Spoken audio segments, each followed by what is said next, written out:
capacity of the Earth, okay, the population has rapidly increased over the last century, right?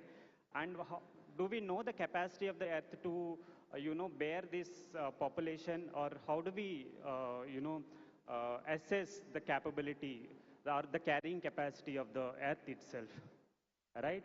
So now the population is, I think, has crossed about 8 billion, and it is rapidly increasing in the next few decades. And we are talking about sustainability for the future, right? So in a world where the ecosystem has already overburdened with the kind of resources that we have, then how do we achieve? It's a complex problem, right? So I just wanted to mention two examples. One example is about the carbon emissions, because in the context of sustainability, or the more global, relatable aspect of global warming is, though the number looks small, the impact that it is making, we are talking about limiting the temperature rise by 1 degree or 2 degree, right? As per the Paris goals. So you can see the impact that has made over the time in the last couple of centuries only, from the time of industrial revolution. So the amount of forest cover on the earth has rapidly decreased, like about 30%. At the same time, we also have increased the area in terms of the agriculture or the livestock that we need to have.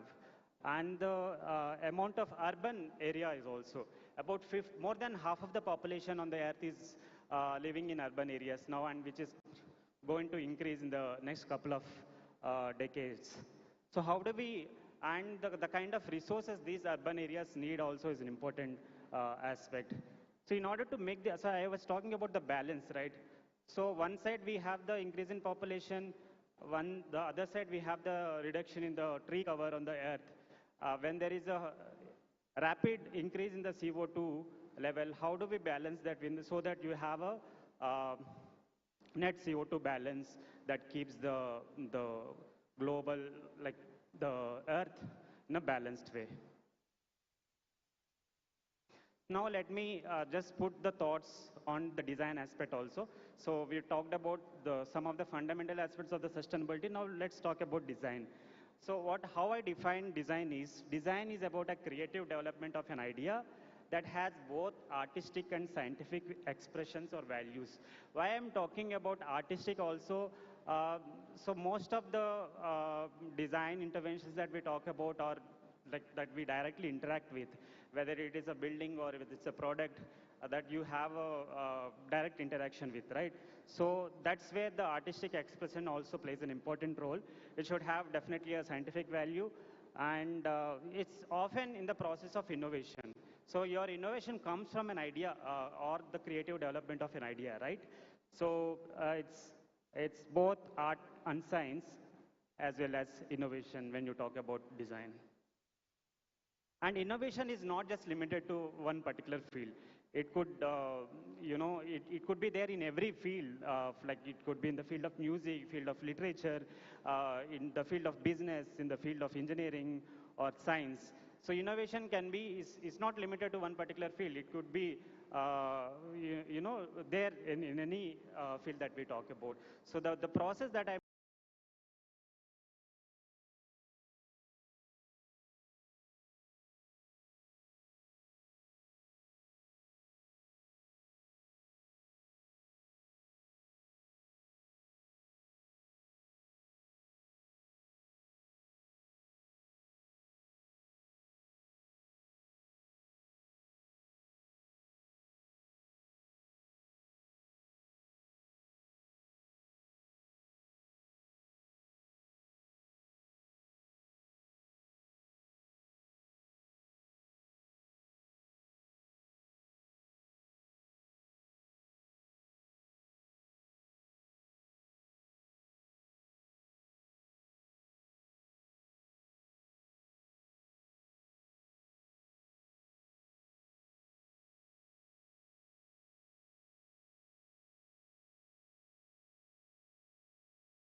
consumes in terms of energy, water, or the materials, right?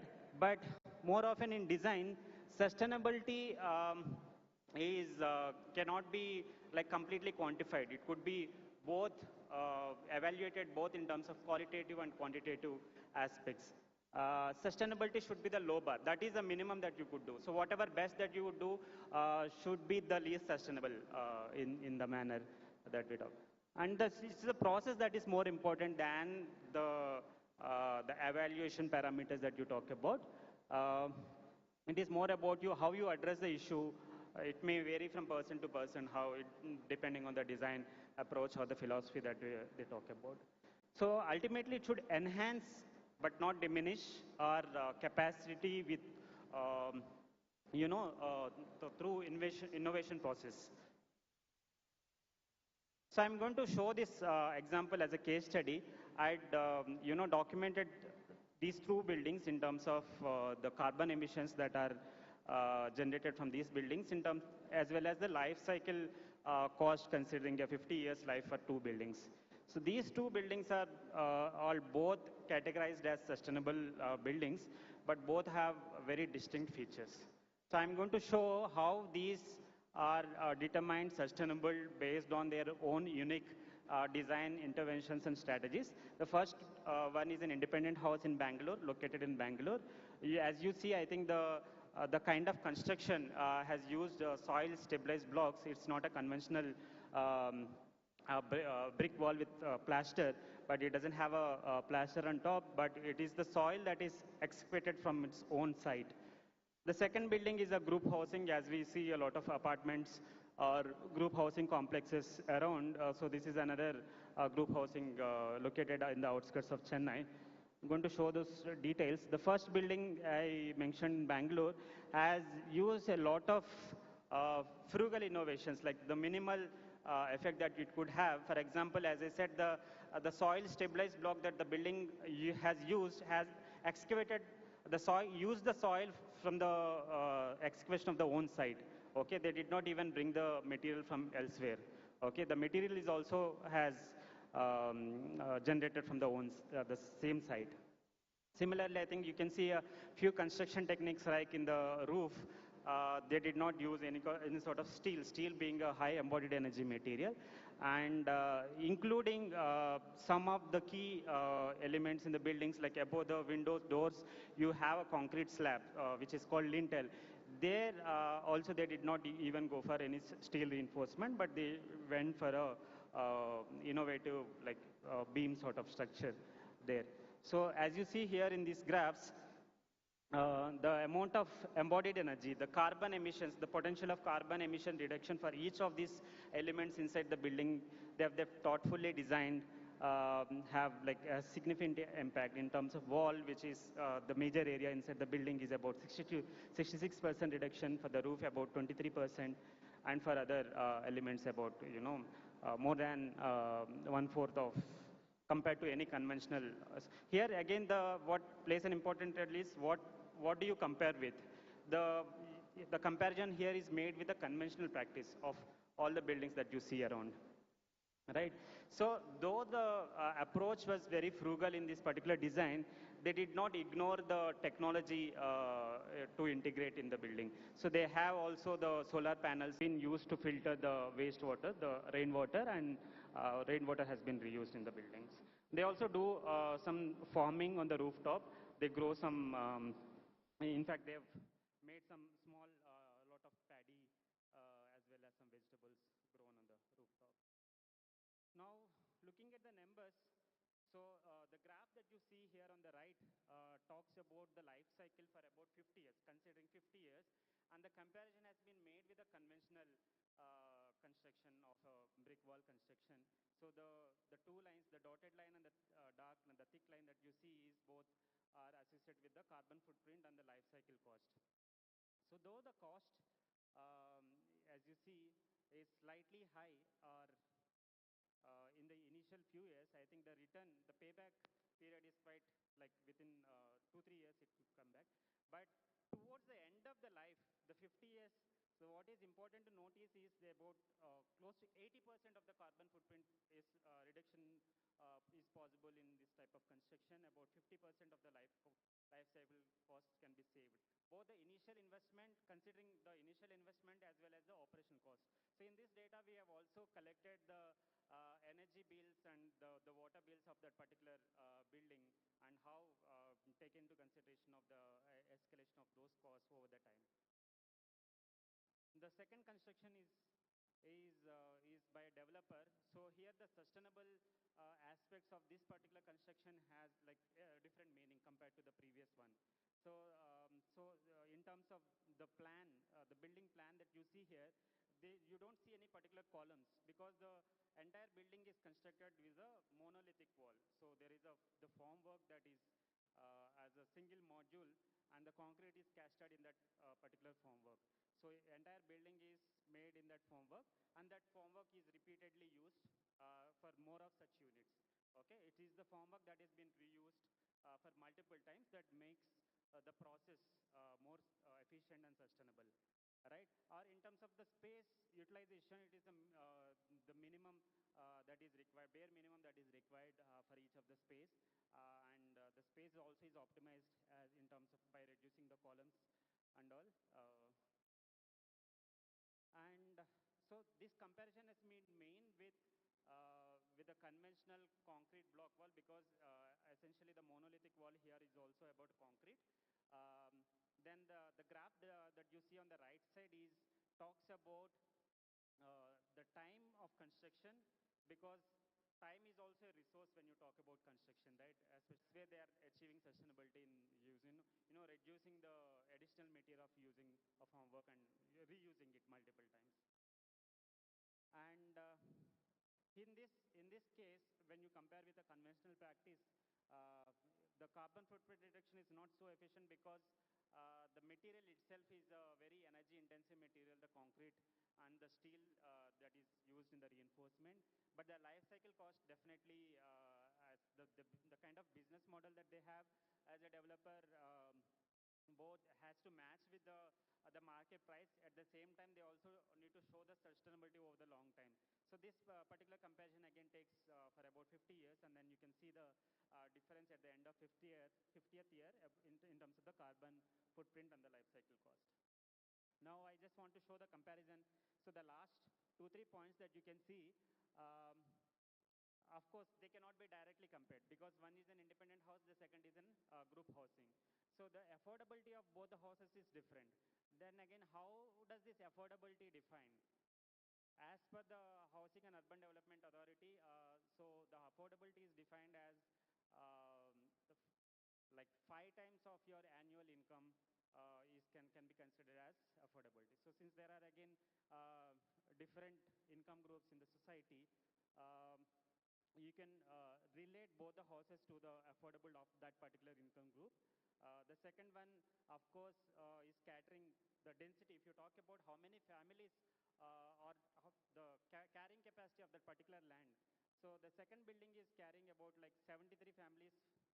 There were like hundreds of families back then, I think, when they started this industry, but now hardly you find some 10 families working in this area. So there is a need to sustain this traditional knowledge also, so that you could achieve that overall goal of the sustainability when you talk about. It's not the technology that is the only solution, but also how you balance this traditional knowledge with the technological solutions that are currently available.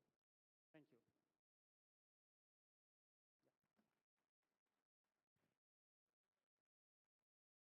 Thank you. Thank you, sir. That was a wonderful session covering. My fourth speaker told that there was this concept of maybe environment or the people will be not included. So the United Nations changed the term from profit to prosperity, which I think is a good move, because prosperity is a broader term, and prosperity also includes the value of good relations, the value of good health, the value of culture. So now we are talking about people, planet, prosperity, and partnership. So that's why we are here from Germany. And peace.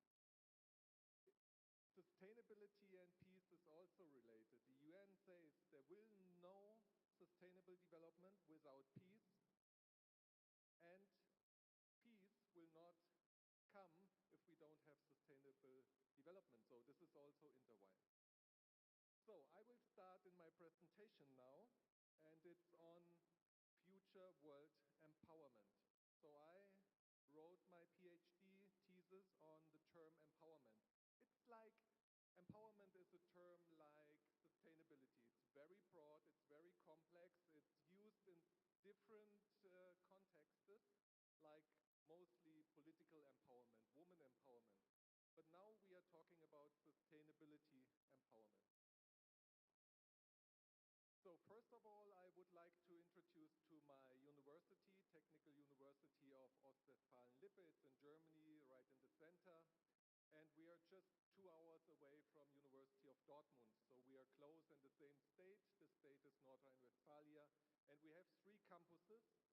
And it's about innovation, it's about creativity, and it's about sustainability. So each campus has kind of a topic. So some basic data. We have 52 not master degrees, we have bachelor and master programs. We have 173 professors. We have 3 campi. We have 5,800 students. Our university is very good in acquiring third-party funding. So from government or make projects together with corporations. So we are strong at that. And I'm one of the 659 staff members. In the role of sustainability manager, I'm also teaching to students. To Indian students, actually. I have very much fun with Indian in Germany. So there's one student, Pri, maybe you can say hello. He's from Delhi, living in Germany, and now came to Mysore all the way. So I'm very happy that Pri is also coming with us. So, about internationalization. Maybe, I don't know if you heard, we have kind of problems in Germany. The society is too old, and we lack of young, skilled people. So,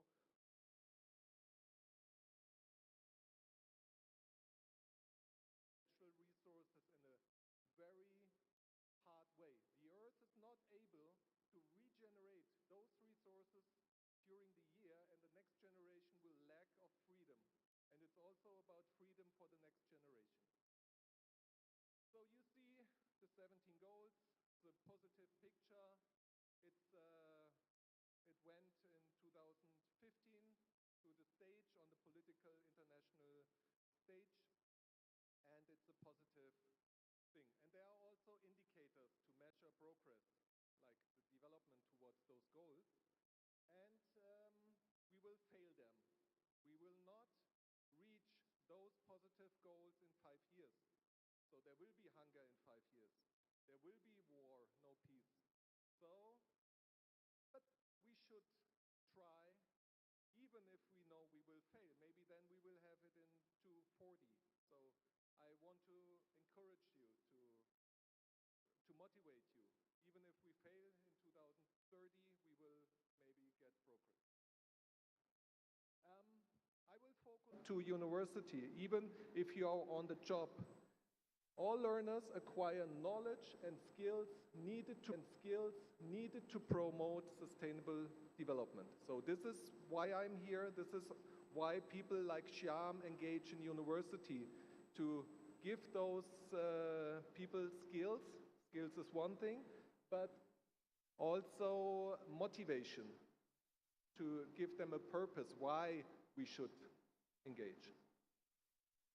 So, and the United Nations, UNESCO for Education Hub for the United Nations defines the Program for Education for Sustainable Development, short ESD, as a narrative. Education must change to create a peaceful and sustainable world for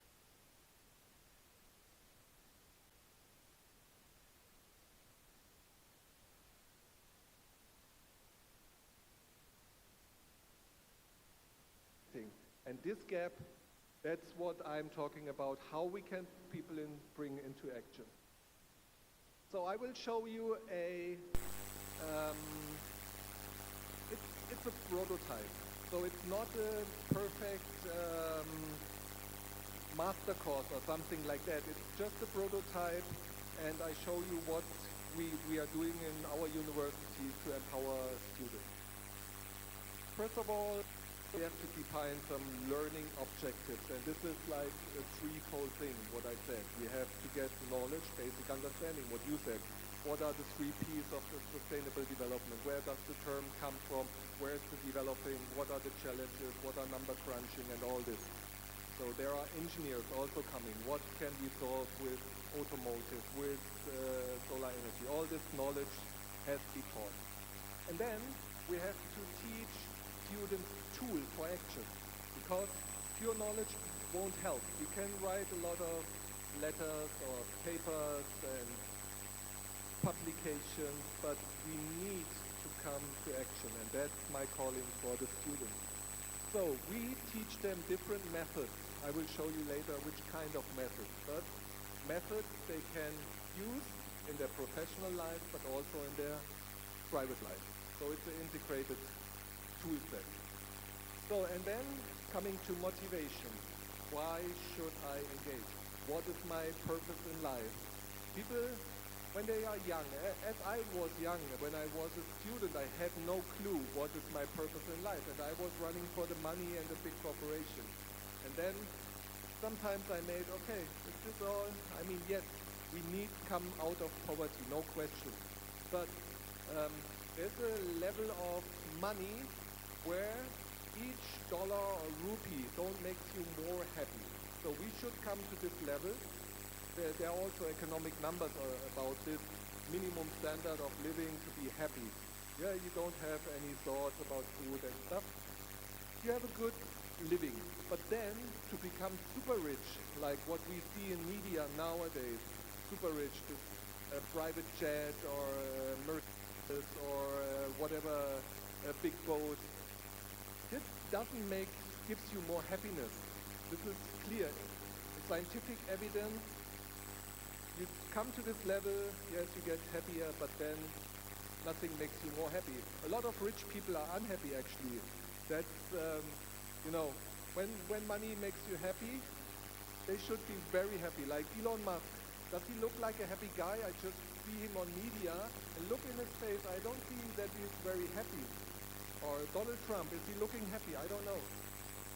But I don't want to be political today. We have election in Germany. Sorry on Sunday we have election, and I'm kind of in a political mood. So I don't want to blame Elon Musk or Donald Trump. They are nice persons.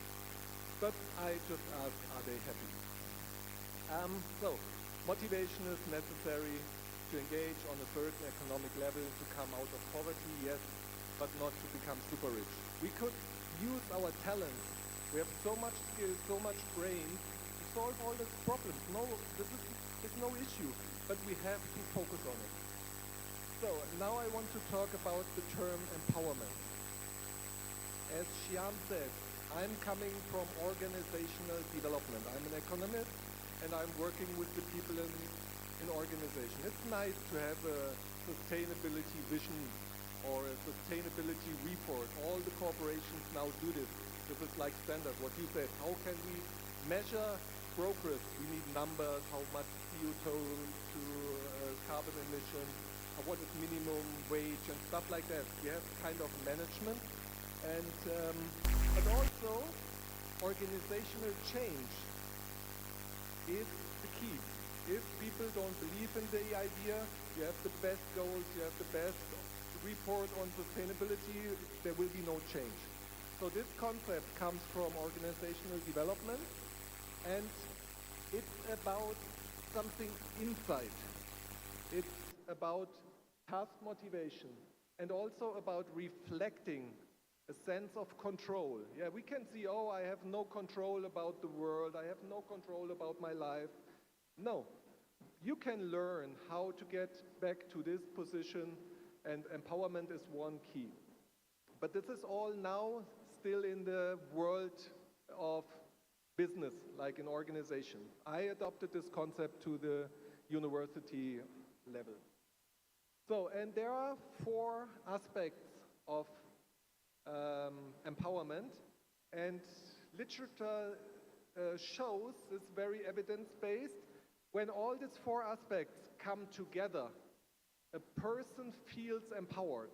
Empowerment is not about giving people more power. Yeah, this is also needed, but it's more, this concept is more a psychological inner feeling of, do I want to act? This is the meaning.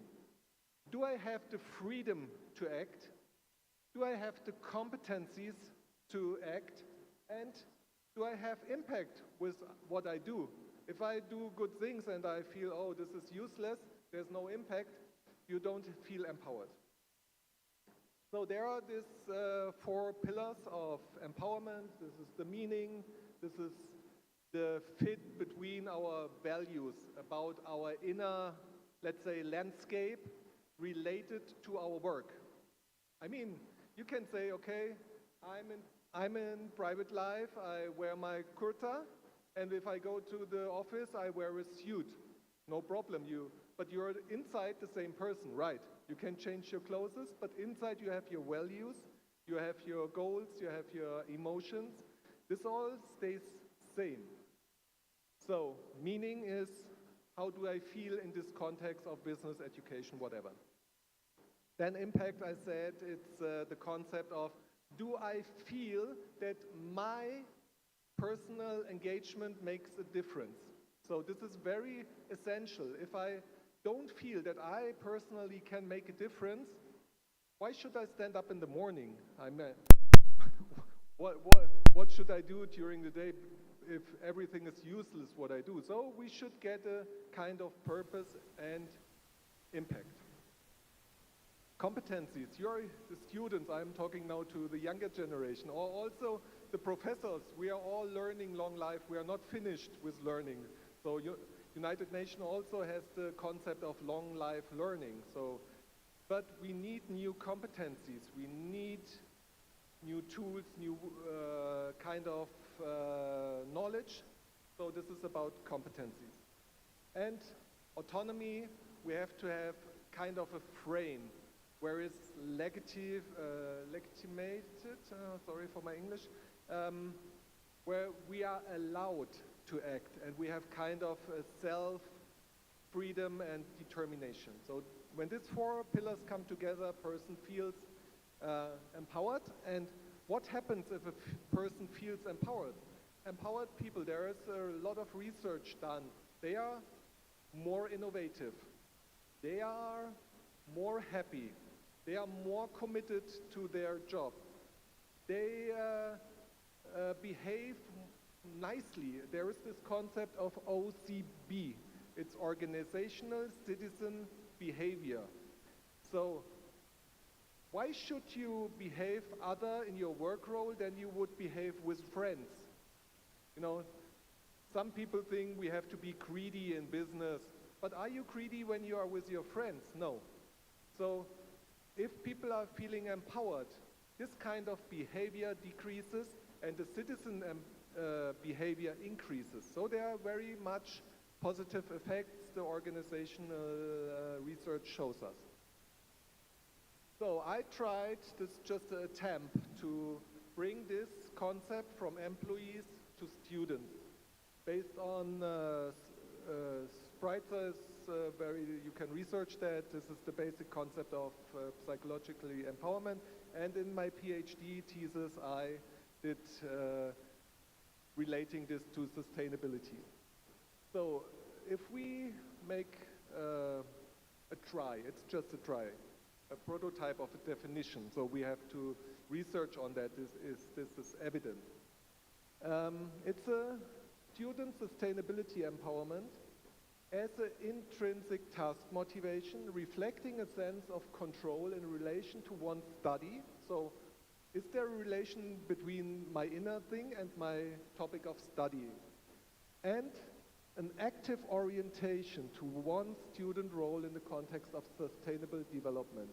That manifests in 4 dimensions. I also applied the 4 dimensions. So sustainability meaning for students is the alignment between demands of students' role. So you have your professor wants something and the university wants something, so there are demands. And your own beliefs, values, your inner compass. So if this comes together in the context of sustainability, the meaning should be high. Self-determination. I really love concept of Xiam, bringing students into like laboratories of change. What I see there, that students are trying to build prototypes for the future, and they are allowed to do this. I mean, Xiam asked, this is not his normal role as a professor, but he engaged and he gives the frame that it's allowed to think about sustainability. So this is kind of determination. Then competences, yeah, we need new curricula. You have to learn about electric engineers should learn about solar power. The mechanical engineering should learn about electric vehicles and all this. This is knowledge, no problem. We can do this. And then impact. Impact on sustainability is not only producing papers and knowledge, to cooperate, to collaborate with businesses, with state organizations, with NGOs to make change happen. So that's the impact in the context of sustainability. So we made a Future World Empowerment. It's designed to become a master program maybe, and we have divided in 4 semesters. And in each semester, we are focusing on one aspect of sustainability. So in the first semester, I think when somebody is new in university, he has no clue about his, maybe no purpose, why I'm here, why I'm studying mechanical engineering. So I think we should give students more room for self-reflection on what they want to achieve in life. So these are big questions, but I teach this in Germany. In my experience, young people are very thankful when they have room to think about their own future. Then competencies, yes, we need tools, knowledge, what I said, self-determination, impact. And there is another very interesting concept from Stockholm. It's the inner development goals. They call it IDG, not sustainable development goals. These are for SDGs. Now we are thinking about inner development goals. So we all integrated this concept, and there are 4, 5 main competencies from this inner perspective. We are teaching also to students. In the first semester, being means my relation to myself, and also relating, what can I do to have good relations to others? Yeah, so you also can learn this as a young person, how to get better in relations. So then in the second semester, according to competences, we are thinking, this is about thinking, critical thinking, system thinking. Sustainability is not only about solving little problems, we need to have a big scope. Also future thinking skills. We have to have the inner capacity to think from the future, that we, like the SDGs. How will a world look like without poverty? Can you imagine? Yes, you can. If you take a silent moment and think about, how would my neighborhood change if there would poverty erased? You will see some pictures, yes? You can do this. This is an easy exercise we do with students. So you can also learn to think from the future. And then when you have this picture in mind, you start acting from the future. I'm running late, sorry. Okay, excuse me I go fast. So this is just a prototype. If you are interested, come to me. We have like some content, curricula content put in. And what is also for self-determination, students can take their own research project, what they are interested in. We don't say, okay, research on solar. No, if somebody wants to do for farming, he can do research on farming. And then we do the master thesis, which all integrate.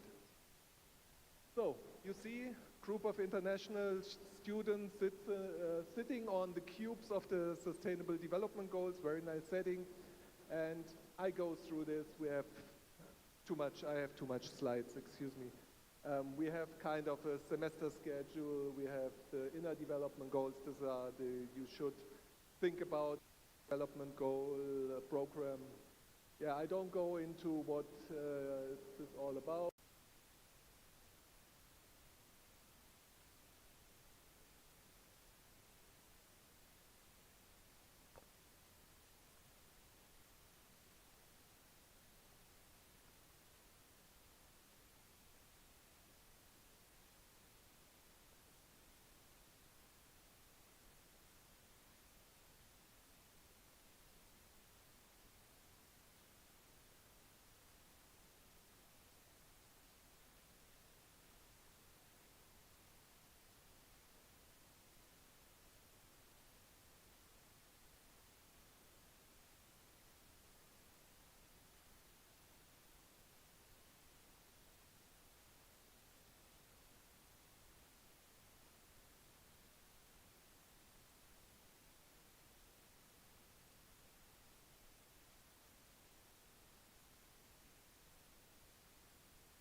there to put the online there to on. Put the online on.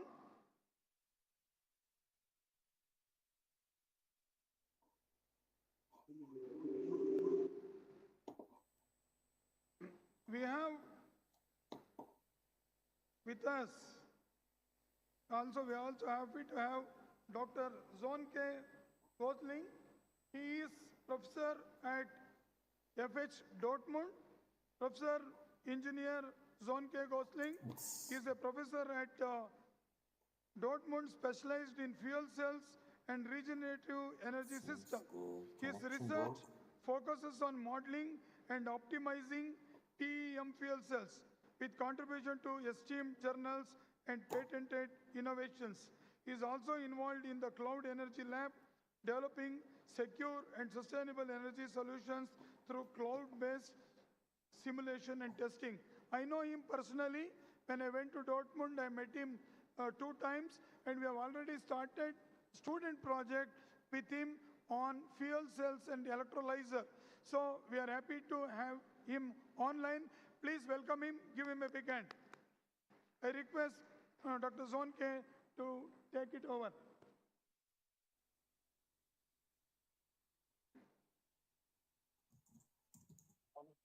Yes, can you hear us, Professor Sonke? Yes, I can hear you. Yeah, please go ahead with your session.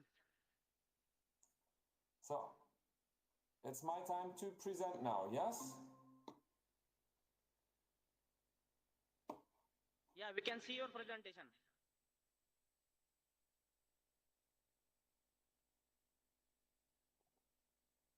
Okay, it's a great pleasure to be part of this conference, to have the possibility to show you my view on hydrogen and electrolyzers and sustainability. And I want to present you something about electrolyzers in sustainability.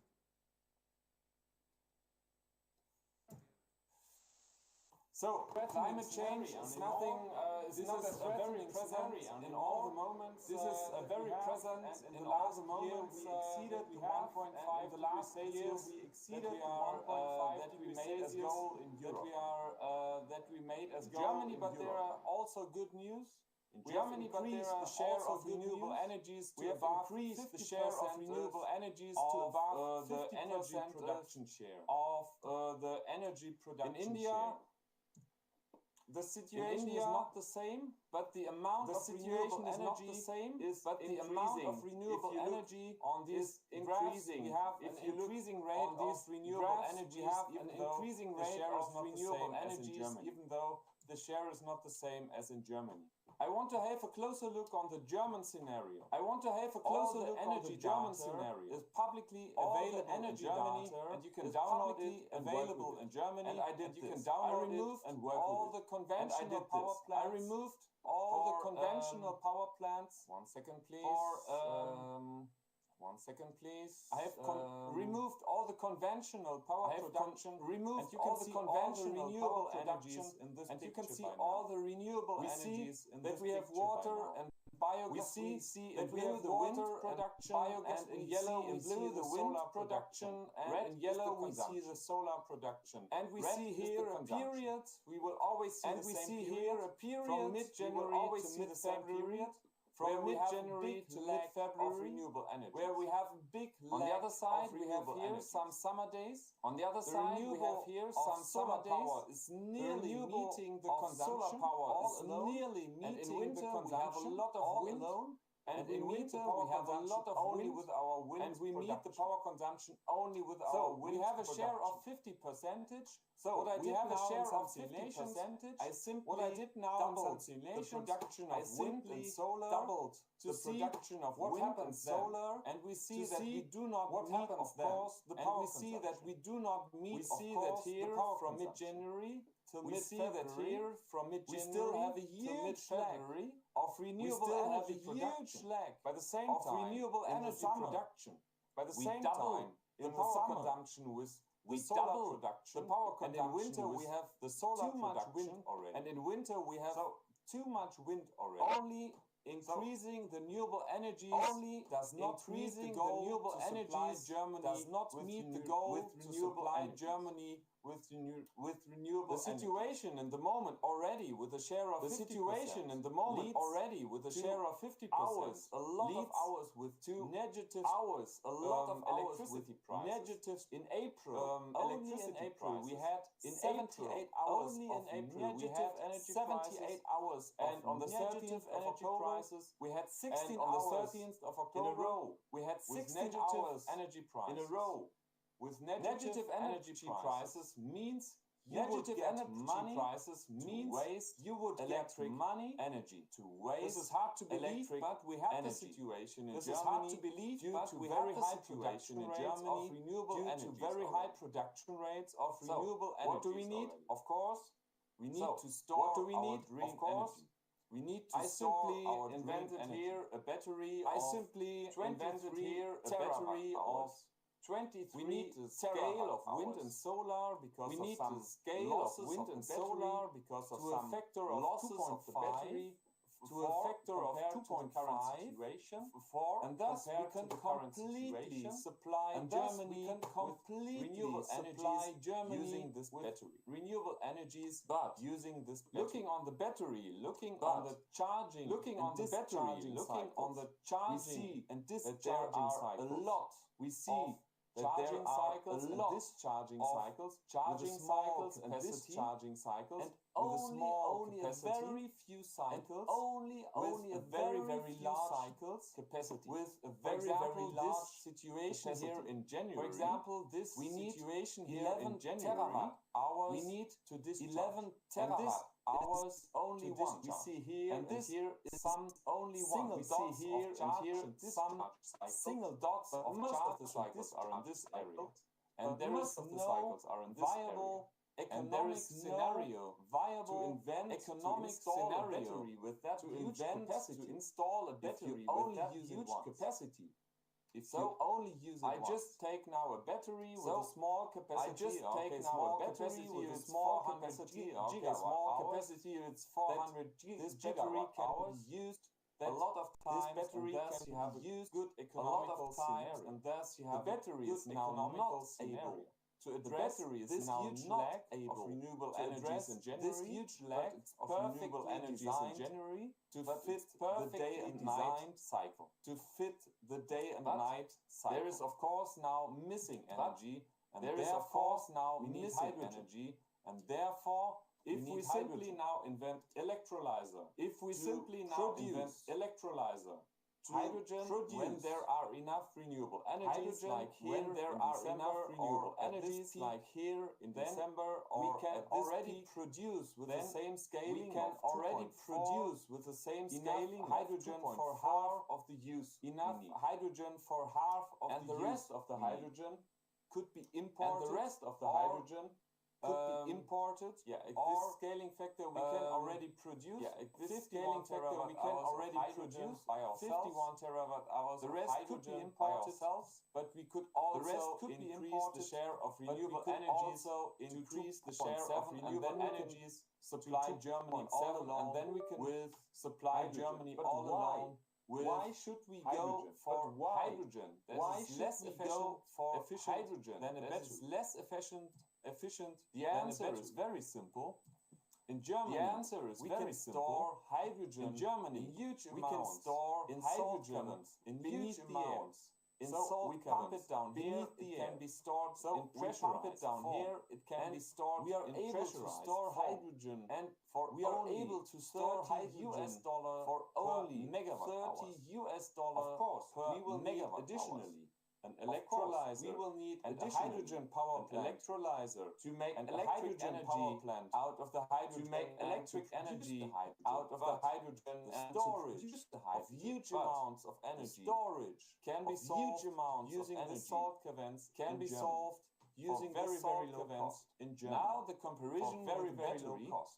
Now the comparison with the battery, where we use only the same amount of energy, where we use only hydrogen, we will need 100 hydrogen, $50,000 per megawatt hour. And these costs are not dropping down, And this significantly are not dropping down anymore. Significantly are the moment more and more capable for fast charging, more and more capable for fast charging. Capacity charging is not dropping. Capacity price is not dropping so anymore. Very, very short. This is the reason why I believe hydrogen will have a very important role in the future, because very important role in the future, because only hydrogen and transport is capable in a huge amount, and thus will be in a huge amount for our future essential economy future. Thank you for your economy system.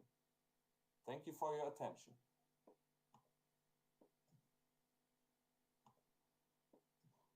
Thank you very much, Professor. Thank you. We can take one question. Anybody wants to ask question? One question. Anybody wants to ask question? Okay, I will only ask. Okay, I will only ask.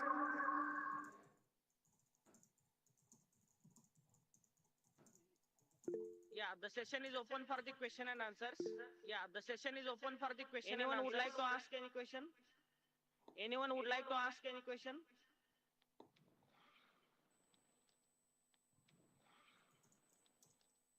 Oh, there's no video. Okay.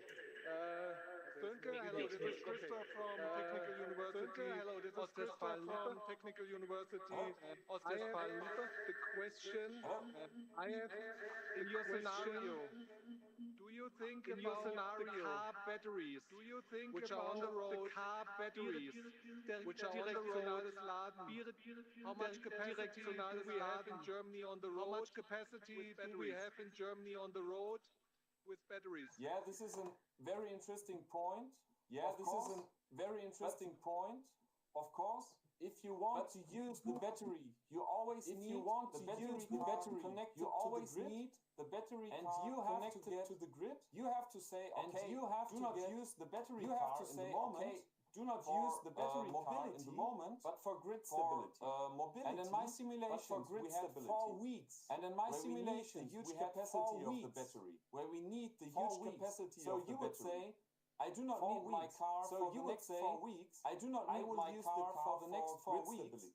I will use the car. I think these scenarios are very, very interesting. I think these scenarios are very, very interesting. And if you do not need the car, you can make money out of it. If you do not need the car, you can make money out of it. Because we are talking about 4 weeks, where the renewables are not sufficient. Where the renewables are not sufficient help for these 4 weeks. And the battery car will not help for these 4 weeks.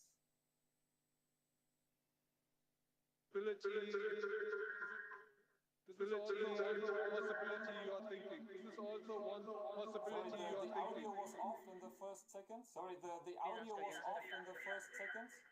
Is it a possibility to think in scenario for day-night? Possibility to think in scenario for day-night? 23 hours standing at a house, 23 hours standing at a house, not used. Yeah, definitely. My car, for example, is mostly parked. My car, for example, is mostly parked. I would be happy to use the battery to gain money. I would be happy to use the battery to gain money. I think this is very, very interesting. On the day and night cycle, I think this is very, very interesting opinion. Next question, please. Next question, please. Anyone else? Anyone else? You can speak from here.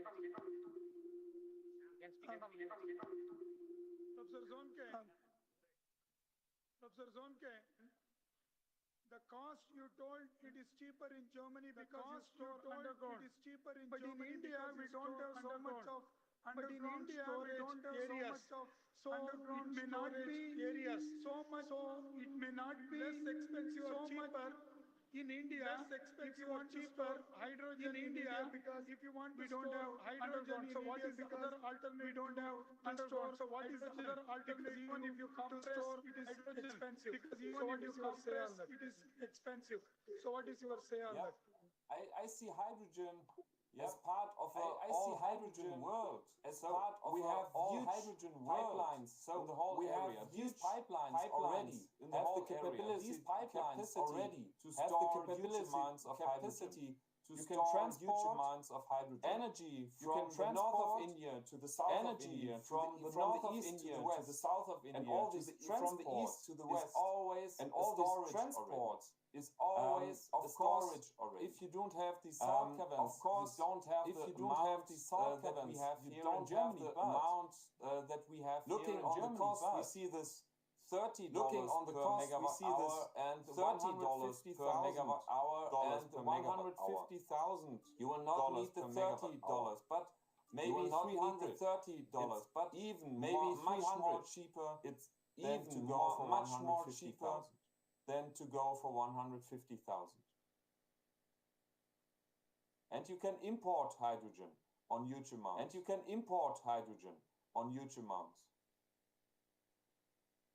Maybe it might be interesting to go for ammonia. Maybe it might be interesting to go for ammonia for something else. And it was very nice that we had you online here. Very nice that we had you. Thanks for the keynote address here. Thanks for the anyway we are working together on the green hydrogen project. Anyway we are working together on the green hydrogen project. So let us continue working and make green hydrogen 1 ton of less expensive so that we will go for sustainable storage. Thank you very much and thank you very much. It was a pleasure to be part of this conference. It was a pleasure to be part of this conference. Goodbye. Thank you very much. Goodbye. I request Professor Imran to escort Vinay Kulkarni. Imran to escort Vinay Kulkarni. So please give me a big hand. Sure. So please give me a big hand. Sure.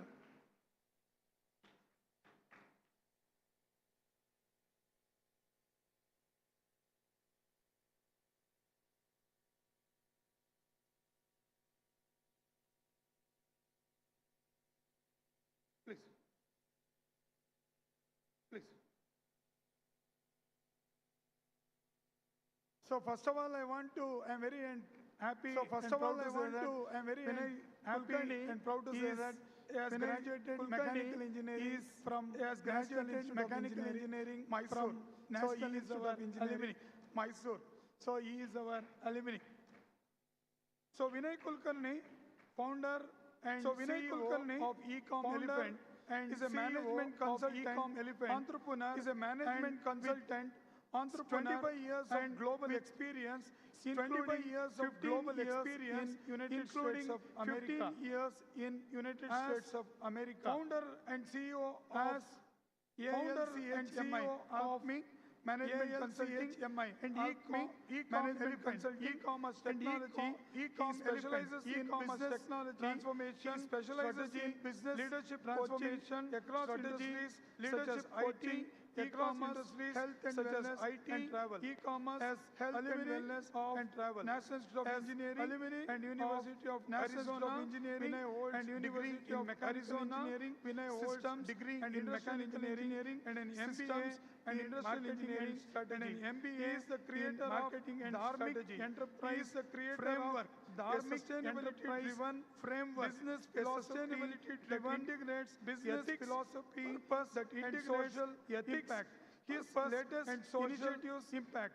His latest initiatives include Kanakpura Main Road include leadership Upadesha workshop by top industrial experts, retreats and workshop by top industrial experts, a culture space for Indian knowledge system, a cultural space for Indian knowledge system, and cultural artifacts, culinary offering on demand culinary experience, on demand continuously experience, to bridge business sustainability to bridge and societal well-being, sustainability future and societal well-being, shaping the future. I know him personally before I know him personally when he told before doing this sustainability when he told we are doing this sustainability, he came all the way from Bangalore, he interacted with me, all the way from Bangalore, Prakash interacted with me, and also and a lot of things we came to know about him, and a lot of things we came to know about him. He is really in the field of sustainability person, now working in the field of sustainability.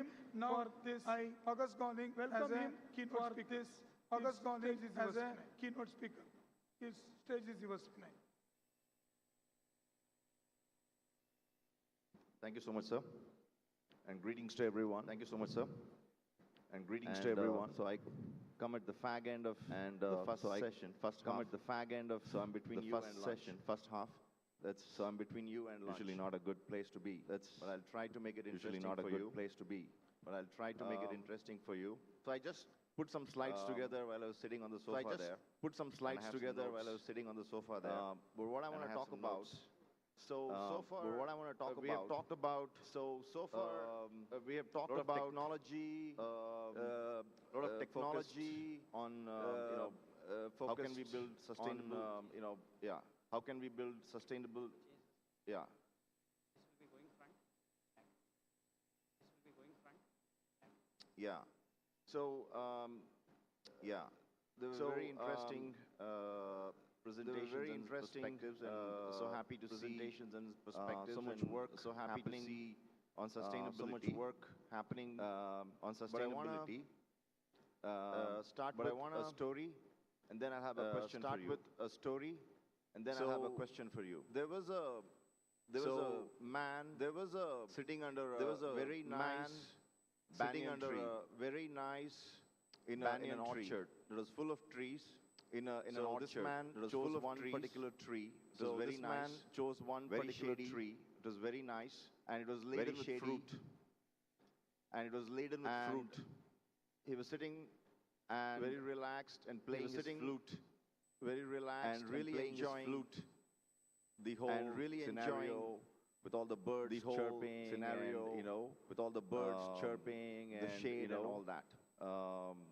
The shade and all that. Along comes a businessman.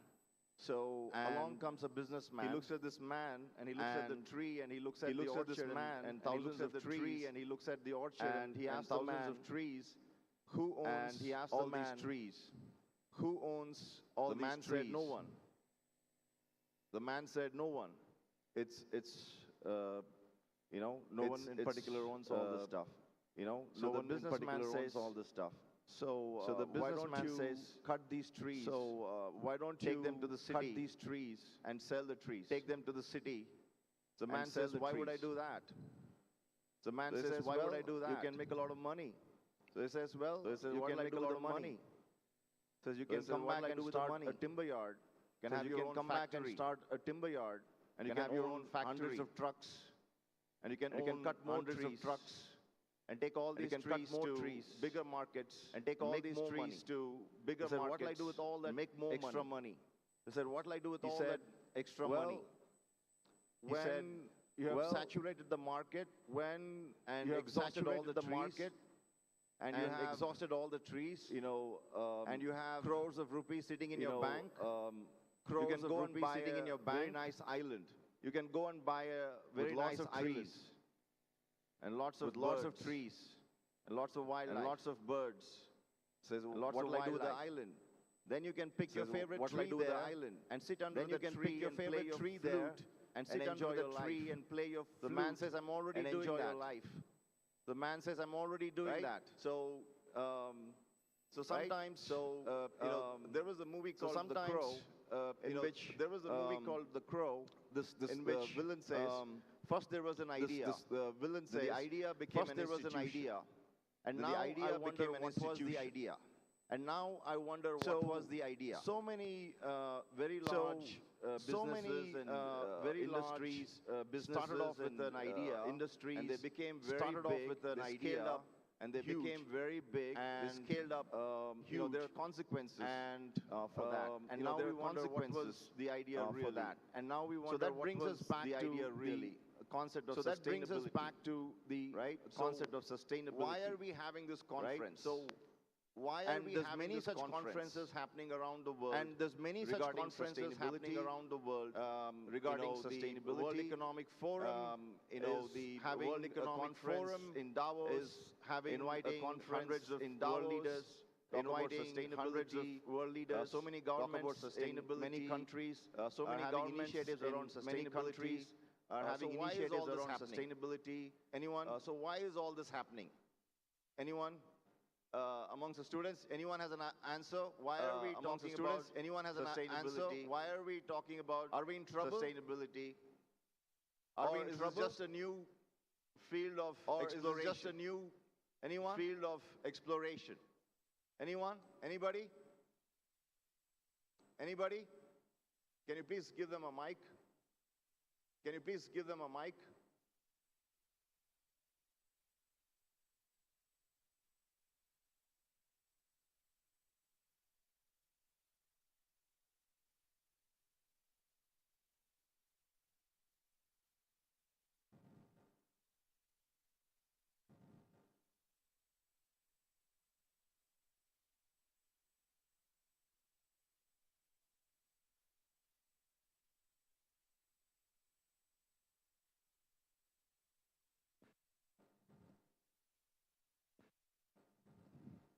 Anyone sitting here? Any idea? Anyone sitting Hello. here? Yeah. Any idea? Yeah, we are, hello. Yeah. Looking for we are fantasy life, but looking for we are not living life. Actually, we are dying slowly. We are not living. Actually, we are dying slowly. That is why it is very essential to think sustainability. That is why it is very essential to think sustainability. We don't know how to live. The next part is we don't know how to live. Exploit. So everything we that is where it has to be minimized or brought to the notice of has to be minimized or brought to the notice of world common man peaceful. Make this more world enjoyable, more happily enjoyable. Build the life more happily. Build the life. So thank you. So I guess no one is saying it. But so I guess no one is. The truth is we are in trouble. But the truth is we don't know how much trouble we are in. And we don't know how much trouble we are in. And of course, it's all very nice to. And of course, have conferences and talk about it. Have conferences and a lot of you about it. We'll finish the conference and a lot of you go back to your lives. We'll finish the conference and go back to your lives. Probably nothing is going to change. Is that right? And probably nothing is going to change. Another conference. Right? Just one more conference in another conference. Just one more conference in your engineering life. In my short speech, I'm going to try and appeal to you. In my short speech, I'm going to try and let that not happen. And you know, let that not happen. The big ship called Titanic was the big ship called Titanic was a lot of ice came on the upper decks. And a lot of ice came on the upper decks. Music, the band was playing. The music, some people were dancing. Band was playing. So when this and some people were dancing. So when this.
Our cow is in the ditch.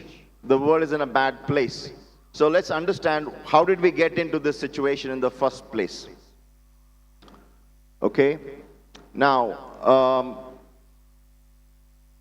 what could be a one-word answer for why we are in this situation? Just one word.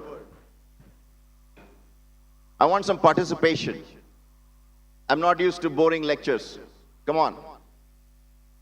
One word. Sorry? Okay, I'm not able to hear him. Can you give him a mic? More and more we want to have. More. So you want to have more and more. What is that? Greed, right? So someone said there's more than enough for everyone's need, but there's not enough for everyone's greed. So that is why we are in this situation, okay?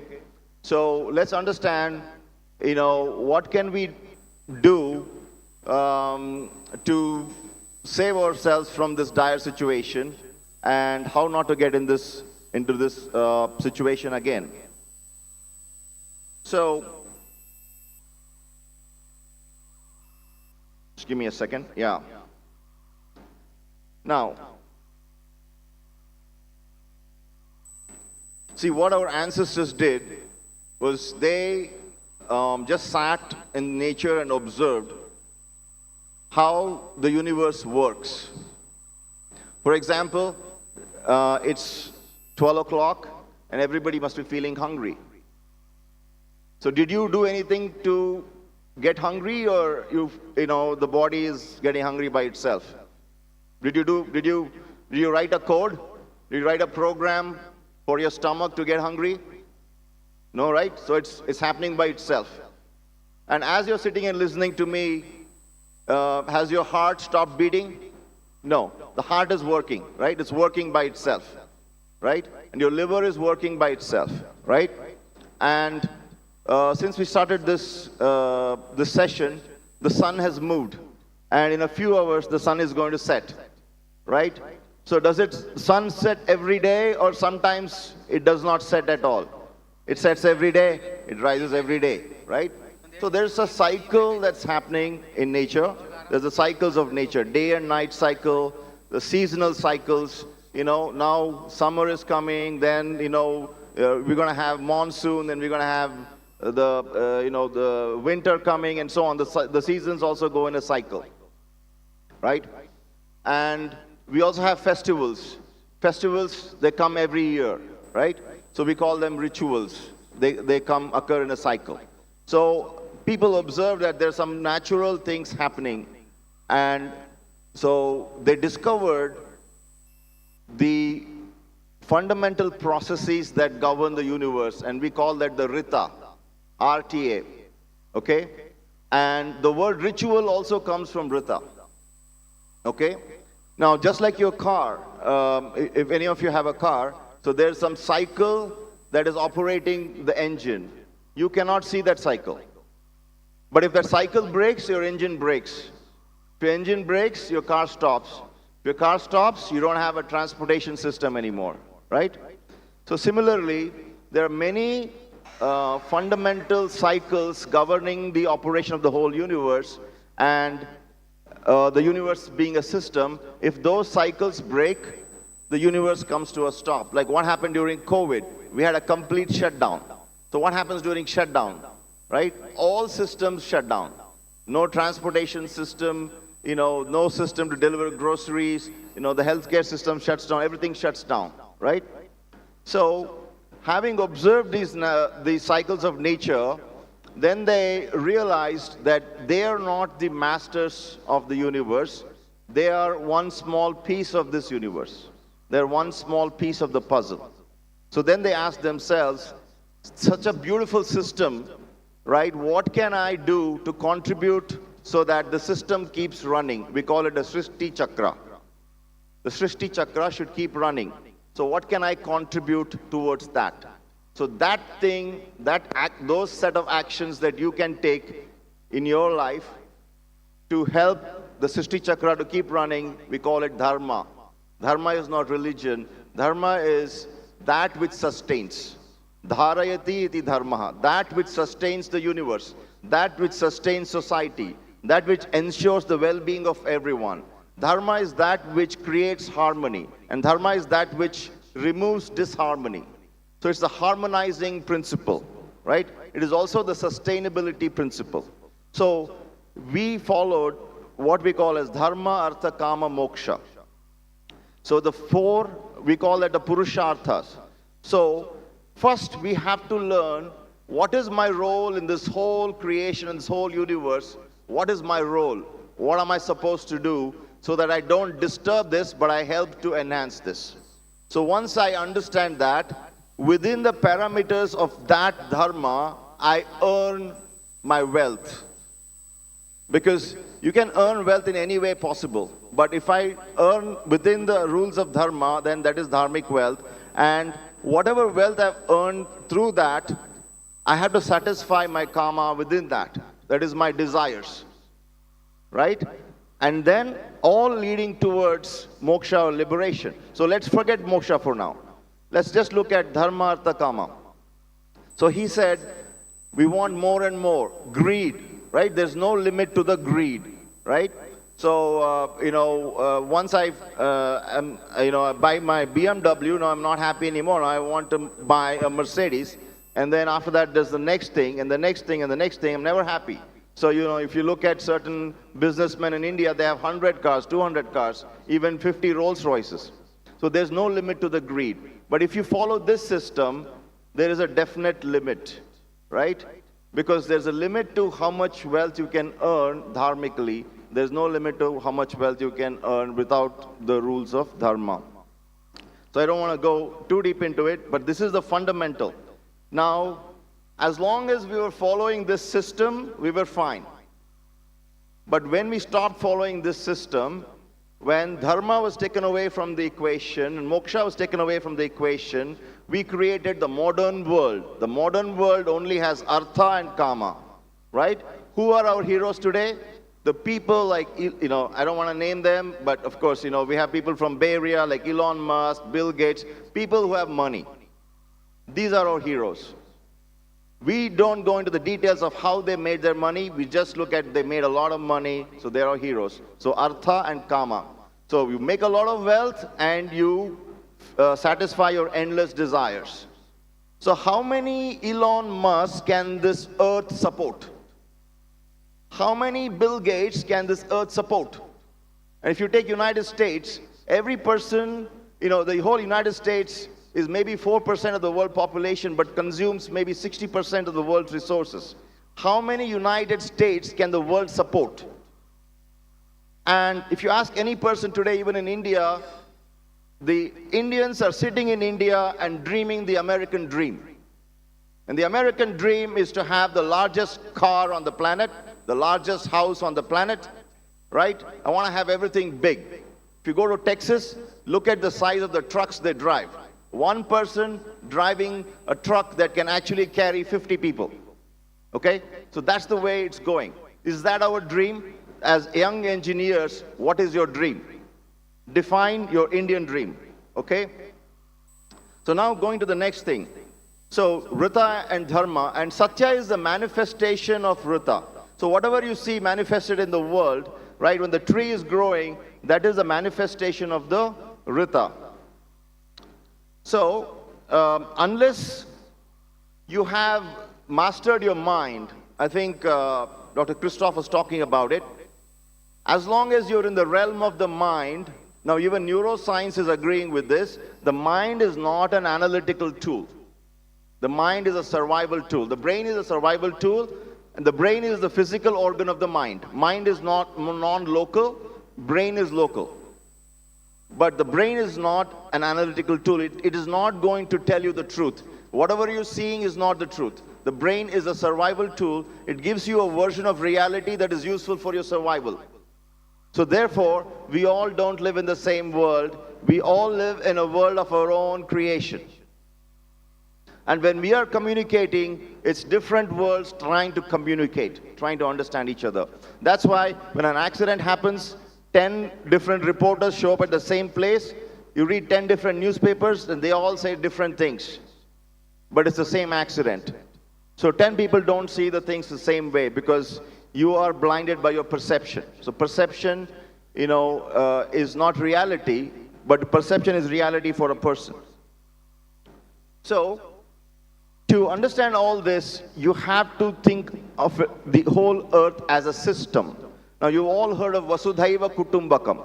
Now, this phrase is used to say that, hey, we're all, one nice big family. Okay, that's great. But another way of looking at Vasudhaiva Kutumbakam is actually it is a definition of systems thinking. What it's saying is the whole world is interconnected. All the different countries and all the different entities in the world are interconnected. So, small actions done in Mysore by one Professor Shyam Sundar can have an effect somewhere else in some other country. If it is done consistently on, for a long period of time. Because everything is interconnected. So this is both good and bad. So this means that you go about your life and, we have a conference like this, we probably, over 2-3 days, use thousands of paper cups. And we say, hey, we're just a small college, there are a few thousand paper cups, not going to matter. And there are hundreds of, probably lakhs of such small colleges in India. In a year, maybe there are 100 or 200 or 300 such conferences. And they may be using millions of paper cups that are not biodegradable, that have layers of plastic inside, right? And at the end of the year, you have a huge dump of non-biodegradable paper cups, clogging up the earth. Because every college thinks that I'm so small, my actions probably don't make a difference, but they do. But the good news is, if every small college and every individual starts thinking that, okay, the positive things I do in my own life, are actually going to impact the world, then pretty soon you're going to have that effect. So where is the place where all the knowledge that we learned from all the speakers this morning, where does the rubber meet the road? As engineers, what is the one thing that you need to learn so that you can actually put all this theory into practice? Because all this theory is not going to help the world. What we need is action.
Kulkarni is a very innovative and knowledgeable person there.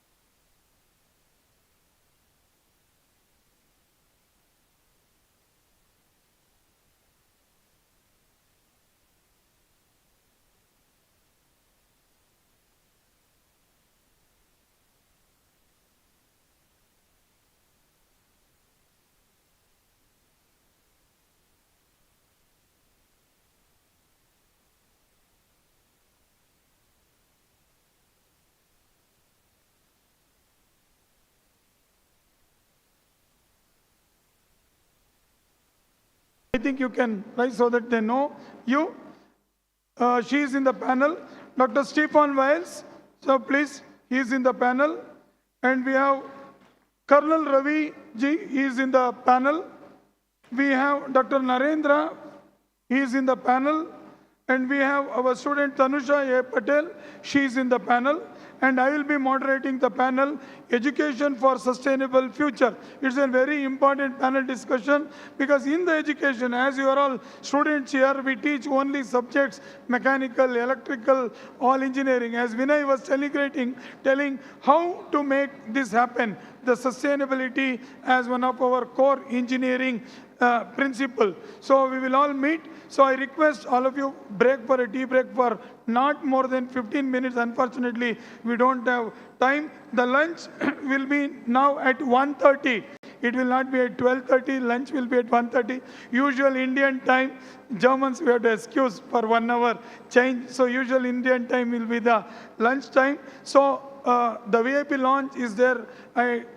Some of our volunteers will escort the VIPs. Others also do networking and see the posters there done by the students. Come back within 15 minutes so that we are ready for the panel. So maximum 15 to 20. So all of you to be here. Professor Katti wants to talk something.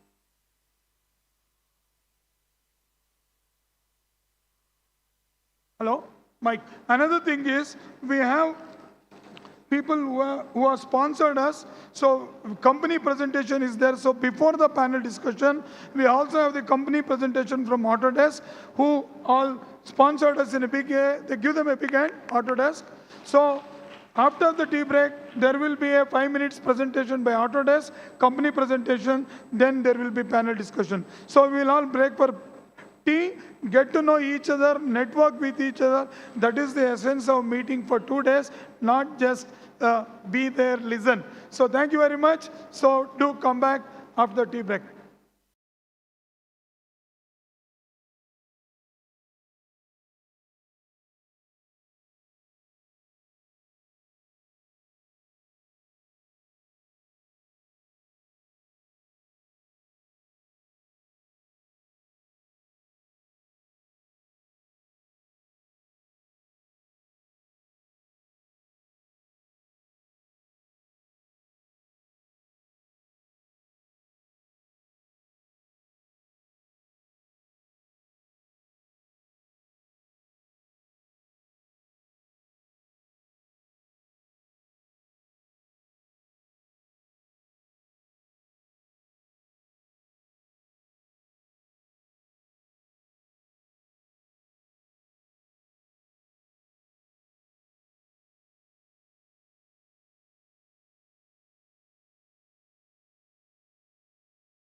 Please give them a big hand, and I request the Professor Kati to take over.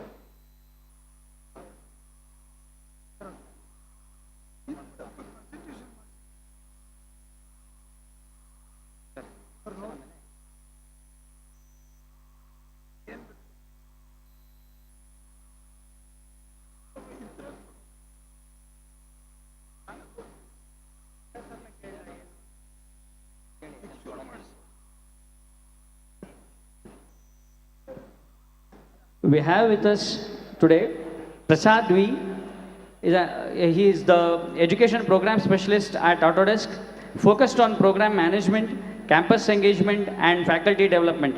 He bridges academia and industry to drive technology adoption in education. His expertise spans parametric modeling, computer-aided engineering, and computer-aided manufacturing, supporting institutions like VTU, KTU, Anna University, and its affiliated institutions. An Autodesk certified user, Prasad excels in designing and managing educational programs that empower future engineers and designers. We have a proud sponsor, Autodesk. Sir, over to you.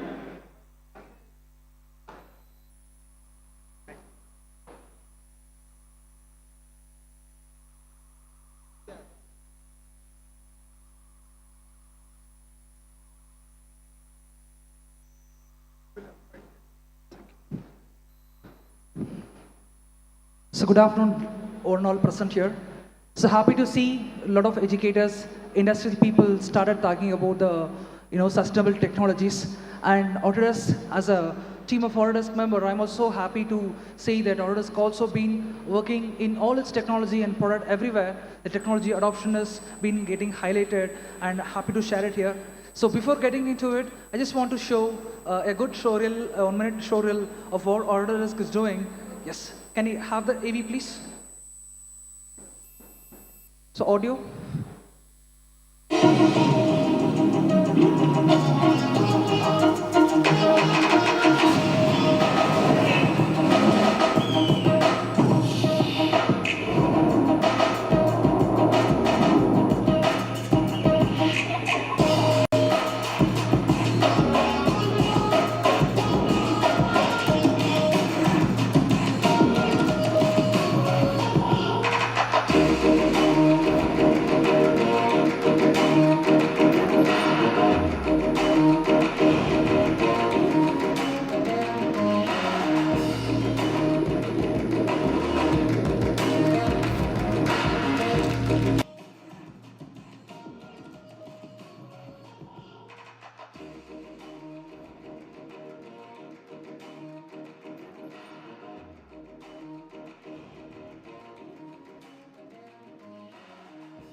Thank you for watching it. So can I have the presentation? So designing and making a better world, that is what everyone is talking about. And I strongly believe in making this as a reality. We are also moving towards the sustainability goals. And next.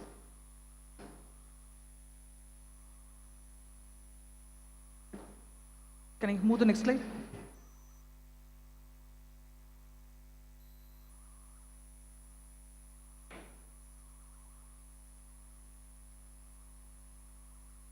Yeah. So we are Autodesk. We are pioneer in 3D softwares and multiple others, and we are different domains of engineering, technology, and other products. So we believe a better world can be designed and made for all. That is our great motto and vision that we embark in. Our software helps innovators design, build, manufacture like never before. So as told, we are in different field of industries like architecture, engineering, and construction, manufacturing, and media and entertainment. So these are 3 different broad portfolios where we make a greater presence today. And our technology is helping and connecting the different processes and workflow to align at every stage of the project with sustainability goals. So we are the company founded in 1982, headquarters in San Francisco, and we have more than 14,000 plus employees across the globe, and a lot of initiatives, global initiatives for sustainability and product technology-wise, we have been moving forward.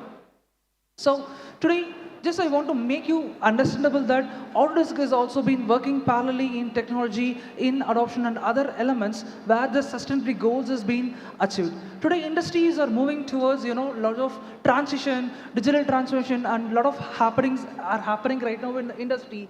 There are a lot of shift towards the technology, and there are new products that has been emerging, and the process getting digitized, right? So, and also what we feel from our industry perception is that there are shortage of skills, and there is a supply chain disruption, and the rising cost is happening parallelly to the need and the necessity. And as an industry, we strongly believe that the sustainability goals, from AI to the industry revolution, everything happening in a very structured way. We give our technology, our solutions for a sustainable growth towards it. So when you take about the smart products, our technology is aiding and supporting for the well-being and for make of it. And when we take about the digital processes, our technology is also helping for making a better digitized one. And flexible supply chain is again another area we largely concentrate about it. And there is a report from every year where it talks about a lot of growth that is moving towards the digital growth to the company which are mature to move towards it. And we see 80% of the companies are moving towards a digital one, and 30 are digitally mature to get adopted to it. So now the industry is what happening is the digital transformation is one that we are getting so much a sustainable one, and Autodesk is supporting these kind of initiatives to bridge the gap between these kind of technologies. So one of the technology where it's taking a sustainable shape is one is on Fusion Industry Cloud. Before it called Fusion 360, now it is moving towards the industry clouds. So in our things, we can make every product as aligned to it in a very sustainable way. And Fusion is one where you can have CAD, CAM, CAE capabilities in one particular platform, and also the generative AI is another part. It's taking the shape. And for any product development, this kind of sustainable solution. For example, you want to calculate the carbon emissions or footprints. These kind of softwares like Fusion Industry Clouds is helping the product development and industry people, taking in a good forward shaping to it. And it also has the platform services and aiding the technologists, students, educators in a very larger way. And another area, the construction cloud, the BIM and other architects for water lines or, for smarter buildings, green buildings or, sustainable construction. Autodesk AC products are being highlighting, and it's supporting the sustainable growth. So now, softwares like Autodesk Fusion, Pharma, and Flow, were making a growth towards the product development in a very sustainable way. So today, I want to emphasize everyone is that our technology is aiding and those, and for educators and for the students, we support a lot of initiatives across all the education institutions, all the things in a very structured way. So really, this time, before this education and sustainable talk, I'm just sharing few thoughts about how Autodesk is also supporting. So this means a lot to us. So thank you for this wonderful time that you have been given unto us. And we want to work towards this kind of sustainable growth and other things in the future. So thank you one and all. Have a great day.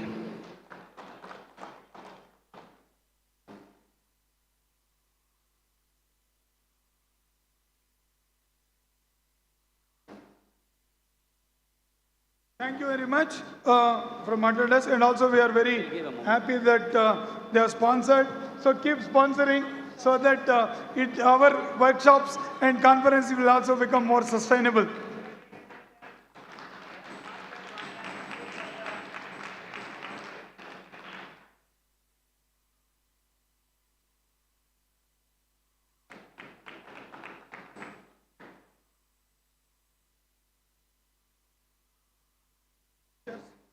Now we start the panel discussion.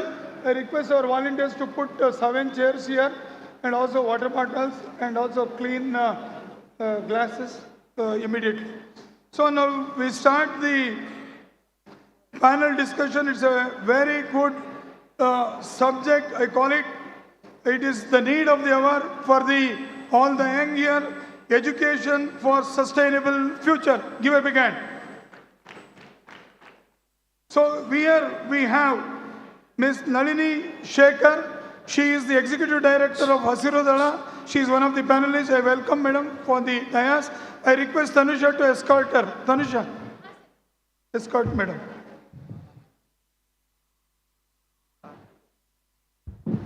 We have Dr. Stephen Wiles, Vice Rector, University of Applied Science, Dortmund. As another panelist, we welcome you, sir. Please come to the dais. We have Colonel Ravi. We request him to come to the dais. We have Dr. Narendra. We request him to come to the dais. Please. We have Hari Prasad. We request him to come to the dais. And myself, I will be moderating the session.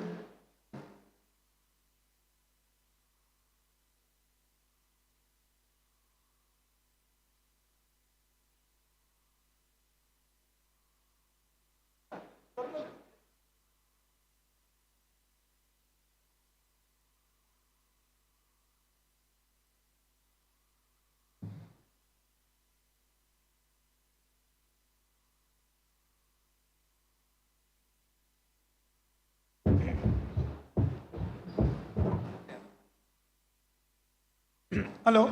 Yeah. So we want very nice involvement of all our young upcoming mechanical and other branch of students who are sitting here to be part of the panel discussion, apart from our own guests and also the presenters here. So let me start. Education for sustainable future. And I request some of you there at the back to please come here and please take your seats, all at the back. Education for sustainable future. As we all now deliberating from the past 2 days, sustainability is the key. And for sustainability, we should all work together to meet the 17 Sustainable Development Goals, which we have already know and seen yesterday also. In our education field, where some of you are studying engineering, some of you are studying other faculties, how much we are learning from the sustainability point of view, whether it's a product design or a system design or manufacturing an equipment or designing innovation, how much we are doing. And the faculty members, how much we are involved in to see that the sustainability is driven to our young minds and they become part of sustainable technology bandwagon. And coming to the entire institution itself, how much is the institution lean towards practicing sustainability and making themselves as role model. Coming to the university itself, how far it is towards having education for sustainability. So taking this into queue, how this taken forward with an industry institute connect. So these are some of the verticals or topics apart from the very huge gamut of things that can be embedded in education for sustainable future. So taking this into consideration, we have the panelists here, and so I request that each of them will now get in the first round a time duration of some 5 minutes, so each of them can talk in their own way. So about their inputs for education for sustainable future. So I give it to Nalini Shekhar. She is also part of Hasiru Dala.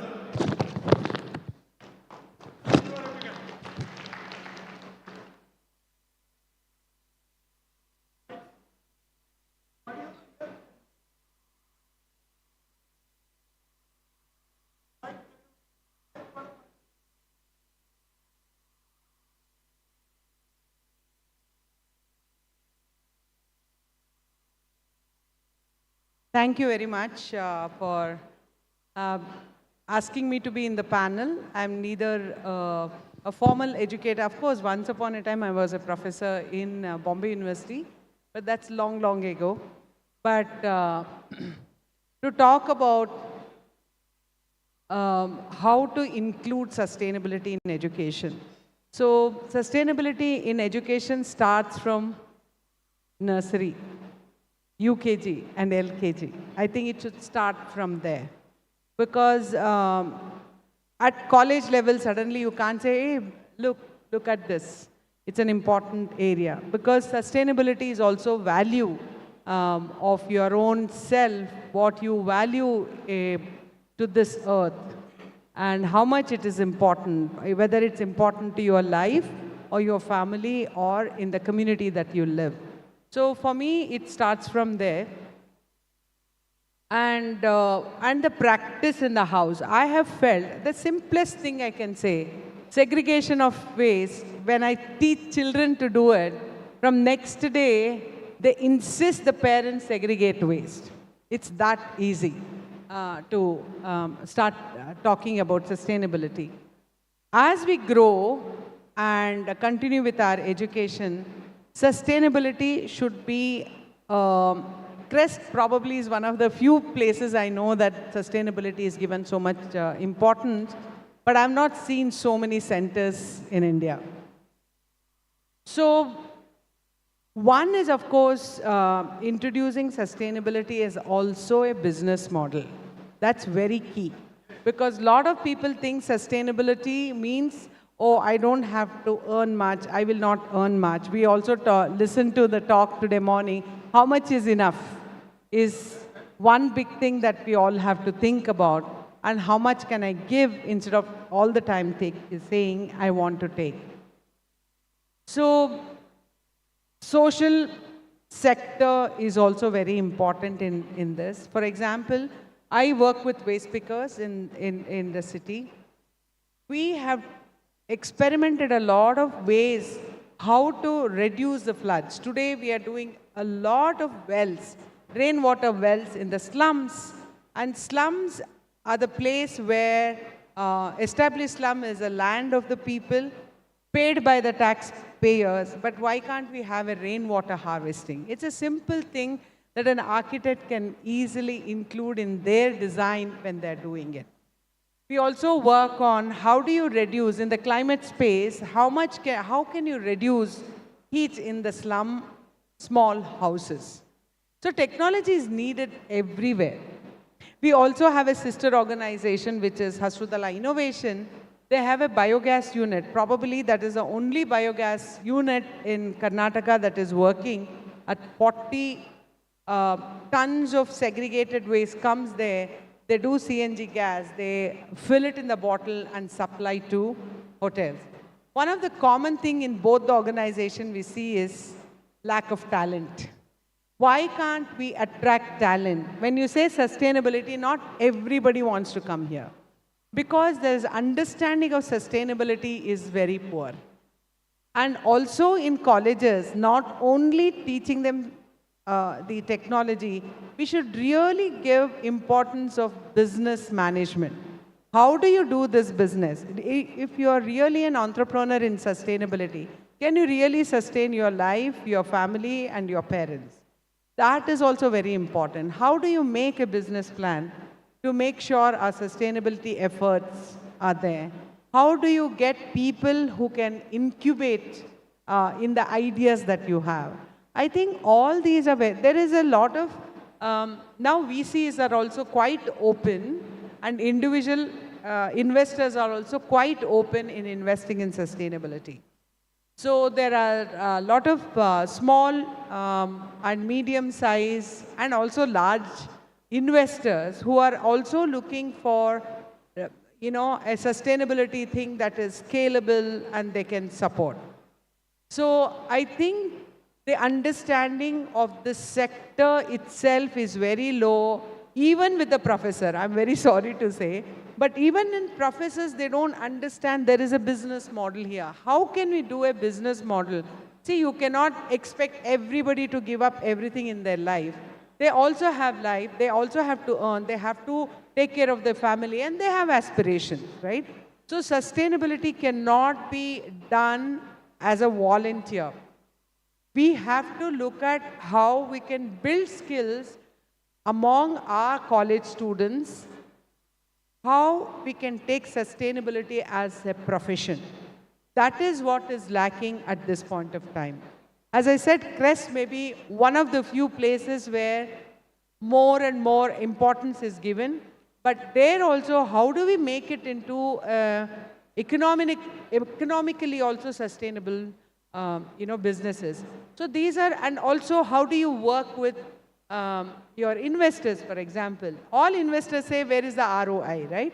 But the people who invest in sustainability are people who are willing to wait for time to get an ROI. So these kind of nuances that is there in the market should be taught to the students so they go with sustainability as a profession rather than saying, I'm passionate, I want to do sustainability. If you're very passionate and you make a product that is sustainable and nobody is there to buy it, it doesn't work. Of late, I keep saying when I go to conferences and speak, lot of gifts I get, they're all sustainability product junk. We don't want that junk. This is another junk we have started creating. What I really feel that we need among our people who are graduating third year, fourth year, even exposure. In your faculty, bring in people from the industry. Not as a separate program, but in your own program, can you bring in practitioners to talk about what it is like in the market? I'm telling you, even the government officials, when we talk to them, I'm not a scientist, I'm not an engineer. I'm able to talk much more about biogas than an environmental engineer in the corporation or in different departments of the government. So how did we get it? We did not learn in the college. We learned by practice. So practitioners are to be part of this curriculum, part of the college system, so they can bring in practices in the market with the theoretical knowledge that people with PhD can give. So I will stop there and wait for the next, whatever questions you may have. Yeah, thank you.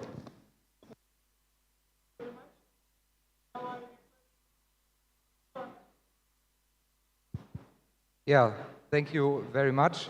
And indeed, education for a sustainable future has a lot of aspects. It's very broad, and it starts with children, of course. Education of children does not end being an adult. It's about lifelong learning. Obviously, I will focus on universities, as this is my sphere of influence. And yeah, universities definitely play a crucial role because they educate the future teachers, they educate the future leaders. So that's why universities definitely are important. And what I think, or what I actually learned from our Vice Rector for Sustainability, if I listen to him, I understand better that students or young people today are in a completely different situation. I mean, you know it, of course, but many of us are in a completely different situation. There is this super uncertain future. Yeah? I think, at least I cannot imagine how it is to be a young person today. And with so many uncertainties, so many opportunities, but also these uncertainties. And yeah, and especially as the times changes now, and we have so much problems with wars and disasters, and looking at the SDGs, our guiding star, and looking that we are not making progress at all on it. So that's why education for students needs to contain not only like content, competences, but also personal development. So making them ready, making them resilient for the future, so to be able to handle this uncertainty and to give them a little bit of hope, yeah, to handle this.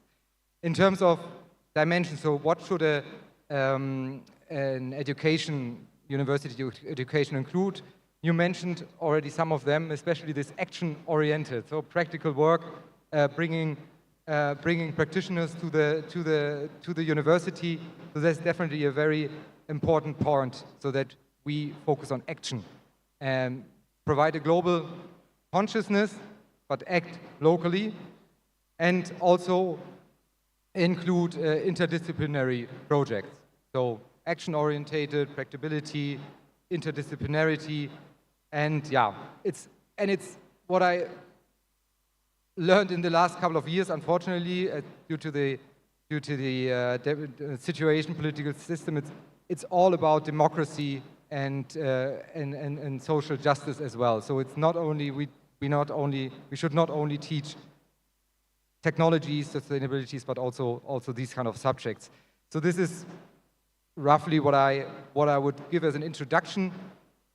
I could later maybe I could talk about Fachhochschule Dortmund, so coming really to my sphere of influence, what can we do on a micro level, yeah, when we really got into action as university leaders, because then of course it gets into details. So I stop here, and yeah, thanks for the first words, and I'm looking forward to it. Thank you, Stephen. Now, Hari Prasad. Yes.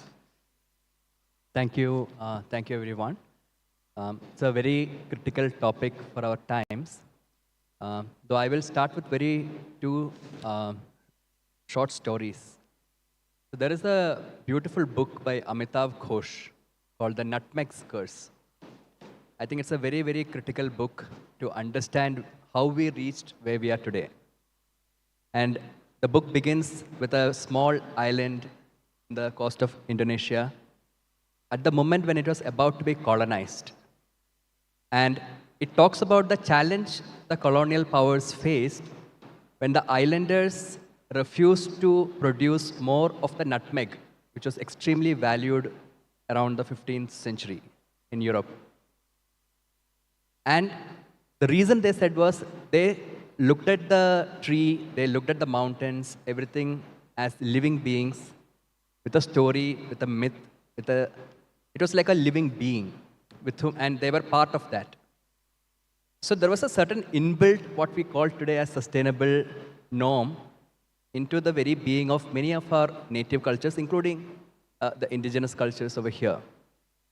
And then the book talks about how there was a systematic way in which the thought process got changed through the development of what is today the modern scientific way of categorizing plants, categorizing the zoology, the botany, which is completely deracinated of any sign of a living or the life.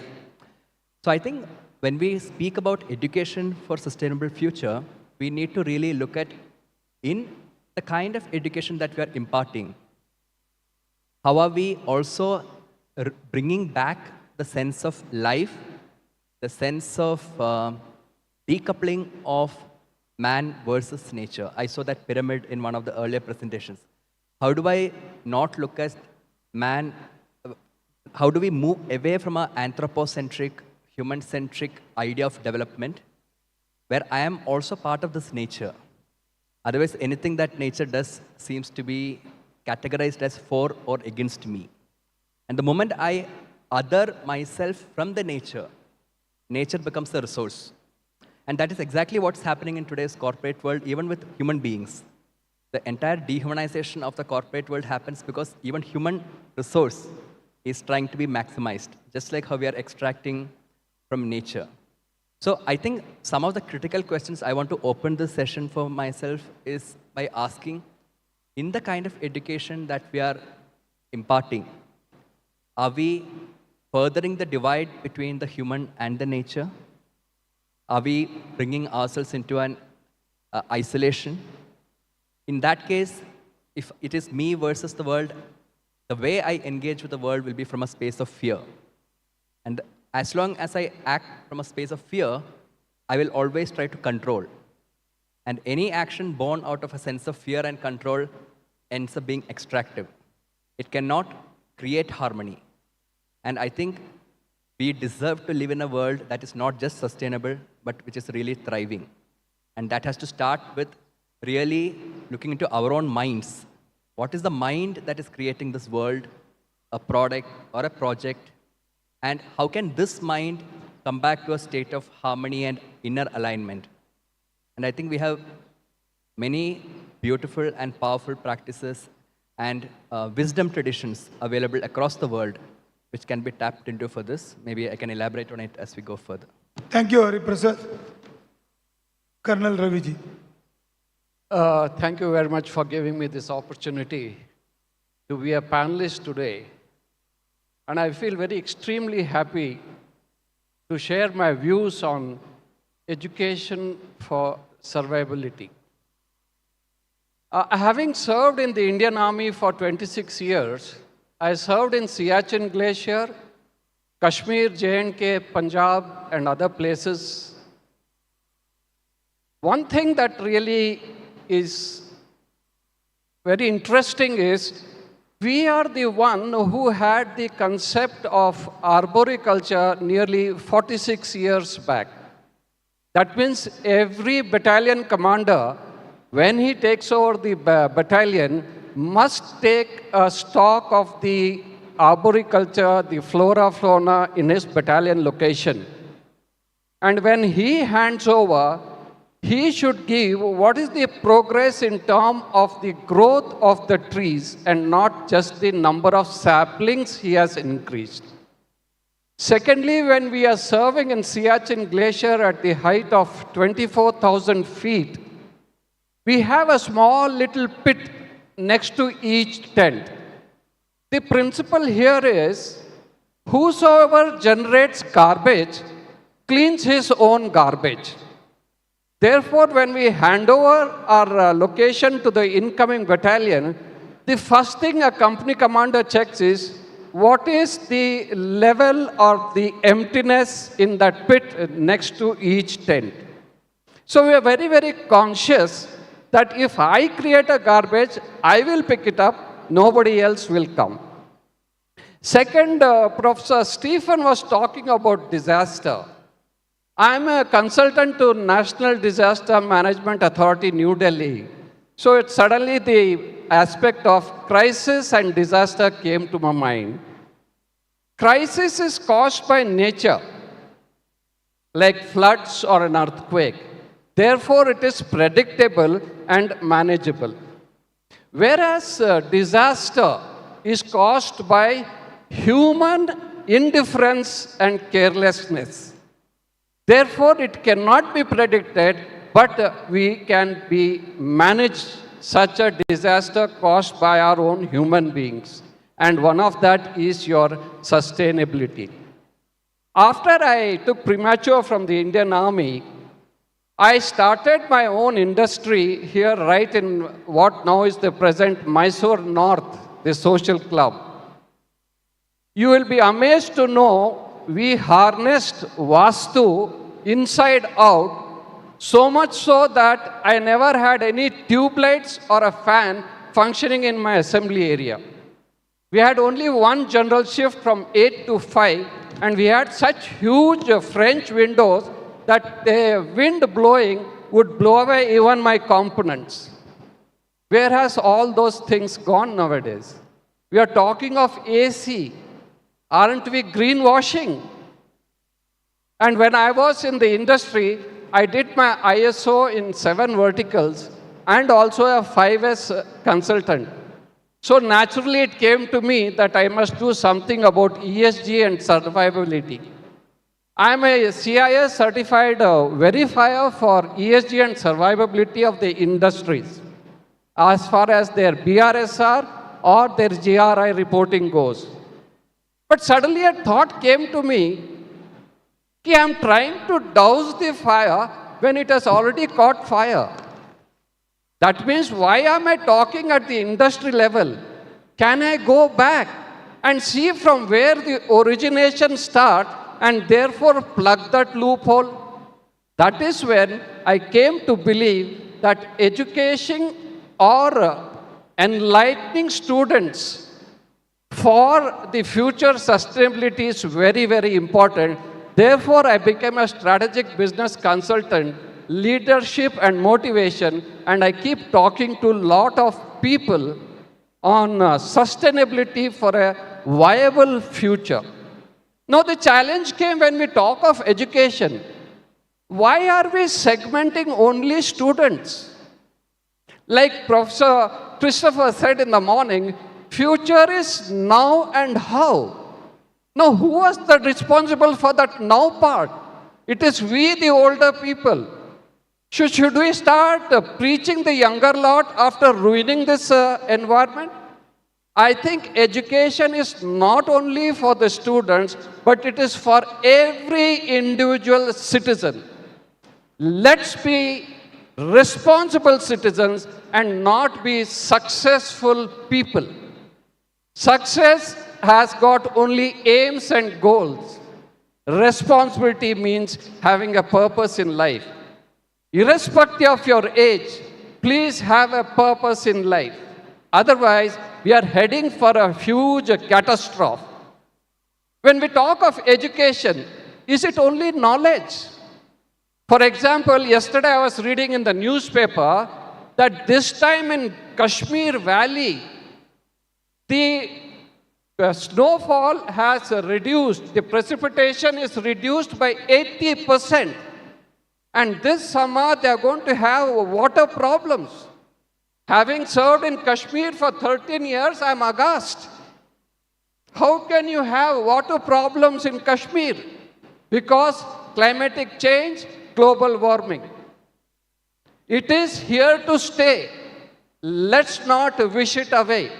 The only challenge is, am I applying my knowledge and information of global warming and climate change into what is called as awareness? Therefore, am I doing something worthwhile action? Global warming, climate change also happened the pre-independence era, pre-industrial era. But only thing, it took couple of hundreds of years to change by a degree. But now it is taking only couple of years, 3 to 5 years. That's why we are having storms, cyclones every week. In our childhood, it used to be a once in a lifetime to hear that a cyclone had struck. Therefore, let's not go for this education knowledge. Let's get down to awareness. Where are we heading? The question, the moot point ultimately comes is, it is not a discussion of sustainability. It is purely a question of survivability. What future am I giving it to my children? And the root cause of the destruction is me. Shall we have some introspection? Should we not change our attitude? Should we not change our behavior? Just because this nature was given to us because of my birth, free of cost, am I not responsible for its well-being? Let's not be selfish. Let's not be self-centered. Let's think of the future, and let us not hope our future generations curse us. And today is the day to make that a critical change. And NIE has been doing this wonderful 2 days workshop, which is very, very enlightening and thought-provoking. At the same time, the keynote speakers whom I heard, it is quite shocking. And I think this shock was more than a 440-volt electric shock. It's high time we woke up. Jai Hind. Thank you. Dr. Narendra. Good afternoon all. I would like to first congratulate Professor Shyam Sundar and this institute for fixing this theme of the conference on sustainability. I think we have made a big mess. We are in a mess. So it's our responsibility to ensure to how far extent we are able to provide this mess up into a better world for the future generation. I represent an organization called ICT Academy. Probably most of students must be aware. We work in across 21 states across India. This is needed, a background of me is needed so I can connect to the audience. So we work with a lot of skill development agencies across India, probably UGC or AICT on other end. governing bodies, state governments, planning commission, NSDC, skill development corporations on the other end. And then the third vertical, the corporate. I think they have said enough. I'm not going to reiterate what they have said. Actionable items. What next? We all agree that we are in a mess? Lift your hands. Do we agree that we are not in a good and probably a most expiring world right now? There's already expiry date, unfortunately. So as Colonel said, what is that we are going to give to the next generation? Sustainability is not an option anymore. It's a must. Like how you are going to have your habits, daily getting up without much alarm, making yourself ready, taking bath, wearing your clothes, making yourself hygiene. Sustainability is also like that. Unless we don't breathe in sustainability, we can't put into action. So what can be done at the institutional level? What can be done at the student level? More than that, what can be done at the society level? This is no more education problem, it's a societal problem. The mindset. There should be a synergy between the society, the governing bodies, the education sectors. We work with a lot of corporates, just take instance. We work with a lot of agencies on technology. But we got an opportunity to introduce a course on sustainability studies for a 100 hours curriculum by one of the donor, Honeywell, probably you would have heard, is a global partner. The target was to train for the first year, that's the current year, financial year, 500 students. Believe me, we ran around the institution to make them accept this course at free of cost. There were no buyers. 50 students, for 100 hours, I need to sacrifice my academics. What they will get? Simple. So that's the unfortunate situation we are in. Awareness is the first thing we thought. Okay, we went back to the discussion room. We ran a lot of awareness campaign. Probably after that, of course, we worked with a lot of institutions like NIE. So we had a good rapport. We somehow made this received by force. I'm telling, it's by force. We gave this to students. But next year we have a target of 2,000 students to be trained. We are not going to stop there. So what is needed? Something called incentivizing. I'm sorry if I'm using a wrong word. We need to incentivize. We are in an ecosystem where if I don't give something, there are no buyers, unfortunately. Today, the job of education has become to provide jobs. Unfortunately, that's not the thing.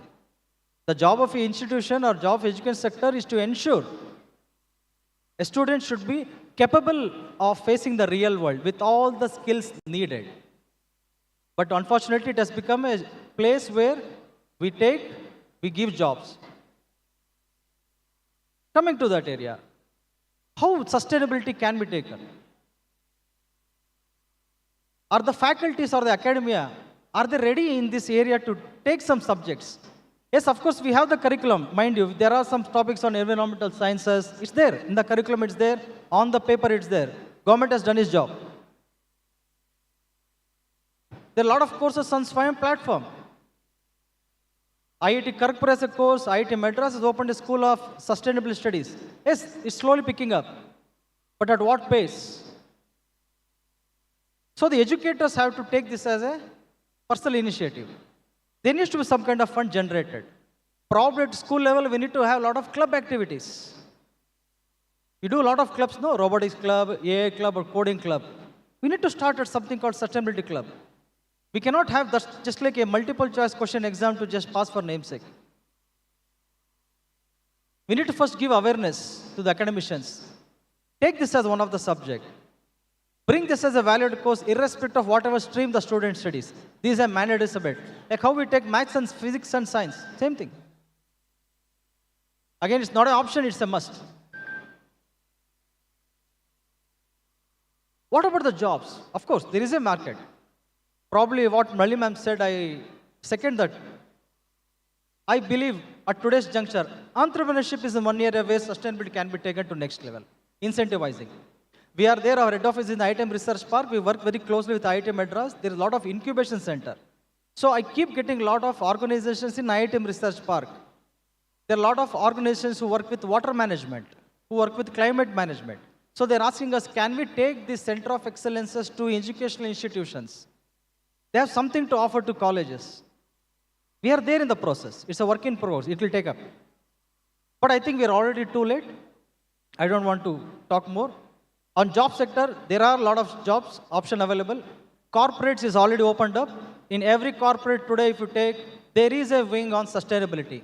Whether it can be a urban planner who can design sustainable products or buildings, it can be a solutions architect in sustainability, economy manager, technology officer. There are a lot of roles, newer roles coming up. So we need to be skilled enough. For that, we need to start. Probably not at higher education, probably at school level.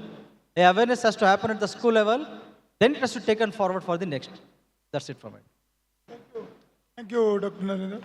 Now, Tanusha Patel is a student here at the National Institute of Engineering, and we also put her in the panel to see her thoughts. We did not tell anything about this, so now she's there. Let us see what are her perspectives. Good afternoon, everybody. I thank Shyam sir for giving me this opportunity to be at the panel. I may not have much experience as other dignitaries who are on the stage, but I can share the opinion or how our peer generation or the Gen Z think about what is sustainability or how their mindset is. One major thing which I have observed is that everyone thinks sustainability is not profitable. And one more thing what they take is that it is very costly. So when we go to a branded shop or a branded clothing shop, we just don't bargain or we buy at what they have put the rates. But then if we go to a simple organic market, we think that it is too high. We have to come out of this mindset where we think about the short-term goals. Say, for example, you go to a normal market and an organic market. Take example of 1 kg of carrot. In normal market, 1 kg of carrot, say it's 20 rupees. If it's an organic, it's 40 rupees. But we think that 20 rupees is too high for the short term. We don't break the components that if we eat that fertilized carrot or whatever vegetable, then we'll have to pay lakhs together bills to the hospital. So that is the gap where we have to build up. And one more thing, what I get questions is that I am an AI/ML student studying in CS branch. People ask me, you're studying software, what are you doing in sustainability? So there's a gap between interdisciplinary branches. So academicians or the researchers have to train that gap which is present there. We work on sustainable technologies at CREST. I am a part of CREST, where we develop our AI/ML technologies to the sustainable grids or the carbon capture units, the biogas units, the biodiesel units. So it is not that I am deviated from the branch which I am studying. It is that I am implementing our branch. Shyam sir always tells us one thing, that CS is just a tool. You will have to apply it. The same way, whatever technology be, whatever branch it is, you're studying, apply it in sustainability. Because I must say that I have already completed half of my life journey. Because previously or past 90s decades, average human lifespan would be around 75 to 80 years. These days, it is nearly reduced to 40, 50 years. So now I am at my 20s. It means that I have completed my half-life journey. If we are not still aware and if we don't awaken fast, then we'll have to see a very bad end. People also think that now say for example, I have attended 2-day workshop and I have learned here. Why should I apply? These years I have lived it like this, so let's go on. It is the point that not these years you have lived. It is that you have to change. Today is the first day of the rest of your life. So that matters a lot, and that is the change that we have to see. Thank you. Thank you. Give the panelists a big hand. Now we open for questions, and I request to start the questions. Otherwise, I also have a lot of questions to ask. So if anybody raises your hand, you will be the first. Otherwise, I will be the first. Yes, Vinay. You can hear. You can also tell to whom you want or generally? Yes. Anyone who wants to answer. So this is about, we're talking about education, sustainability in education, right? So at what point in the education system can this idea, in your opinion, can be brought up? You know, and in what way can it be integrated into the curriculum? Okay, Stephen, in what way you can integrate in the curriculum sustainability and how you are doing at Germany or at your university, FH Dortmund? Yeah, thank you for the question. So at which point, obviously it would be best to start as early as possible, so way before people get into the university, and this was mentioned before. So yeah, in the school or in the kindergarten or whatever, or even teaching the parents so that they act as role models basically from the first year of a child, right? But it's talking about specifically about universities. In our case, we don't have that much at the moment, to be honest. We are just at the start. So we have a lecture series, interdisciplinary, with all the different faculties participating and giving like lectures every week about sustainability. So all the students of all the faculties can participate. This is a good start. Apart from that, faculties doing things on an individual level, of course. That's a great thing. Most of the professors just do it by themselves, yeah, and that's the only way we can put it on a broader scale. So yes, but it's not in a controlled manner, and this is, you know, as a university leadership, of course, you want to have a quality management system. You want to make sure that it works, yeah, not only randomly. And yeah, there are some things specifically for Dortmund, but maybe applicable for others. So what you can do is you accreditate your study programs, right? So what you can do, and we can do it because we are like what we call system accredited. So we are accredited as a university, and each study program we evaluate by ourselves. So you can define a criteria saying whatever, this amount of credits needs to be dedicated to sustainability, or you need to prove to be accredited as a study program that sustainability is part of it. This is very generic. My general question is, and maybe someone wants to answer, is: do we do like generic courses, interdisciplinary courses about basics, not dedicated to a specific subject, and we offer this to everyone, or do we integrate it in basically every course? So sustainability becomes part of any course, becomes part of our DNA. Yeah? But this is actually, from a central position, more difficult to do. So it's much easier to say, okay, these are the courses, everyone has to take them, done, yeah? as you already mentioned. Yeah? It's not the solution to all the problems, but at least it's one step. Yeah, yeah. Some ideas, I mean, and we need to put it into our incentive system. So I don't know how it is in your country. So some part of the salary of a professor is probably performance-based. Yeah? So if you apply some indicators, if you put more focus on sustainability as a performance indicator, probably things will happen. Or for the different departments, so based on how much budget they get every year, this is based on the performance on sustainability. Okay, probably they will work on it, yeah. Or research. If you say our focus, we only support as a university research projects with a focus on sustainability. So this can happen. One idea could also be, I don't know whether you have it. So we have these sometimes we have this internship semester, or we have this exchange semester, yeah, going abroad.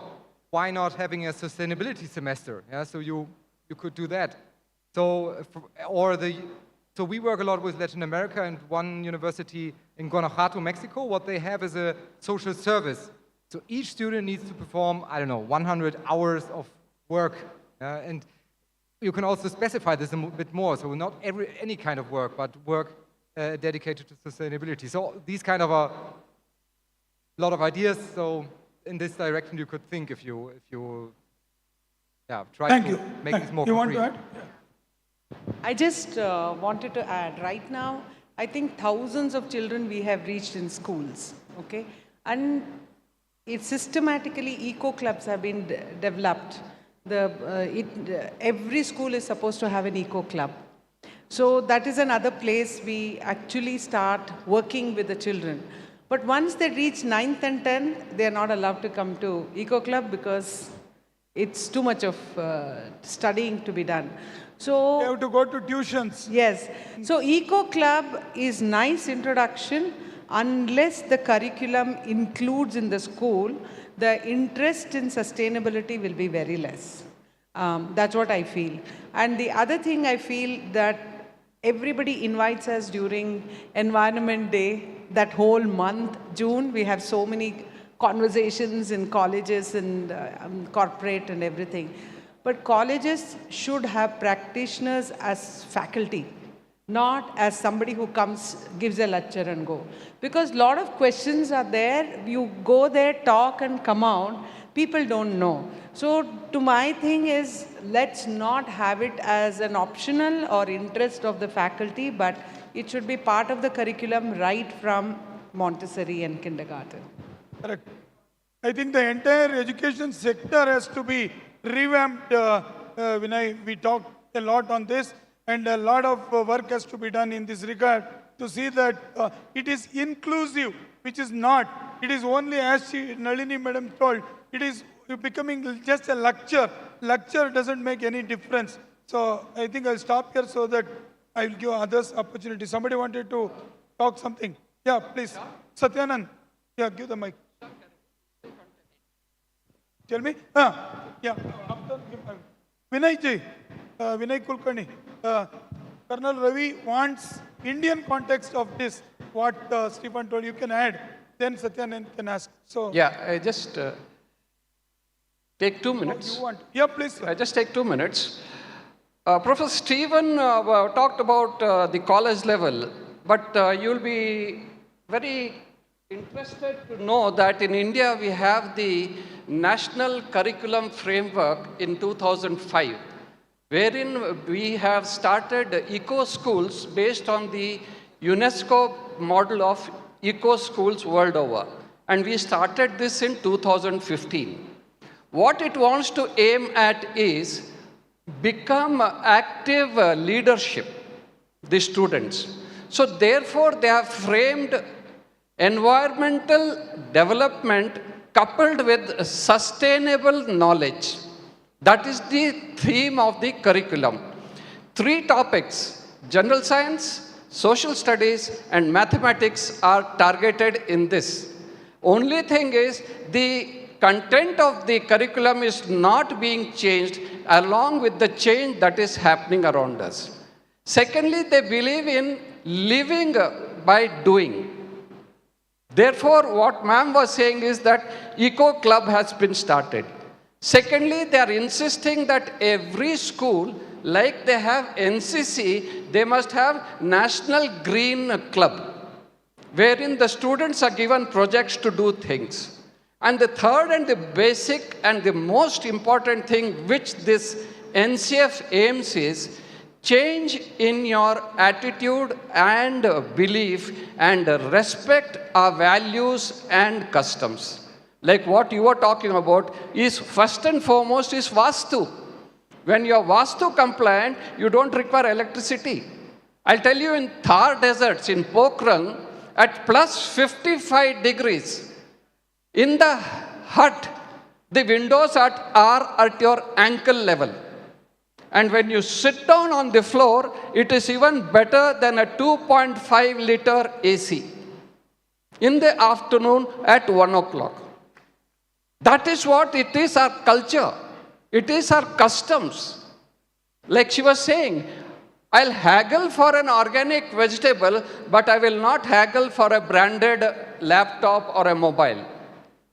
I think we need to change this, and National Curriculum Framework of Government of India is coming up in a very big way and trying to improve this. And mind you, it is not at all disappointing. not at all discouraging. On the contrary, it is motivating and leadership and encouraging for us to know that we are moving in the right direction. And our country is doing the right thing by going backwards and building up on our customs and ethos and traditions. Thank you, sir. Thank you. Give him a big hand.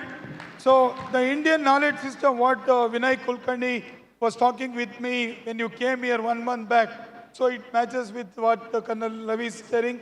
There's a huge knowledge system in our culture, the ethical way of life and everything that has to be nurtured and put in the forward, and we have to go back to our culture. As Swachh Bharat is another example, learning by doing. Yes, and I think it's a great platform for us. Due to shortage of time, we may not be able to discuss everything, but you know the panelists here, we have Vinay Kulkarni here.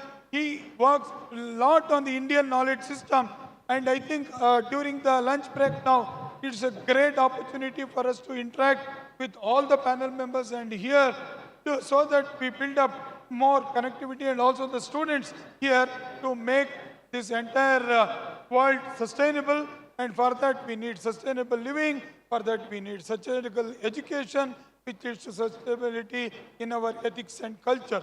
So these are the few things I want to add. Give the mic to Vinay. I just have... Mic not up.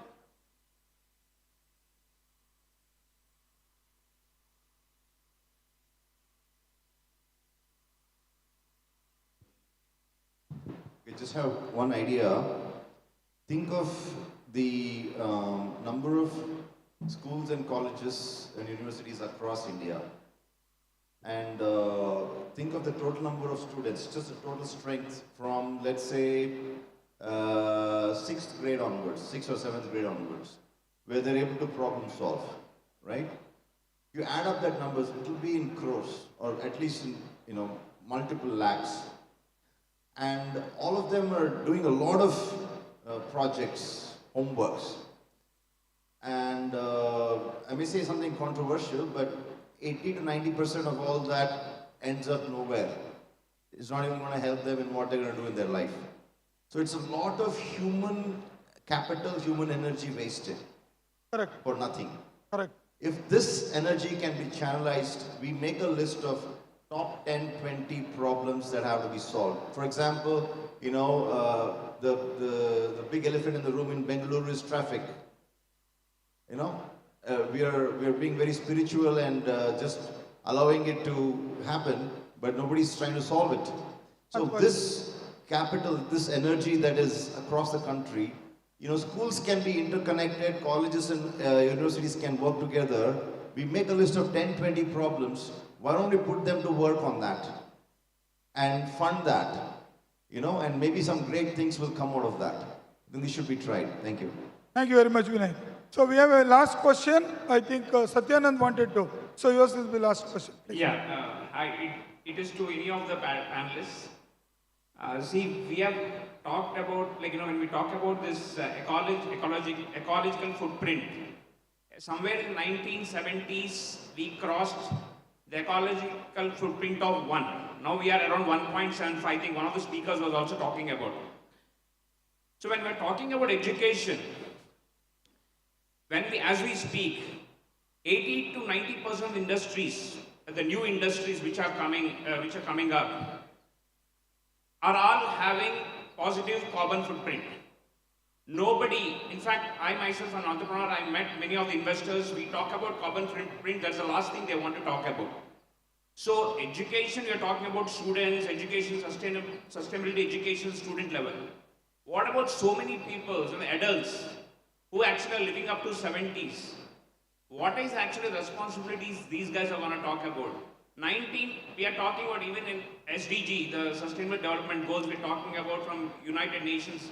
It happened to 2015. After 10 years also, what is actually the improvement that had happened? So, how we have, I just wanted to hear from the panelists, their views and how actually they can influence the geographical aspects, the political aspects, And in fact, you have organizations of the United Nations, which are centrally operating, all over the globe. And also the individual governments of each of these countries. Many of the countries are developing countries, You can't talk about sustainability there. So holistically, how we can actually bring in improvement and what you actually see. I don't know, some influences could be there, but what exactly you think about this?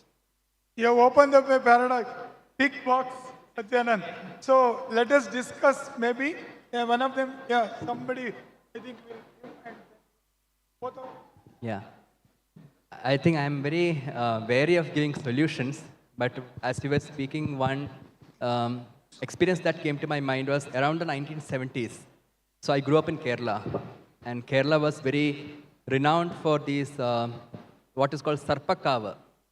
Every house had a small grove, where garden, where wilderness, with where you light a lamp, and it is supposed to be the abode of snakes.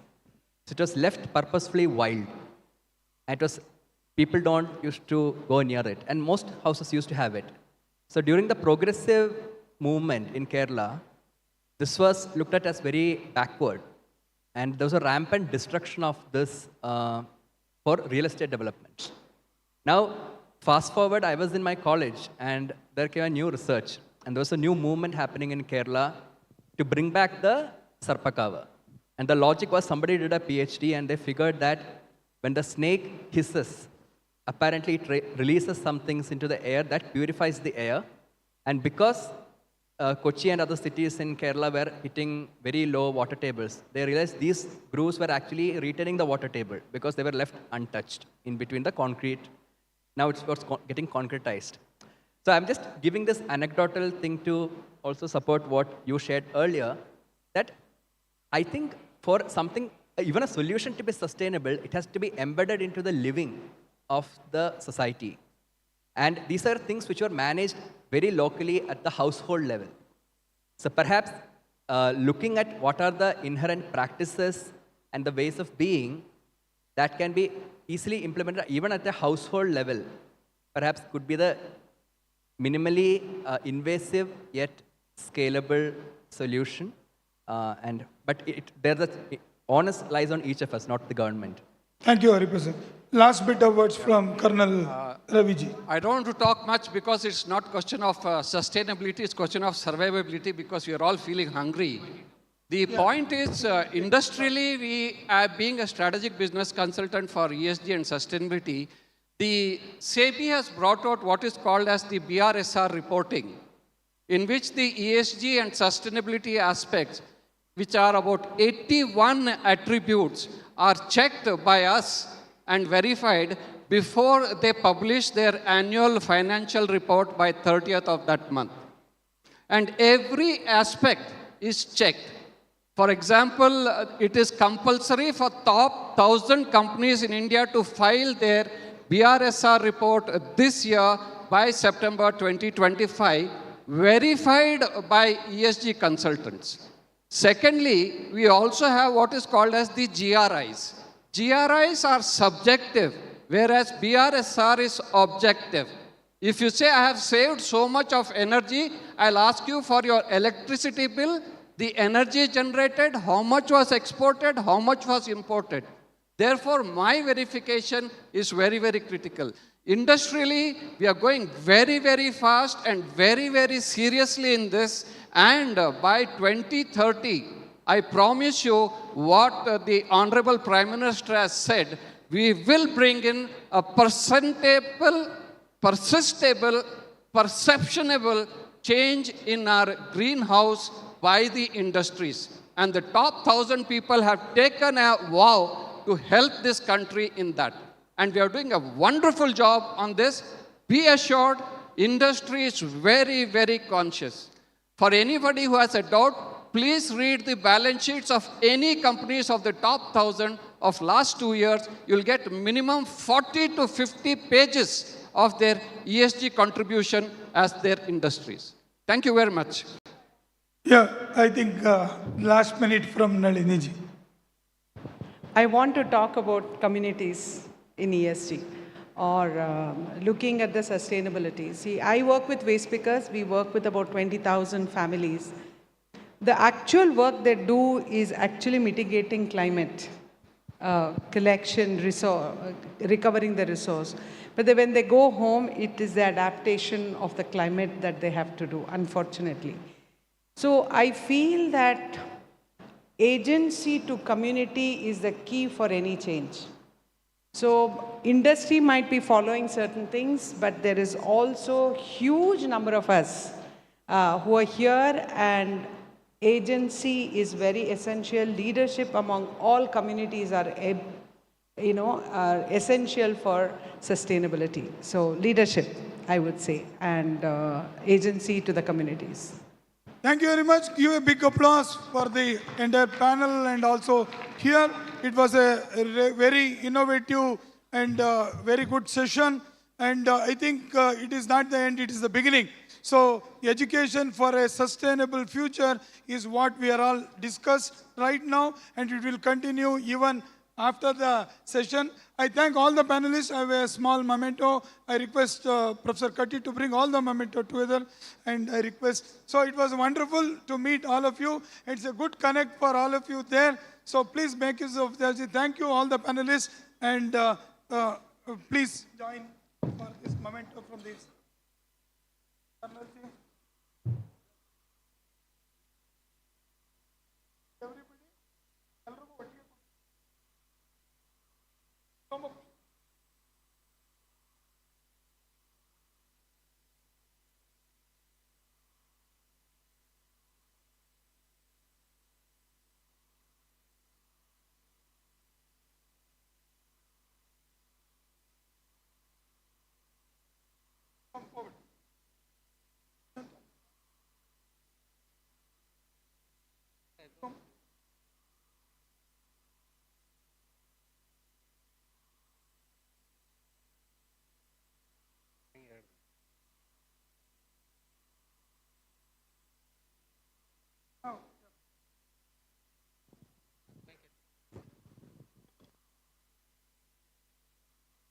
Thank you all. Please join for the lunch. After the lunch, and so we have the lunch. Please join us. And after the lunch, we have two more panel discussions. So we will not use more than 20 to 25 minutes for the lunch. So we have two more panels, and we have all the panelists here, followed by the valedictory, and we request that you come back in time. Thank you all. Please join there at the VIP lounge. Thank you.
I'm representing Chevron Laboratories.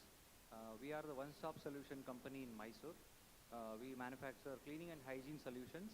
Apart from that, we manufacture cleaning machines, as well as we have association with a company called RMC, is Rochester Midland Corporation.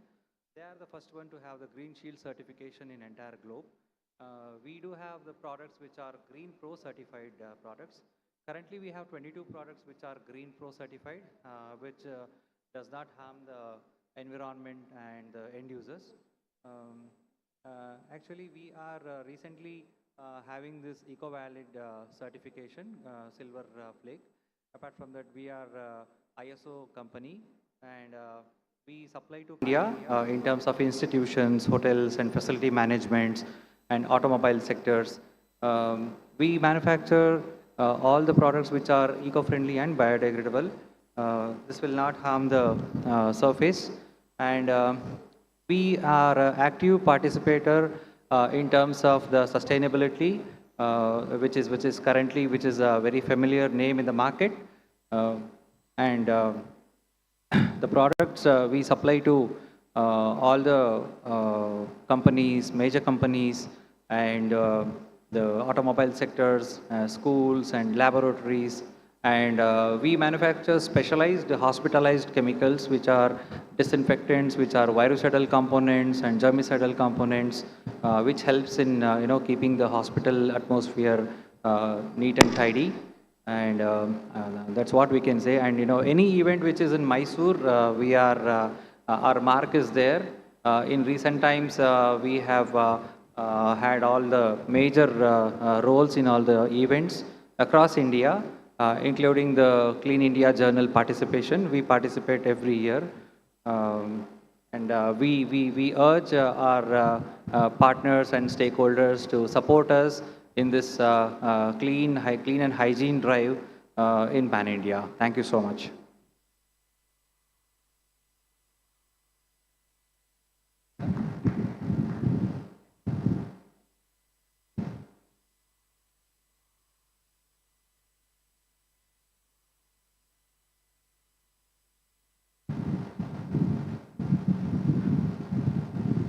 Thank you very much. When I met their managing director, Cherian, Mr. Sam Cherian, he was very happy to be supportive for our endeavor of two-day conclave and conference on sustainable technologies.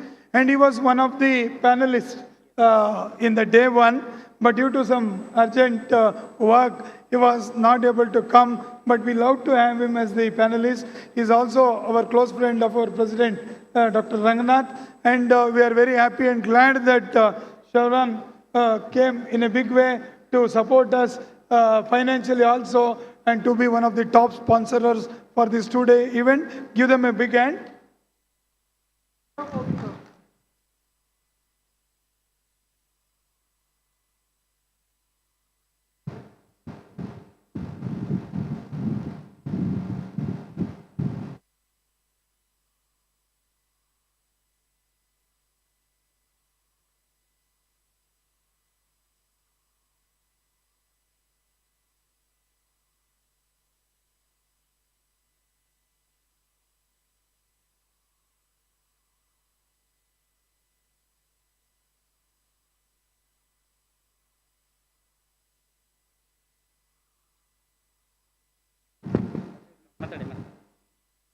So we'll start with the panel discussion number 5, sustainable industry and policy. So there are a lot of policies to be done to see that the entire industry will go towards sustainability. I call upon the panelist, Mr. Ravi Kumar Kandaswamy. He was the Deputy Director in the Mahatma Gandhi Institute for Rural Industrialization, Varda. My good friend, we have studied together in Germany. So I welcome Ravi Kumar Kandaswamy to be one of the panelists here. Please.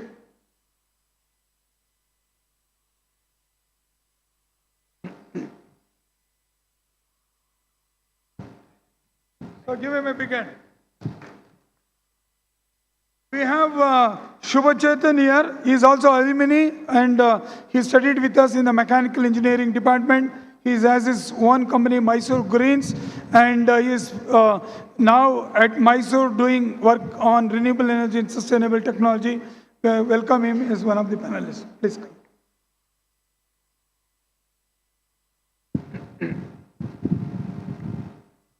So we have also Pradeep from Carlsberg. So Carlsberg, we are working with them now to get water sustainability. Crest is a consultant for Carlsberg, where we do rainwater harvesting for them. And it's wonderful that Pradeep is there. Welcome, Pradeep. So be part of the team. Did I miss anybody in that team?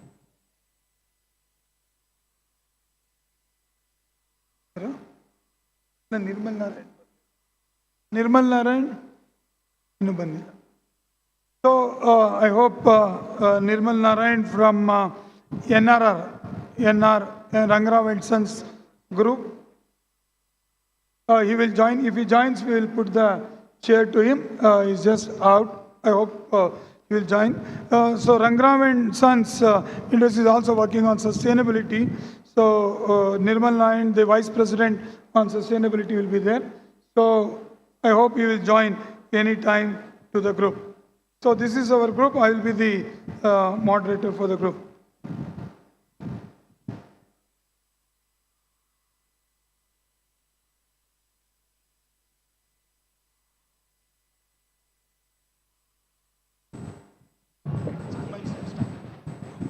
All the mics are on.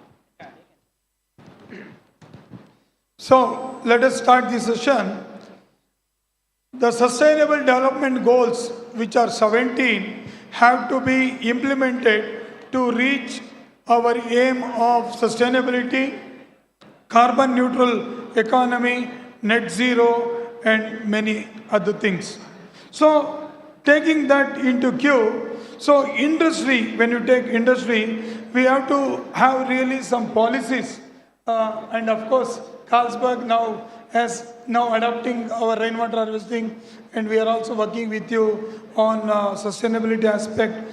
And Ravi Kumar, you being a person from the Mahatma Gandhi Institute for Rural Industrialization, Wardha, I think you have done many things on from the industry perspective for sustainability. And our budding entrepreneur, Shubha Chetan, who studied mechanical engineering at NI, and many of you are mechanical engineering students here.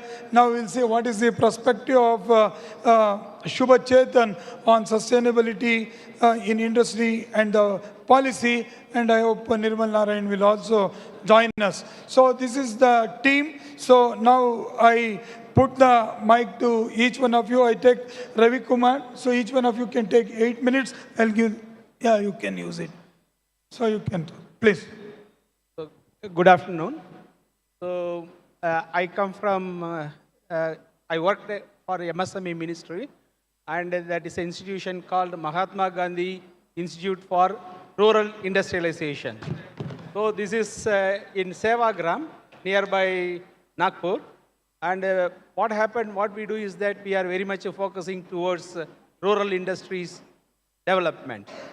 Now, I would like to ask you, I wanted to tell you that the objectives and other things of our institution. And everybody knows very well that industrialization created a lot of, industrialization is very much needed for the development of human being. At the meantime, what has happened, it has given some sort of negative impact on environment. As a result, what we are trying to do is that we are trying to cover up, like now what we are discussing in a big forums like sustainable technologies, how we can sustain both technology, how the technology can support the human, also how it is going to support the environmental aspects also. So this institute is a very old institute, and it was started by Mahatma Gandhi in 1934, and he stayed in our institute up to 36. 2 years he was there. And the concept of village industries or the so-called rural industries, either village industries, cottage industries, or rural industries, you name it, anything. So this one started from our institute. And it was converted as a Khadi and Village Industries Commission in 1953. And in the reason behind is that commissions, just now I was telling to somebody else, commissions are more powerful, like Election Commission, like Finance Commission, currently it is Nidhi Ayog. So commissions means they are totally controlled by the parliament only. As a result, the government at that time, they decided to give much more importance for these cottage industries or the rural industries. So they made it as a commission. Up to 2000, it was under KVIC, and in 2000, people started thinking that it should be revamped. And it was given to IIT Delhi, and IIT Delhi restructured it, and they suggested that this institute is supposed to be an autonomous body directly under MSME ministry. And from 2008 onwards, it is a separate autonomous body, and we have 6 departments. Why I wanted to tell you, or start this institute is that, talking about this one is that, normally if something happens to environment, we are talking negative, like industrialization, creates a lot of unemployment, it is spoiling the environment. Does it mean that industrialization should not take place? No, it is not like that. Certainly, industrialization is also important. At the meantime, we should also focus on the environmental, protecting the environment. That is how we are here today. So, if you see in this particular perspective or in this particular angle, Gandhian philosophy is one of the best philosophy and which is matching very much on sustainable, developing sustainable technologies. And what we do in our department, in our departments, we are trying to go for sustainable technologies as well as you can say that environmental friendly technologies also. So we are working in that. So there are 6 departments and one is taking care of Khadi. Khadi is a very, it is a pattern of India, which is hand-spun and hand-woven and which creates a lot of employment all over the world, or all over India. And then that department is taking care of the Khadi and textile sector. Another one is bioprocessing and herbal, because mostly related to agriculture product and other related things, herbal and also many products development, and those things are going in that particular department. And rural chemical industries is another department, and rural craft and engineering, because craft is very important and it is spread over all over India in the rural areas. So they are also trying to help them. And energy department, always the other departments require energy, so that there is a rural energy and infrastructure department, which I was heading for about 15 to 16 years. And then one more department which is taking care of the marketing. You see that the small scale industries or micro, small, medium enterprises or the sector is concerned, 60 to 70% of employment anywhere, any country, either developed country or developing country, you take anywhere, 60 to 70% of the employment lies in this sector, either directly or indirectly. Similarly, the GDP, 60 to 70% of GDP of a country is totally depending upon the MSME sector. And India is very much focusing or separating these small industries into micro and small. Because micro, they wanted to favor, they wanted to support more through many schemes. For an example, subsidies and a lot of loan and so many benefits they are trying to give it to micro sector.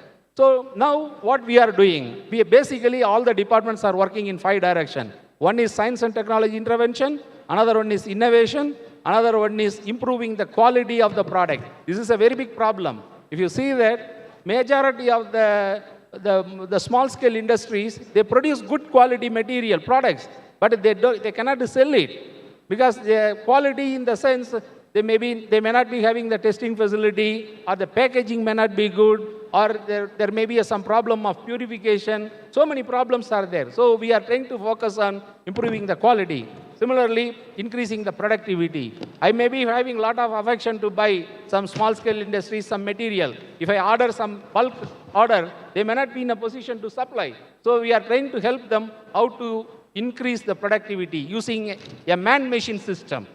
We wanted to bring the mechanization also. In the meantime, we don't want to go for 100% automation or something like that. We try to look for a man-machine system such a way that employment is also assured as well as their productivity can also increase.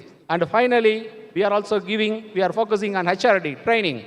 Whatever technology or the process or the product what we are developing in our institute, we give training on that particular thing because nobody else can give training. There are many other institutions which are working on that. And particularly, let me come to my department now. We are energy, I come from the Rural Energy and Infrastructure Department. And basically what we do is that we work on developing small machineries, which are very much, as I told you, it is under MSME ministry. And we don't focus on other researchers. Mainly we focus on MSME sector. How we started working on developing the machines or whatever it may be in the sense, we did initially when all of us we joined in 2009, we had a problem, how to go, because this is totally a new institution. There are some objectives, but how to start, that was a problem. So that time, what we thought is that we try to visit TIFAC and also some other institutions which are very much focusing towards innovation. When we visited those institutions, they try to discourage us, don't go for innovations. Because these days, if you see that Abdul Kalam ji is concerned, if you wanted to be very strong, one has to focus on innovation. If you are very strong in innovation, your country is going to be very strong. This is those days, arms are the power. Okay, but these days it is not like that, economic power. And innovation is also one of the things. So when we went there, they told us that, sir, we don't waste your time in innovation because we have a lot of innovative technology, but nobody is ready to take that innovative technology. Then I asked that, what for? That people develop some technology, but nobody is ready to venture on that new innovative technology. So where to start, how to start? Then we realized that let us go from bottom. So visit the industries, identify their problems, and try to find a solution through your innovation. Then this is going to be a very sustainable approach. So till from these last 15, 16 years, we are working in this particular direction. And from my department, we have developed some innovative things. For an example, solar charka. Charka, you must be knowing that that is a decentralized spinning system. And it is with the 8 spindle. And almost some 6 lakh charkas are there in India. And it is having a lot of problem of treasury, particularly women. They spin and they have problem in their arm. And after a long period of spinning, they have a lot of problems. And the yarn quality is also not good. For an example, khadi cloth. Everybody knows here khadi is good, but nobody is ready to buy khadi. The reason behind is that it is not cost effective. So it is also, second thing is that life is also very short. So like that, there are a lot of problems. So we try to work on that, and we try to go for eco-friendly technologies, like converting that into solar. Normally what we do is that we redesign the system and reduce the power. Once the power is reduced, solar or any renewable can easily be fit into that, so that it is going to be, the investment is going to be less. So like that, we have developed many technologies. Similarly, the other department also, they have developed a lot of innovative technologies. And maybe, I don't know that I'm crossing the 8 minutes time. So if you are interested, maybe we will discuss. 1 minute. I can take over. So now, apart from this, what we are doing is that we are creating awareness program. Even I have come to NIE sometime before, maybe some 4 or 5 years before, we have given awareness program. And we are targeting the younger generation. As many people were telling that we should, even the previous session, education, it is very true. Younger generation is supposed to be exposed to many things. How it is supposed to be, what is the sustainable technology, what is that environmental technology, like that. And also we are creating entrepreneurship. We are working, supporting people through our technology. And we are not involved with the finance, but our sister institution, Khadi and Village Industries Commission, they are having a lot of schemes like PMEGP scheme, Prime Minister's Employment Generation Program. And through that, we are supporting them and we are helping them to get that. And this is another part. And also we are reaching the very remote areas. For an example, Gadchiroli region. Particularly, Gadchiroli region is totally Naxal-prone area, and we try to support the youths. We bring the youths and we give them some training on different technologies, and then we keep them for 1 or 2 months, and we are trying to help them, because a lot of funds are available for them. Only problem is that to bring them and motivate them, give them some awareness, and then teach them the technology. That is very important. That is also we are doing it. Apart from that, we are getting into the very remote areas like Leh and Ladakh. Now we have developed some technologies very specifically for wool processing, the pre-spinning process of wool. And wool, they do it manually and they produce it very less. And one of the guys came because of the UNDP. And what they did is that they requested us, can you help us to develop some technology for that particular problem? And that technology has been given. And one, we have given it to Belgaum, some of the Khadi institution which is working on wool processing. Another one, we have given it to them in Leh. Leh in the sense it is not really in Leh, some 100 kilometers away from Leh, very remote area. And the interesting part is that those people, particularly the women, are very much interested. That is the big strength for us. Otherwise, we cannot do any field trial there. We are here and it is very far, but they are very interested. And also we work for the very, socially discarded people, like prisoners. We give them some training, particularly on LED light assembling and so on, and they are starting their own startups now. Small, it is not very big, but a small business they have starting up. And also the criminal background women, they have been collected because they want to change their life. So for them also we are doing it. Like that we are doing a lot of work. Maybe if anybody is interested, we can discuss it later. Thank you very much. Thank you. Give me a big hand. What I want to call is sustainable industry. When you take up the concept of sustainable industry, the work that is going on by Mahatma Gandhi Institute for Rural Industrialization, Varda, is very much appreciable.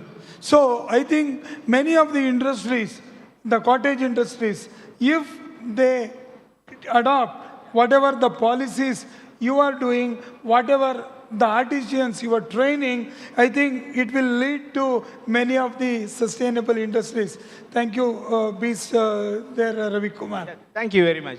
So now I call upon Shubha Chetan. Shubha Chetan is, as I told you, alumni of our own NI. He was also my student, and in mechanical engineering, he was in US for many years. He has come back from US, started his company here, Mysore Greens. So now let us hear from him. He's working on green technology. What should be the sustainable industry and policies from his perspective? Shubha Chetan. Thank you. Thank you for giving me the opportunity to be one of the panelists here. So we are Mysuru Green Technologies. We set up our company about little over 2 years ago. And Shamsundar sir is one of our mentors also. And some of the technologies that we are working directly upon are related to energy, agri-tech, then waste management, and the last item is the nutrition. Now these are the four areas which we are focusing on, which are also directly related to the sustainable development goals also. Okay, so when we talk about energy, the first topic, we are also an empaneled vendor under the PM Surya Ghar Yojana. That means we also install solar panels for houses and offices and companies that help people get their subsidies through the government. Now with this scheme, what we are trying to do is basically, India as a country, when we look at it, the big picture, where is all the energy coming from, all the electricity? So most of the energy that India is producing today is from coal. So about 70–80% of the energy is generated from the coal. Now, needless to say, the side impacts of all this on environment is very high. So, thanks to the government's initiative, there has been number of schemes for adoption of solar energy and also decentralized energies. Now, as a company, we are helping with installation of microgrids, then off-grid power plants, then on-grid power plants, and development of various technologies in that area. And we are also developing our own product wherein we can work with whatever energy that is surplus available in the area or in the geographical location, not only solar, be it wind, hydro, or let's say we have biofuel-based generator, it should also be able to work with that. Now again, when we are developing a new technology, it is an uphill task. One, it is in terms of, let's say, financial matters and also technology related. Now, as an MSME, as one of the startup companies, we are getting number of encouragement from the government related to this. And compared to what it was 20 years ago, today I think the technology is pretty ripe. And also the platform is also pretty ripe for setting up a startup. So that is basically the energy part. Now when we come to the biodigester, we are working with a number of companies wherein we implement some of the biogas plants of various designs, again, depending on the needs of the consumer. Let's say be it a house, be it agricultural field, or be it industry. We can tailor-make solutions for each of these categories. We have prefabricated biogas plants which are very quick to install and very long-lasting. They can last easily as long as 15 years at the minimum. Then we also have IoT-based platforms to monitor the health of these biogas plants, to understand what is going on, how much biogas was produced during the day, how much was consumed, and to make it more clean fuel, we also implement scrubbers that can be easily replaced by the consumers in their own houses or agricultural fields. Now, the amount of energy that is generated by these biogas plants is also pretty staggering. Let's say a farmer, a typical farmer, if he has about 2 or 3 cows, using just the animal waste itself, he can generate all the energy that is required for his household cooking. And again, let's say the output of the biogas plant, if we value at, let's say, 100 rupees, just as a number, the value of the gas can be, 10 to 20 rupees. The rest of the value is actually the slurry that comes out of it. The clean slurry that comes out of it is very rich in bacterial content, and it works as a very good organic fertilizer. Now, this is something that needs a lot of education and awareness among people, which we are doing in through our company in whichever way possible. And we are also set up our stall in the Suttur Jatra that happened recently, where we had a chance to interact with the farmers. We had nearly 2 to 3 lakh people visiting per day. And it was a very good awareness program that we were able to give to people. And also, we also learned a lot at what happens at the grassroots level. Then the next vertical that we are focusing on is related to mobility. Mobility is basically EV charging, and wherever we have unreliable power supply, using our microgrid and solar power station, not only we give the power to the houses, but the residual power that is left over, we can also help with EV charging. Now, this is very much crucial for making clean and green energy reachable to every part of the country. Then the fourth vertical that we are working on is going to be related to nutrition. Now, nutrition is one area, it needs a lot of understanding even to the general public. What food we consume, how it is produced, and what is the nutritional value of each is something that, that needs a lot of attention. Now, as a company, we are developing a technology wherein by not using any sort of a preservative or any other chemical, we are developing a technology wherein the food can be stored at room temperature without refrigeration, and the food can be stored as long as 50 years. And at the point of consumption, all that is required is basically add boiling water, whatever content that is mentioned in the packet. If we add that, and it is the most nutritious food that can be had, and by far this storage technique preserves the nutrition content to the highest possible value compared to any other food storage technique. Now, this is something that is still in the works, and hopefully soon we can get them into the market. Thank you. Give him a big applause. And I hope sustainable industries, I think your industrial products are not only I know that is highly sustainable, and I think I should congratulate you to taking this up in a big way, and we are also with you all to see that sustainable systems and products come up everywhere. Now I call upon Pradeep from Carlsberg, and I think one of the most extensive use of water, so that is done. Last month when we did our work with AB and BEV, they need 16 lakh liter of water every day. But due to my busy schedule, I was not able to visit your industry, and my people visited. So coming to the sustainability, I also want to touch upon the water aspects, how to meet and everything, because you are also one of the big consumer of water. So, and things like that, and many sustainable policies that can be adopted, Pradeep, to make the industry sustainable. Your thought process, everything, it's open for you now. Thank you, sir. Thank you, sir, for giving me this opportunity to be a panelist here. I'm very grateful to you. So my name is Pradeep, and I'm from Carlsberg. Many of you don't know about it. Like Carlsberg is a company where we make beer. So our company is across the globe, and we are in India as well. Our headquarters is in Denmark. So our company in India, we have 7 factories across the India. That's our own factories. And we have 12 contract manufacturing units.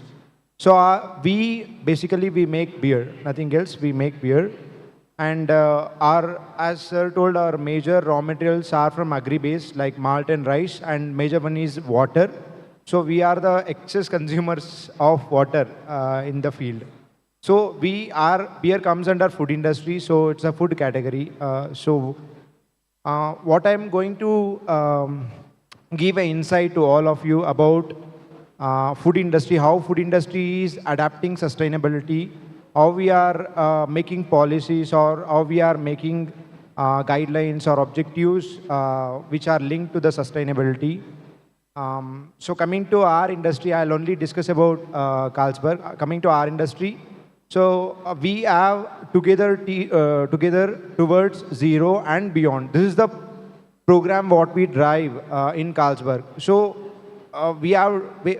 people say that we are adapting sustainability, we are doing that for greenhouse gases, we are saving water, all these things people say, but how it is implemented in the industry or organization and what we do. So any programs which we implement in industries, it has to go down to the very bottom level. So it cannot be on the boardroom meeting saying that, okay, we all are having this plan, this kind of plans, and if it has to really work out, it has to go to the root level. So in our industry, our root level is we as employees, like who makes the beer, who are the operators, associates. So till that level, we have to take our policies, and we have designed it so beautifully that it is linked to them. So it is going to that level. So coming back to the Together Towards Zero and Beyond, this is a program what Carlsberg is driving across the globe. So we have 6 elements in this. First one is on zero carbon footprint. Second one is on farming footprint. Third one is on packaging waste. And we have responsible drinking, since we are into a beer industry. And we have zero waste, and we have health and safety. So there is no safety incidents in related to human beings, human safety. So as sir was saying yesterday on the 17 sustainable principles, what he was demonstrated. So we have taken all those principles into 6 because 17 is too long number. So we have like re-modified or read it into 6 principles. So coming to first one, carbon footprint, zero carbon footprint. So zero carbon footprint, we are discussing from yesterday, so many authors, so many panelists, they were saying about zero carbon footprint. We are also driving towards it. And so in our industry, in our Carlsberg, Mysore, where our factory is located at Nanjangud, so we are taking 95% of the electricity what we consume is from green energy, that is from solar or from wind. So this is the 95% we are already taking green energy. Only 5% we are not able to achieve. That also we are making a plan to get that 5%. For zero carbon footprint, we have a target. For 2030, we should be 30%. And by 2040, we should be 100% zero carbon footprint. This is the target what it has been driven from our Denmark. So this is about carbon footprint. There are many things which I'll tell you later. This only I'm saying about the policy and regarding these programs. So industry practices are best practices. I'll tell you later part. So next one is on farming footprint. So we take our major raw materials are malt and rice. So we use that to make beer. And when we source this from suppliers or vendors or to third parties, we always see that they use all these regenerative practices and sustainable practices for farming.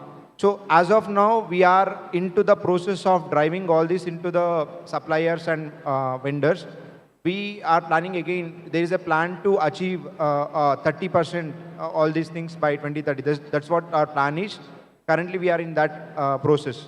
So coming to suppliers and vendors, organizations, what they do is they take all the materials from any suppliers or any vendors, they do due diligence, but I've worked in many other industries as well, but the extent of doing due diligence of the vendors or suppliers whoever comes, it may not be that level where sustainability is also considered in it. So, but in our organization, we are strictly obliged in that. We have a code of conduct. Before any supplier introduction into our organization, we take all this to them. So in our code of conduct, there is first part is on the sustainability part. So there we are giving awareness, or we are giving the gist of what the sustainability across in our company, what we do follow. So we tell about that. And second part is on, now we get raw materials. So there would be like deforestation or harming any of the habitat, any kind of habitat harming that. So when they supply us the materials, all the materials shouldn't, it shouldn't be where it is resulted from the deforestation, where they do the deforestation and then they do the farming. And I'm giving an example. So kind of things we don't tolerate at all. So all these things we consider before taking the supplier, and we also take that due diligence.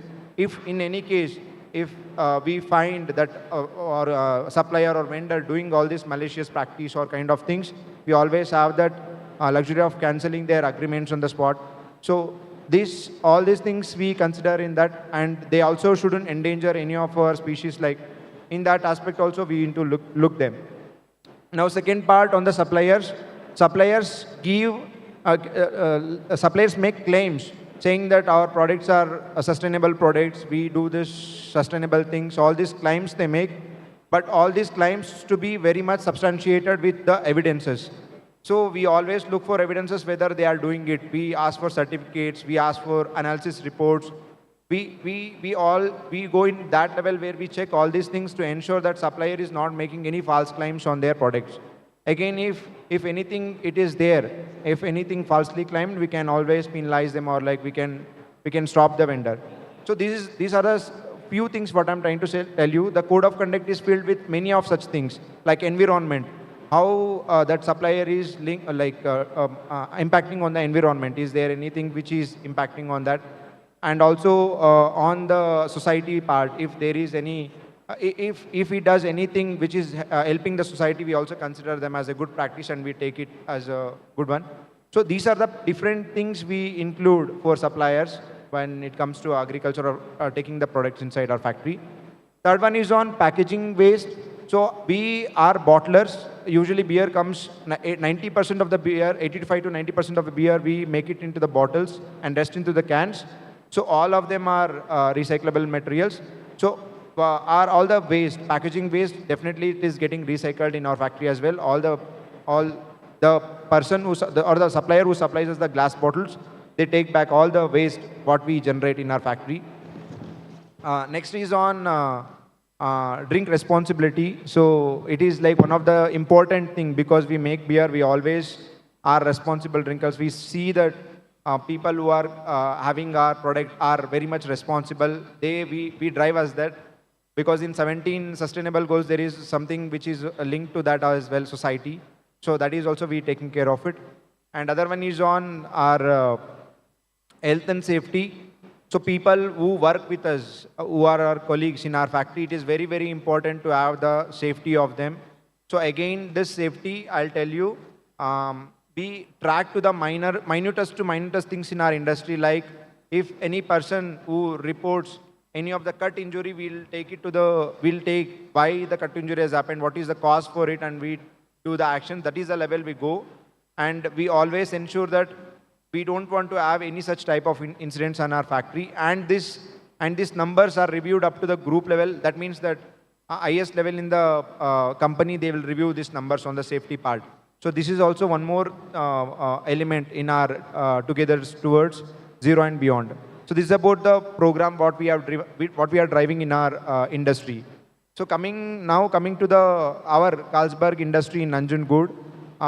As I told you, we are using 95% green energy for our electricity.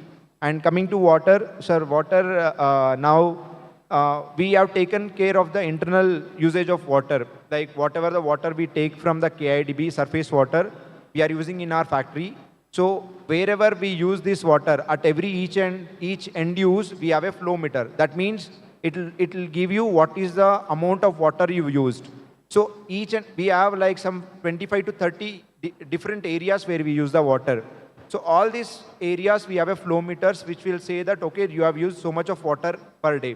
And we have already defined what is the quantity it should be used in that area. So every day we track this. Every day we see what is the water is being consumed. If the water is consumed more, any of the areas we are consuming more, we track it, we discuss with the area owner, we talk to them and we say that, okay, water is being used more in your area. There is some problem in your machine or there is some other problem in your function. So this is the discussions what we take for the water. And so with this, now Mysuru plant, I would say like, we are using like 2.4 HL per HL. That means that to produce 1 liter of beer, we are using 2.4 liters of water.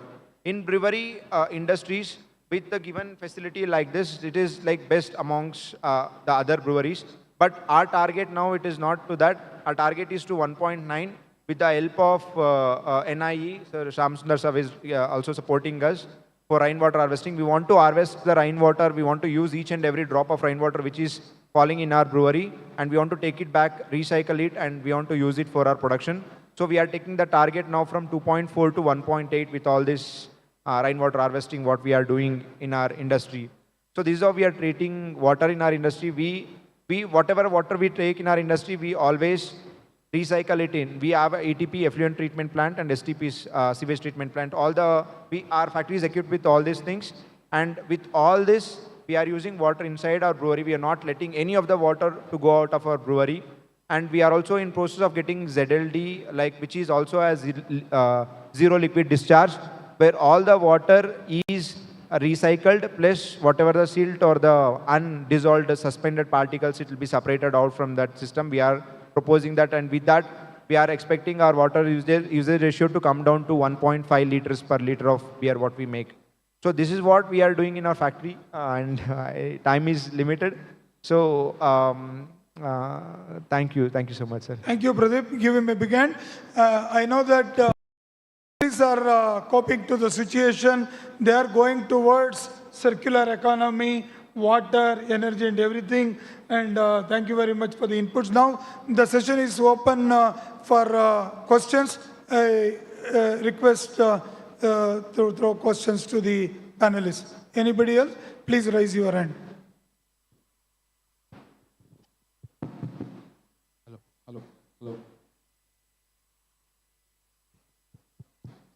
Hello.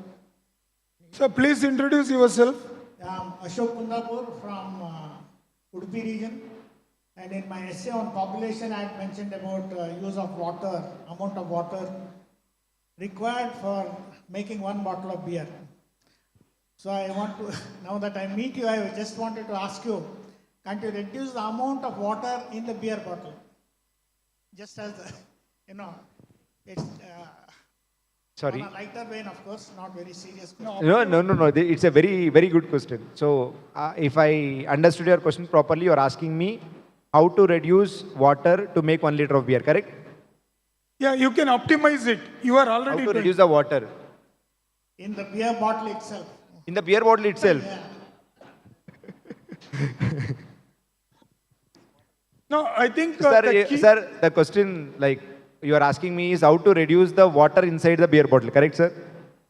Sir, it is our beer is made up of 98% of the beer which is there in the bottle is water, sir. Water is our base material. So if I cannot take that water out of the beer bottles. Now the beauty here is how much less water you waste. Yeah. Correct? So can you tell for 1 liter of water, how much you are wasting, because you also recycle the water? Yes, sir. I'll tell you in the other ways. When our brewery started in Mysuru, it started in 2017. First production we started in 2017.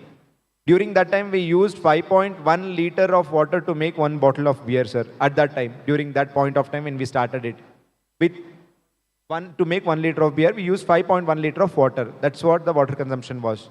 With series of improvements every year after implementing so many improvement activities in our brewery, now we have reached where we are making 1 liter of beer with 2.4 liter of water.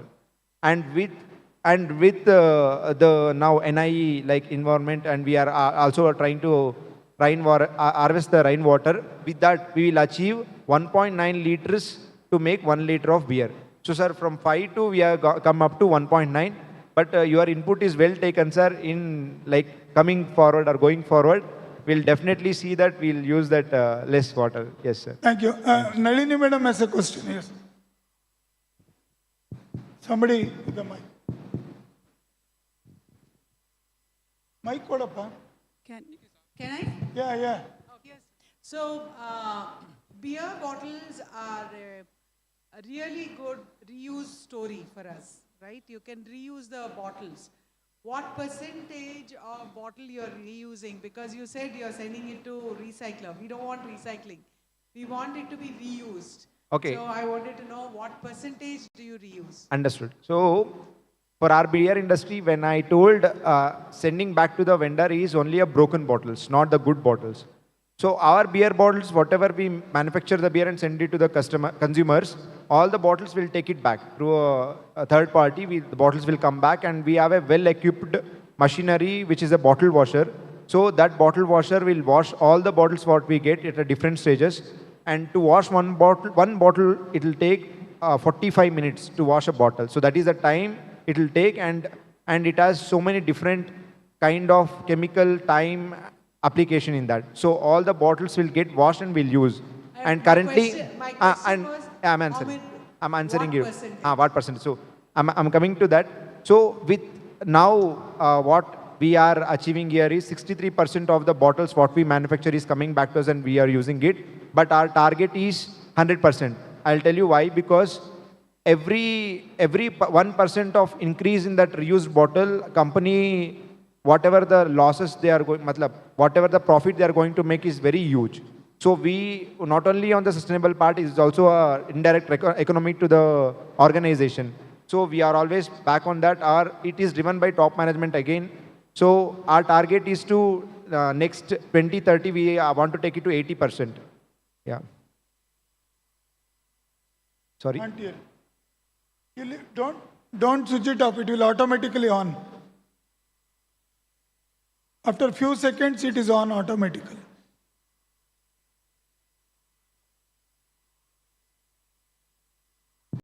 So I wanted to say we will work with you to make it 100%. We work with waste pickers. They are the one who is picking up those bottles. Exactly. That's right. She is the executive director of Asirudala. Yeah, so we are short of bottles. Sometimes we don't get the bottles, so we go for new bottles. But if we get 100% bottles what we send back to us, definitely we'll go for 100%. Thank you so much, madam. The circular economy, sustainability, you connect with her. Yes, madam. They are Definitely the one I'll of connect with you. give Asirudala a big hand. They are doing a wonderful job. All of you can see it on the online also, Asirudala.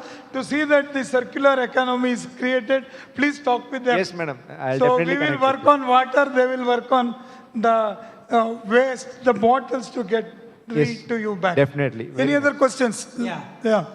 So my question is to Mysuru Green Technologies.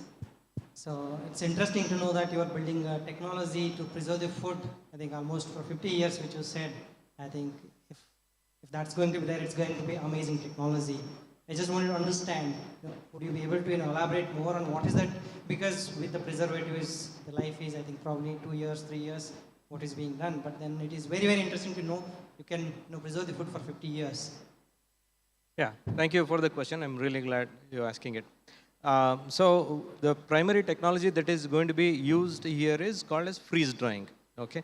Now for a food to go bad, there are 3 things that are required. One is the presence of oxygen, other is the temperature, then the moisture. Okay. Let's say you bring your favorite biryani from wherever. Let's say we cut off these 3 things from that a pack of food, or the one plate of biryani.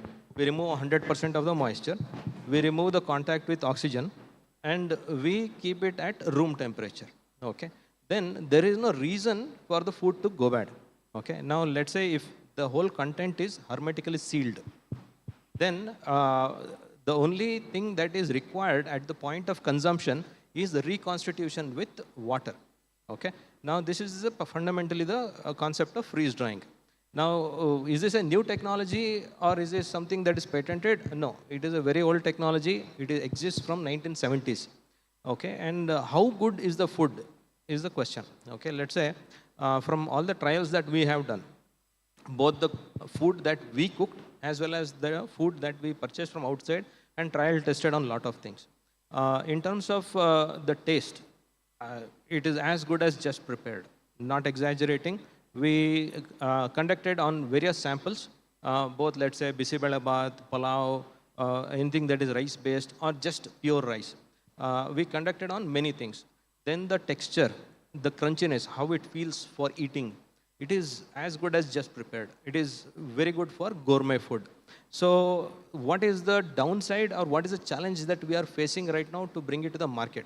See, the process is very intense, meaning let's say a batch of food, let's say we prepared the biryani today, and to get it across as a packaged food, it goes through a cycle of freezing, then in the frozen state it goes through drying where 100% of the moisture is removed, and then the packaging part. Now for this entire cycle to happen, it will take anywhere between 24 to 48 hours. That is if there is no process that goes wrong in between. If something happens in between, let's say loss of pressure, then the entire batch has to be discarded. These are all the challenges that we are trying to overcome. And again, since that whole equipment is so large, it is also energy intense. Okay, not as energy intense as baking.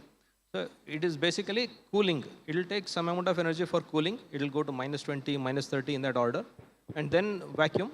Then entire cycle is done. So during that time, that amount of energy that is required will be, it can be supplied through even solar also. We are working on all of these things. So hope I answered your question. Thank you very much. We have the last question from Chandrasekhar Prasad for this panel. Please go ahead. This is a question for both of you. See, we use, all these industries are water intensive. You cannot stay away with water. Once you use it for both cleaning and for processing also, before it reaches your effluent treatment plant, right? There are, at various stages, there are different types of detergents or cleaning agents getting added. There are some places where the water is as clean as it is. Means you would not have added anything. Even you are cleaning, for example, when you get a bottle, you clean it. But the water is also a raw material. And it reaches your effluent treatment plant with various through various stages. Is there any attempt made before it reaches ETP from various sources within plant, and post ETP, what are the contents, constituents of the effluent treated water, before and after? Okay, so you are asking me like, what are the treatments we give to the water after using it? I'm not asking what are the treatments. Okay. I'm not asking what are the treatments. Okay. The output. Output of the water from ETP. What it contains before and after. Okay. Yeah. So if I tell you water, whatever we use after coming out, so it will have, if you know the TDS, total dissolved solids. Okay, something, and chemical oxygen demand, all this will be on a higher BOD scale, also, I suppose. COD and TDS is pH. So these are the important parameters what it is been, we check before it be taken into the treatment. So all these things will be around 8,000 of COD or some 1,500 to 2,000 of TDS. So this is the composition of water which we take inside our ETP. After treatment, we'll get a TDS of 200. 150 to 200 after treating with treating all this, and we take it to the RO. There is a RO after ETP as well.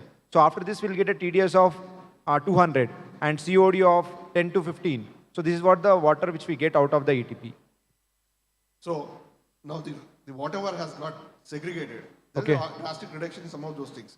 Okay. And those things come out as a sludge or something. Sludge, yes. What is happening to that sludge? Sludge, again, sludge is very good for your farming. So it has properties which can have a growth of plants. So that will be used as a manure. Okay. Why I'm talking about is, these sludge has good lot of oils also there. Okay. This can be used by some other industry as an input for their combustion activities. I was Very trying nice. to get this answer. Very nice. So currently what we are doing is we are giving it as a manure. If I'll discuss with you, if in that case it can be used, I will be very happy. We can give it to them. We will work on these things. Chandrasekhar, we will sit together. Last question from Pavitra Mohan. Last And please go ahead. Yeah, hi. Talking about the alcohol, so talking about the responsibility, social responsibility. So here the sustainability factor itself is destroyed when we are talking about the alcohol. Because in the morning I just heard that it comes under the Kama and Artha factor from Vedic. So alcohol comes under the greed, after the need. So there the sustainability factor concept itself is destroyed. The goal of the sustainability itself is destroyed. And in rural side, women are facing huge problem with the male figure having alcohol, not being responsible, handling their family needs. Don't think about the greeds. Basic needs of their family, and no regrets regarding this. And any program taken for this, educating them, right information to be delivered for them. Yes, that's the question, right? Not putting the slogans on the bottle. Yes, yeah. Take your seat. So, yeah, so it's not about putting slogans on the bottles, and we are not putting that kind of slogans on the bottle. We always say that responsible drinking. In India, we have the regulations for alcohol policy, like to whom we should sell it, to whom we should, when you should sell it, or it is all regulated by government in India. So coming to your point of it is as per that greed, like when you are consuming alcohol, not only India, almost many of the countries, now they are marching towards zero alcohol, zero. In India also it is started, but it is in a very nascent stage. As Sar was saying, I was discussing with sir regarding the recyclable products, how it is in the market now. If I go and check for recyclable products and the normal products, the price difference is if it is costing 100 for a normal, and recycle it is costing around 800 to 1000. So this is the cost difference between these two. So now, sir was I also discussing on the solar panels. 20 years before, when you buy a solar, it was saying $20 per panel or whatever it is. Now it is costing 20 rupees. So that difference it is there now. Why I'm linking this to that is that now it is started of zero alcohol, that culture it is started. Coming to 20 or 30 years, it may be zero alcohol everywhere. So this is what I want to say. Yes, yeah, that's thank you. Yes, I think we'll continue these discussions, very healthy discussions. Everything will happen. It has to have network and understanding. Kannadadalli mantana antaralla adu agbeku. So then we will be able to achieve what the goal towards sustainability. It is the entire society that has to work together and to see that everything will become sustainable. Thank you very much, gentlemen, in the panel. We are honored that you were here and gave your inputs, and all the sitting here also equally thinking the same thing on sustainability. We welcome for the healthy panel discussion, and not the discussion alone, to the further implementation. So on behalf of NI, we have a small token to all of three of you.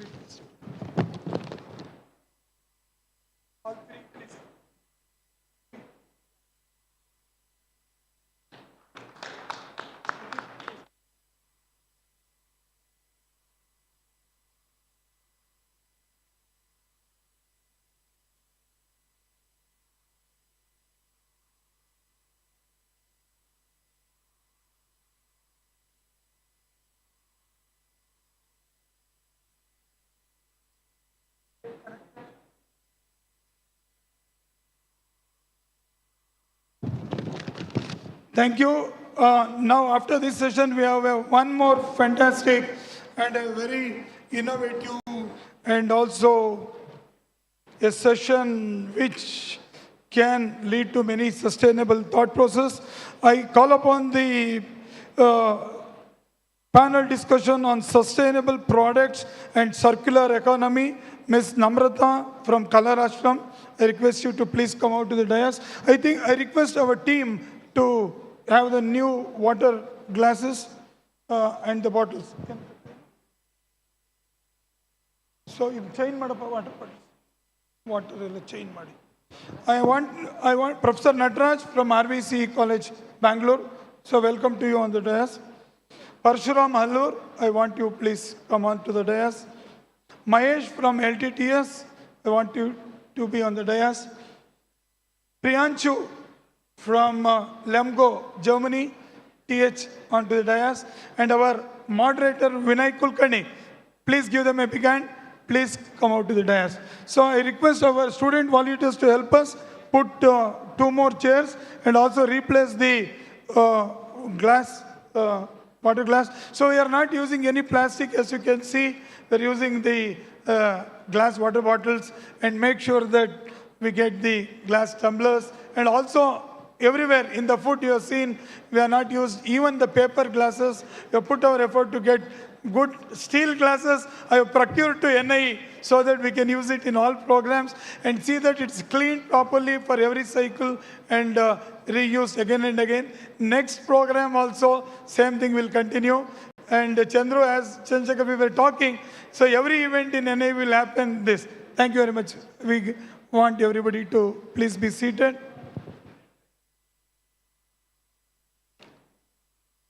So I want mics, if there are more mics to be given.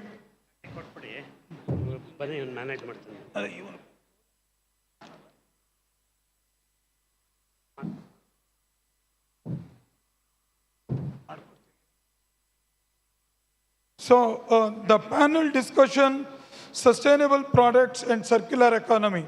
One of the most important things where many of us have not understood. Even I am taking time to understand. So circular economy, what is a waste at one is an input to another. We are talking on cradle to grave. Now we taken on cradle to cradle. So none other than Vinay Kulkarni, who is our alumni of NIE Mechanical Department who studied here at our institute. He is working a lot on these things and also on Indian knowledge system. He is the right person to be the moderator here. And we have the entire panel, and their introductions will come there as it is reflected. They were discussed among things. Now I hand the map to you. Thank you so much. Mics are on. Okay, just take it. Okay. If you want to start, the mics are on. You can just take it and start. So I believe we're going to be talking about sustainable products and circular economy. So before we dive into a discussion, I'd like each of the panelists to introduce themselves, the name and which organization they represent, and also how they got connected with this topic and context, how they ended up being here on the stage. And let's keep it very brief. Maybe everyone takes only 30 seconds. Thank you. Thank you. Hi there. My name is Mahesh Nagarajan, and I'm the Global Head for Sustainability for L&T Technologies. I'm a practicing product circular economy person, so thanks. Hello everyone, my name is Priyanshu. I am the founder of East Germany. It's a startup based out of Germany, and it's backed by the economics department of Germany. Thank you. Hello everyone, happy evening with much gratitude. My name is Parshuram Hallur. I'm the founder of Savayava, delivering Arogya, a sustainable brand to deliver sustainable products. Thank you. Hello everyone. I hope nobody's sleeping, or we'll hope that we can keep everybody awake through this session. Thank you so much for your patience. It's been a long day. Thank you, Shyam Sundar sir, for inviting me. I'm Namrata. I run an organization a company called Color Ashram Foundation, and we train people to use natural dye in the professional application. Thank you. My name is Dr. Nataraj. I am professor in mechanical department of RV College of Engineering. I am also the Dean of Global Partnerships. And yes, with NIE, we have NIE and FH Dortmund, we have a trilateral cooperation in various projects.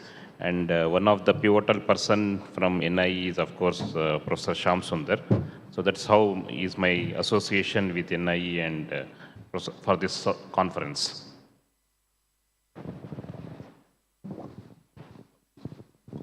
This is on? Okay. All right. Okay, so let's start off by looking at, so we're talking about designing sustainable products. So I have my own thoughts about what a sustainable product is. But in your context, how is the, currently, how is the decision made in terms of what product should be designed and brought to the market? What is that process? How is that decision made? And including, what material should be used, the functionality, what the product does, and whether you look at what are the side effects of the product, whether, and what kind of thought is put into whether it will actually do good or harm to the intended audience. Yeah. So thanks, Vinay. So let me just take a step back and start with, in the last 25 years or so, the way the product is developed, the way the product is manufactured, the operations, the manufacturing unit, have undergone a significant change. The way product is developed. We hear about the terms like smart manufacturing, smart products, smart operations. I mean, these are all the strategies, organization strategies coming up with moving from linear economy to circular economy.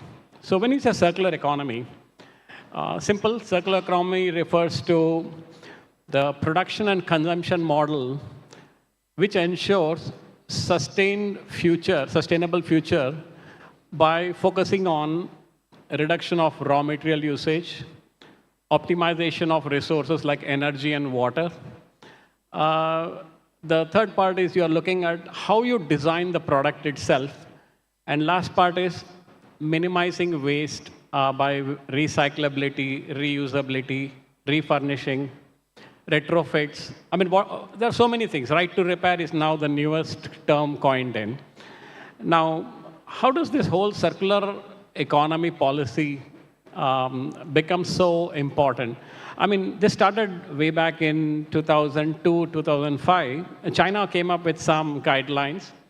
And then the biggest comprehensive, detailed mandate, or I would say evolving mandate, has come from the EU. It is in 2015 where they have come up with the ESPR, the Eco-Design for Sustainable Products Regulation. Now, what it essentially means is, when you're designing a product, the UN Sustainable Development Goals, goal number 13, which is sustainable products and consumption. Then you have goals 6, 7, 8, and 13, which talks about water, energy optimization, the economic growth, and the last but not least is the climate effect. So when you're encapsulating all this and coming up with a detailed product design, which is looking at carbon footprint reduction, energy optimization, this is what is now the trend setup. Now, let's take a step back and look at product sustainability and ESPR. The Eco-Design Sustainable Product Regulations, what we talk, is actually redefining the way business is being done now. It actually looks at the environmental implications with respect to design and production, while focusing on the eco-design requirements. So when you say eco-design, see, a product in its life cycle goes from product, the concept development to product design and production. Then you have the logistics. Then you have the maintenance and use phase. So when you're in the use phase, the parts goes into end of life or obsolescence. And during that phase, you should actually know what to do after that. So the ESPR regulation, what we are talking about, looks at a lot of things, how to make the product energy efficiency in the used phase, meaning when the product is reached to the hands of the customer. Let's take the simple example of a daily equipment, like electric shaver. I mean, Philips makes those. Now, we are working on these projects, the product is developed at very low, substantially low footprint, but when it goes into the hands of the customer is using his home grid power to charge it every day. That's the biggest source of energy and footprint there. So how do you look at reducing the energy optimization of the product in its used phase? Sorry to interrupt. I wanted to take a step back. So if someone came and presented some data and said, look, option A is we design and manufacture electric shavers. Option B is regular handheld manual shavers that don't even have battery in it. And they say that option B is much more sustainable.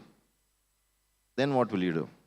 Sorry, I didn't get the question, second part. Option A is we design and manufacture electric shavers. We have great engineers who've got great designs, great ideas for an electric shaver. And then you have a whole team that's going to make that very sustainable and all that. But then you have option B, which is naturally sustainable because it doesn't even have batteries in it. It's all manual. Okay.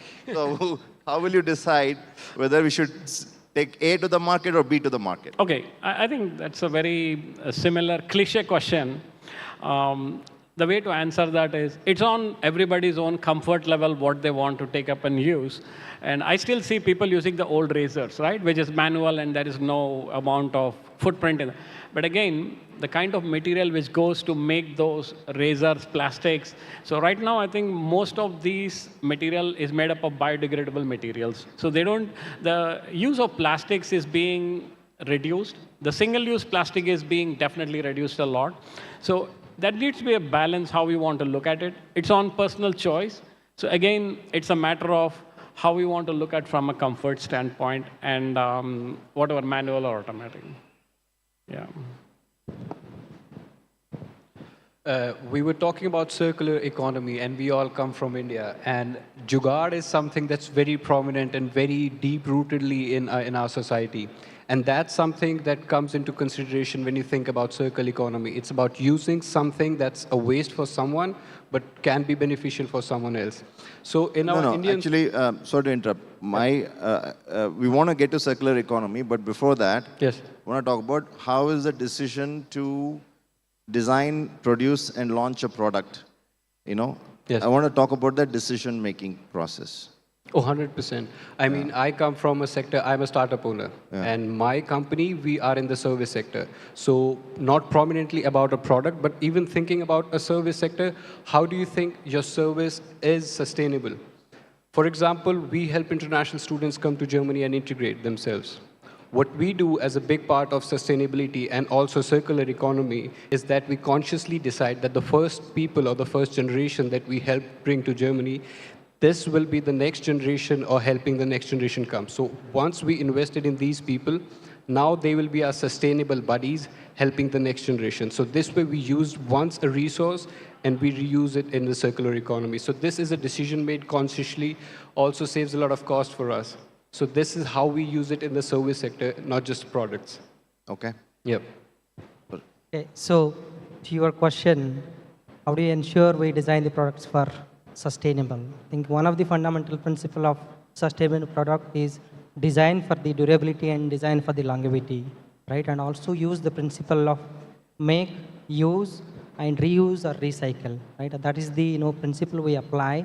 So essentially, we make cold pressed edible oils. We use bottles, which is again plastic. Well, we must acknowledge the fact that we cannot completely get away from the plastic. But as much as possible, we should apply that principle of refuse and recycle. So that will justify us to be keeping us in a balanced mode so that we can evolve from now to future to make much more sustainable. Okay. That's a really nice question, I feel, because the decision is where everything is happening. So there are 3 stages, I feel. Once where the raw material of the product is being brought in, the part where it is getting made, and then after use of the consumer, he or she is going to throw it. So we need to look at the birth and the end cycle, and in the middle, workers who are going to be working with that material. What is the health impact? What is the impact on the ecosystem if we are choosing that product? So sustainability Sometimes it means to people something very durable like polyester, which is not going to change in your wardrobe for 100 years. You can keep passing it down. But it also means when you throw it, it's never going to degrade till 500 years maybe. So sustainability for me in the decision of a product should be your raw material sourcing. What is happening to water, air, and soil? I think these three are really, really vital for us. And if these three are getting toxic, if they're getting sick, if they're killing our microorganisms and organisms in water, it directly affects humans. The thing is, anything that affects plants and animals affects humans. Anything which is good for us is good for them. So the decision should be based on what happens to life in all of the three systems. And I think in the center where the workers' health is concerned, I mean, I work with textiles and colors, and fashion industry has a huge blood on their hands, I mean, fast fashion especially. And the life of the people who work with very hazardous chemicals, you know, what they breathe, and what it's really their life, they are potential cancer patients always. So those kind of things. I'm really scraping the surface, but yeah, this is what. So, with respect to the sustainable product, I would like to discuss one of the project which we are doing with FS Dortmund. So, this idea of developing a new product conceptualized about 1 year back. One professor by name Matthias Müller from FS Dortmund, when he was in India in RV College, we discussed about 100% sustainable or recyclable composite materials. So you see that automobile and aerospace industries very predominantly use composite materials.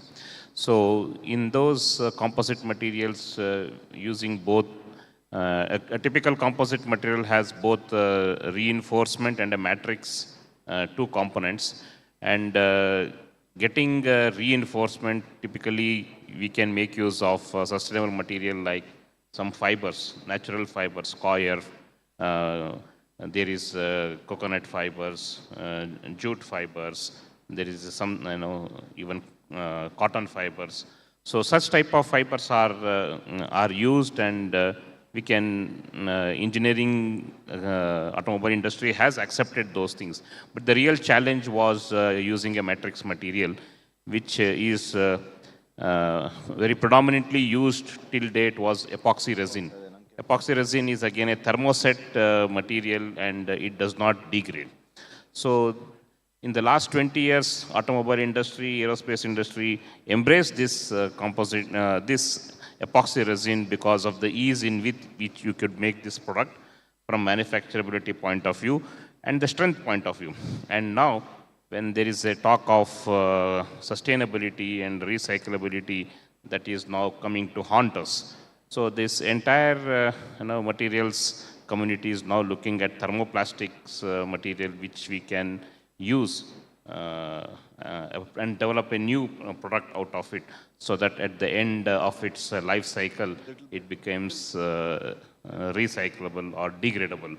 So this is one topic which I wanted to discuss. So work is going on in that. We have several natural fibers which we are exploring, and at the same time thermoplastic materials also we are exploring.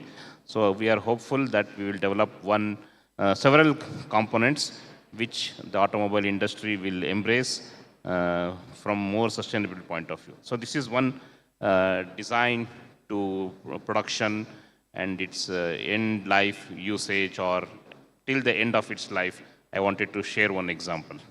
Okay, thank you. Okay, now I'll request all the panelists to put down the current hat of whatever they're working on, their current company designation and all that. So we're just 5 human beings talking something important. So one important question is,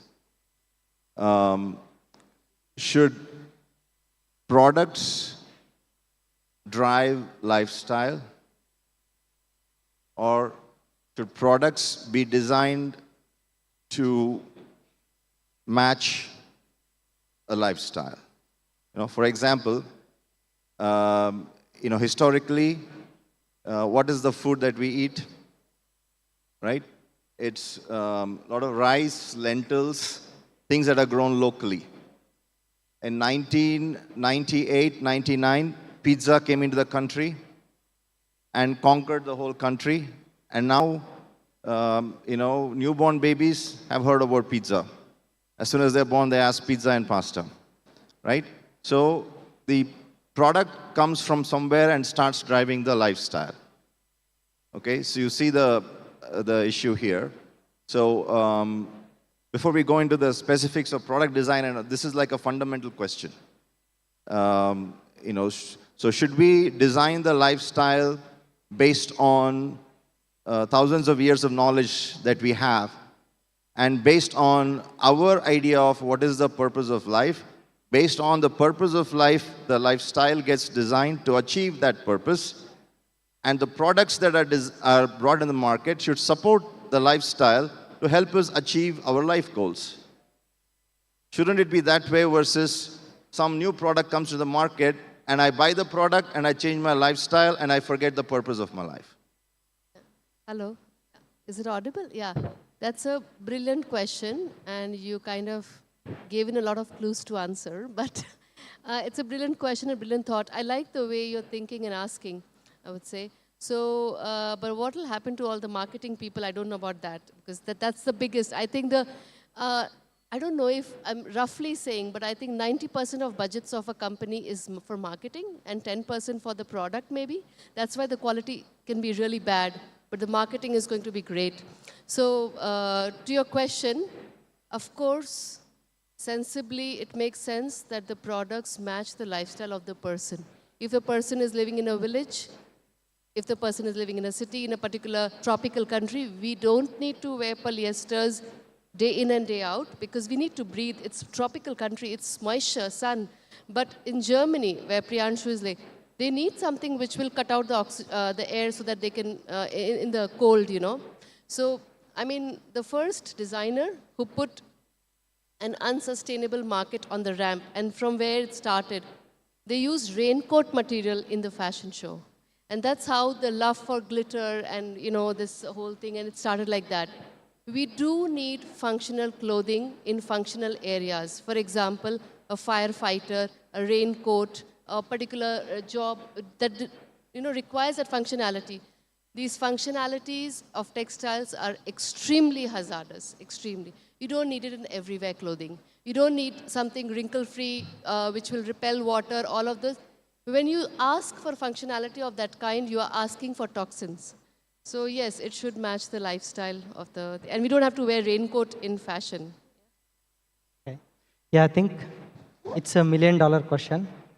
We all should ask, you all should ask this and then answer yourself. So that will give a very, very clear answer, right? Our lifestyle should drive what products which we want to use, not the product should drive our lifestyle. So if it were the open discussion, I essentially wanted to open the forum with saying, treat ourselves as a product. First, let us be sustainable. So I was just taking a cab in the morning to catch a bus, and then the cab driver was saying, I have a 3-year-old kid, and he is just suffering from a cancer. I was really heartened to hear that message. Now, why I'm bringing this, we really have to question ourselves, what are we consuming? Are we being a conscious consumers? I think there's a need for us to be aware, to wake up and to see what we are consuming, what are we feeding to our children, what are we educating to our children, right? So I think it's essentially the message I want to give to all of us is that be a sustainable human ourselves, then I think everything will set better. I think I'd like to agree to my 2 earlier speakers, but also contradict a little bit. You know, lifestyle is something very important for all of us. At the same time, I have seen some of the latest AI automation or AI-driven products induce some amount of discipline in your life. So I think you should have a small balance between the two, but that does not mean I would like to be driven by my wearable to say, this is the restaurant I've been frequenting, so I should go there all the time. So there should be some amount of my own freedom of thought process where I want to do. So it should be taken with both the sides a balance, because lifestyle should not be dictated by your something which is external to you. Because when you say lifestyle, it's about your sustainable growth, your own personal growth, and what you want to do with a good balance in life, a good mental health, and a good healthy life. So I think there has to be a little bit of balance on both sides. I think lifestyle and the products that you use daily in your life are really deeply correlated. If you think about the lifestyle of a monk, a Gucci jacket is irrelevant to a monk. But if you go to the Western side, the rappers, or maybe a CEO wearing an expensive suit from Italy, that thing is completely irrelevant to a monk because that's a different lifestyle. But to a CEO or a rapper from America, a Gucci dress would be really relevant. And it's not about if a product is driving your lifestyle or your lifestyle is driving, or you're using some product because of your lifestyle. Your lifestyle is based on the products that you've used earlier, and you've tried to find out what works for me and what doesn't. So you have to consume these products, maybe good, maybe bad, and try it for yourself. I think everyone is very subjective, and every product is very subjective to all. Same with the diet, same with nutrition. Sometimes milk products to us Indians are really okay, but if you go to the Western side, they are lactose intolerant, and milk product doesn't work for them. So as a subjective, as an entity, you have to find out what's good for you and what kind of lifestyle are you driven for. If I want to be a CEO or a monk, I have to choose it for myself and then drive towards this lifestyle and then choose the products that will help me on that lifestyle. So regarding this lifestyle or the attitude part, I would like to discuss one more example. A company in Bangalore, based in Indiranagar, they import all the used jeans and cloths. In all over the world, lot of, I was told about 1 kg of processing of jeans pant takes about 900 liters of water. So imagine such a waste of resources. And after its use, they just end up in as a landfill. So, and we all know the popularity of these jeans cloths. So there's a company in Bangalore who very proudly accepts this jeans cloths, and then they resize it, restitch it, and then after that they have a blue tag or a blue patch which they put on those cloths. And from the lifestyle point of view, you are very proudly wearing that dress, and yourself saying that you are a part of this sustainable community. I think lifestyle and other things has more to do with some sort of a clever marketing, and then making everyone responsible that why these products has to be wear. And I'm sure the concept of sustainability has gone at least to a larger extent to the wide population, but only we need some acceptability about these products, so that I feel more of a clever marketing and acknowledging each other about the products what we use. And India over the ages has been a big proponent of sustainable products. If you take even earthen pottery to cook food and use them in everyday life, and that's the best sustainability which Indians were having it. But we dropped them over a period of time because it became uncool to cook food or it showed more of a poverty type of thing, and then we jumped to Milton, plastic, steel, and other products. I think it's time to go back to that. But it needs some clever marketing and acceptability, and showing that you care for the environment and you respect the environment. I think that's all is what is needed now. So may I just go ahead. Yeah, it's just a few things. So denim industry or any textile industries do not use water. They actually pollute water, because after they use it, nobody else can use it. And I mean, as much recycling is a really, for Indians, it's a, as you say, jugaad and whatever. We already recycle before it became a thing, and we still do. But then recycling should not be the excuse that companies give. Recycle, no, you have to stop making things that are polluting. You have to be substitute of denim. It is extremely polluting. That's why they have to say that, save water, don't wash it. But let's find a substitute, no? Because you can't keep on upcycling and recycling and not look at the virgin production of the thing. As well as I really agree with what he said, that products are very aspirational things. We want to live a better life. You can't do it for the environment. You have to first do it for yourself. Like he was also saying that, you know, who would like to wear what? It's a very personal, subjective choice. I think these are very valid points, but people can be empowered to know what are the substitutes available. How can you look good? There is no substitute for a good design. Design is extremely important. That's where things can change. I work with natural dyes. I wear natural dye every single day of my life, even today, for last 10 years. And I tell you that if you design well and you carry well and you're informed about what is it doing to your body and to the water, and if you connect to it, that is, if it's aspirational for you, I think everybody would like to do it.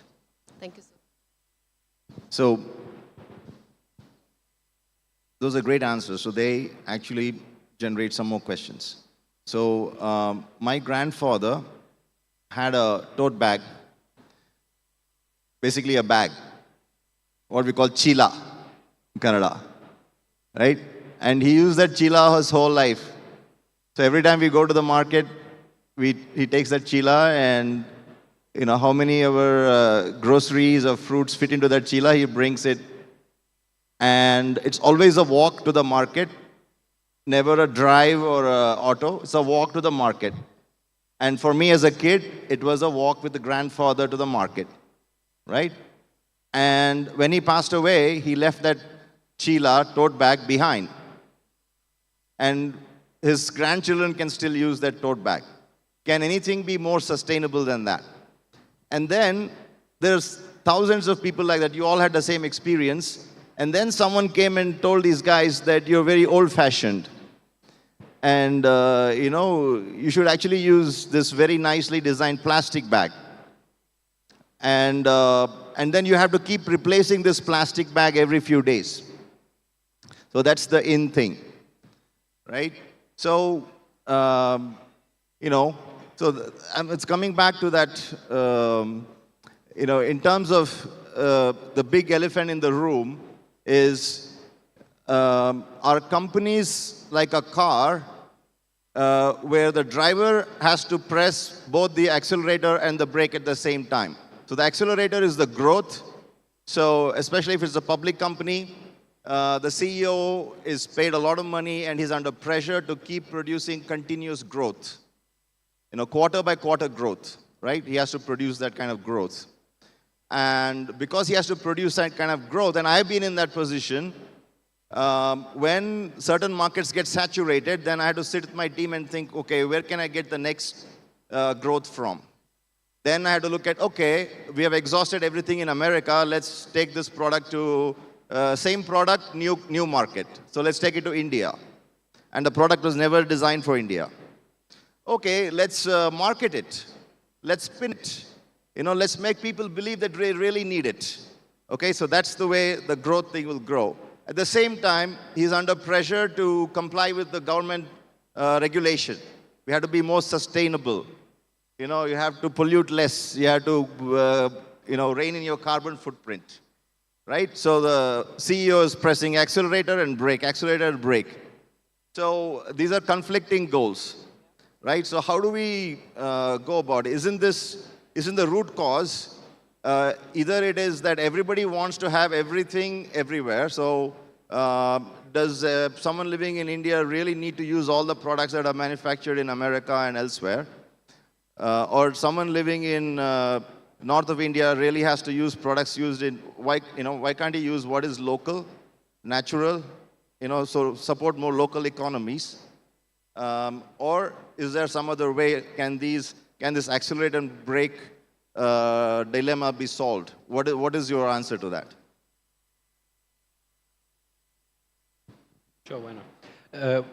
I am an entrepreneur, so I think from behind the curtains of a marketing strategy. Usually, when you talk about business and you talk about market, demand, and supply, we always target, and before launching a product or a service, we see if there's a demand existing. If you have to create a demand, that's a whole different strategy. But let's talk about nutrition. People living in a certain part of the world geographically, the geography provides for them. So people living in the suburban areas or the coastal areas, they live on coconut, they live on rice, and they have a different diet plan. But a person living in the hills cannot have the same diet plan, it would not work for them. But suddenly, if a person moves from one place to another and still sticks to that kind of nutrition, it would not work. So he would require those kind of nutrition from back where they lived or back where they started. Similarly, from people from India, like now I live in Germany, it's been years, but if I do not have ghee in my diet, I do not feel very well. My digestion does not work very well if I do not consume a lot of milk products, yogurt or milk. So if there's no convenience in a way that I can have milk somewhere from other countries where it's not produced, if I cannot have vegetables or salad that are not possible to be grown in Germany in the conditions where we are, the cold climate, something that is grown like mango, it's something you can't grow in cold conditions. But if I need it for my nutrition, it's really good that there's some kind of business that makes this convenient for me. So making a demand in a place where it's not feasible, it's a completely different approach. But coming back to the question that, is it okay to create a demand and then sell it? Why not? If you're a businessman, it's good for your company. But always have to consider about sustainability. If I'm leaving back a carbon footprint, if I'm degrading the society, I'm not giving back. That's an approach that I would not take for my business. I wanted to give him this chance because he's an entrepreneur. And hearing from him the first level of challenges, I think I agree to him. It makes my job simple now. See, when you're going about any product development or when you're coming up with a product for any use, the key thing is what is the value it is creating. I think he mentioned about a couple of things like the geography, the place where, or the location. So a product should have its requirements or functionality based on what is the value which is creating as per the need. So number one. Second, I think when I was mentioning about growth and break, I think the more faster you go, the chances are you're going to make a lot of mistakes, a lot of failures will come in. But again, they're all learning points. But there should be a balance. I think that's where the break comes in. In every organization, a product does not mature in the first 1 year. It matures over 2 or 3 years as you go on. So I think that there needs to be a clear maturity and understanding as to the roadmap for the product or roadmap for what you're developing or doing, and with a clear line of sight after 3 years or 5 years, what do you do with that? Because there is going to be new technology. There is going to be new innovative methods to do things. So are we going in the line of direction with a scale to look at, can we change direction? It should not be a big elephant which moves slowly. It has to be agile. So a clear forward-looking planning, a strategy, and sync with the roadmap, and that would actually put it more. I think that's what he was explaining, and I put it in more business jargon. So thank you. You took my story from my mind, I'll say. So I was just about to share that I used to go for this economics class just to get familiar. And our teacher used to say that the difference between India and China is, India is like a huge elephant. When it walks, it takes one step backward, sideways, forward, then again, it takes a long time to take steps. China is like a jaguar. It's running very speedily in one direction. What if they go wrong? At least India is an elephant. Maybe it takes time, still good. And I could not agree more with you and your use of the word balance. I think is a very, very big key as far as products go. But the question I really want to ask everyone is that what sustains you? What will sustain your grand and grandchildren? What is it that will sustain you? I mean, products is just a means to fulfill your need for particular activity. But if you're not going to leave clean water, clean air, and clean land for them, then I don't know. If we really ask that question, do you need products that will actually render all these three things toxic for your great-great-grandchildren? I mean, that's a question we need to ask. And just one more thing, colors in textiles, before 150 years, they used to come from nature. Colors from textiles was only discovered in early 1900s. And in this last 150 years, we've caused a massive depletion. natural dyes knowledge has gone lost. It's very difficult to find it now. So, and synthetic colors, for your kind information, all of you which you're wearing, which we wear, is from petroleum. It's byproduct of petroleum. We will never be able to clean it as much as we try. And the compounds are getting so complex that, you know, microorganisms cannot break it. It's going to stay in the water. Even if it doesn't affect today, in generations to come, it's going to have a massive problem to degrade that and to, you know, do, I don't know how that will happen. It's very, very dangerous to think about that way. So, but then you could also have colors from nature, is what I'm trying to say. So we need to look at the resource, where is it coming from? Nature means plants and minerals on the surface of the planet existed for millions of years. Petroleum means deep down. Earth said, don't go and touch it. That's why she kept it very deep down. I give an example to every student who comes to my academy. Where does your mother keep the sharp objects? Or where do you keep sharp objects for your children? They say away, on a height, hidden. I said, that's what Earth did. Earth hid the heavy metal and petroleum away, and we went deep inside and got it out, and look what we have done. And yet, my last ending statement is that if we were wearing clothes, it was still okay. But we are in the world of fast fashion. We have way more clothes than our generations would also need. The problem is, you put one drop of poison in a glass of water, and you put you put a glass of poison in the swimming pool, and you put one drop in a glass of, sorry, I'm getting lost, but what I was trying to say is is that the amount of toxin which is getting released due to the humongous need of clothes, and we being forced to buy a lot, companies being forced to grow a lot and keep making. Because I think of China or any such countries, let's not blame China alone, but companies which have huge manufacturing setups, they have to run every day. They have to make those number of jeans or clothes or whatever every single day. And then we are talking about growth, which means you open more companies. Who will feed these machines? And even if you don't need clothes, they'll have to keep producing. So I think if we were using sustainable materials that biodegrade without causing toxicity, it could still be balanced and, you know, our aspiration and everything. Yeah. Yeah, one second. So before we go to you, so I was at this conference maybe 10, 15 days ago called the Festival of Joy in Bengaluru. So you might have heard of Lakshmi Praturi, founder of Ink Talks. And she gave an example.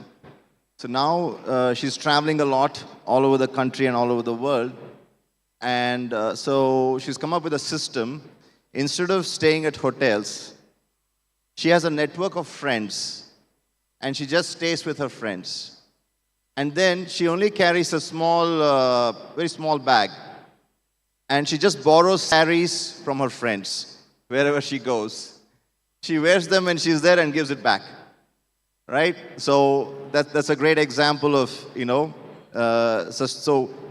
going back to, you know, making your life sustainable, you know, and then from then the sustainable products comes into play.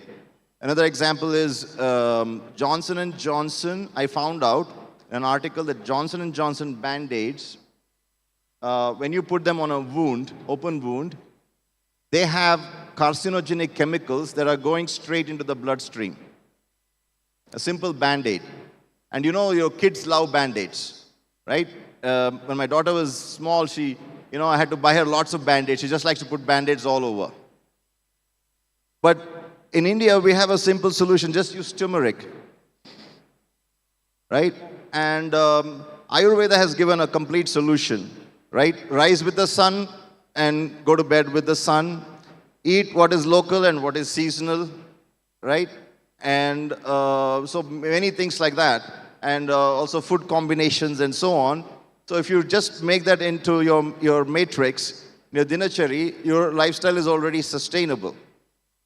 Take that lifestyle, and then maybe if you want to enhance it and beautify it with some products, you know, maybe that's fine. But after having developed such a sustainable lifestyle, a new product comes to the market, and because your friends are buying it, you buy it, and now your whole dinachari is gone for a toss. So that's what I'm getting at. You know, I was speaking to a scientist during one of our programs, and he said that metal, silver and gold line masks was what came out to be the real. He said nanoparticle of these metals, if they are on the mask, they are going directly in your lungs.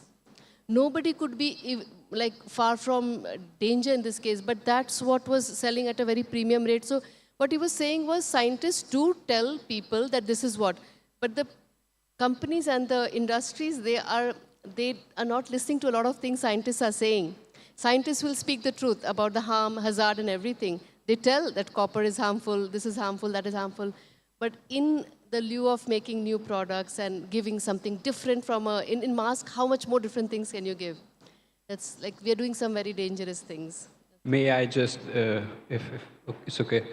So regarding the conflict of growth and stopping the development, I think I come from the academia, so I would like to tell education is the key.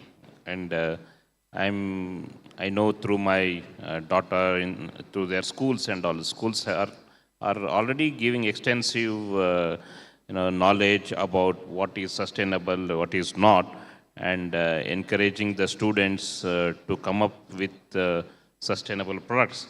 And in some cases, the kids also come back and ask their parents, what is that you are doing? If they find any, if they are able to understand any unsustainable product, what we are using.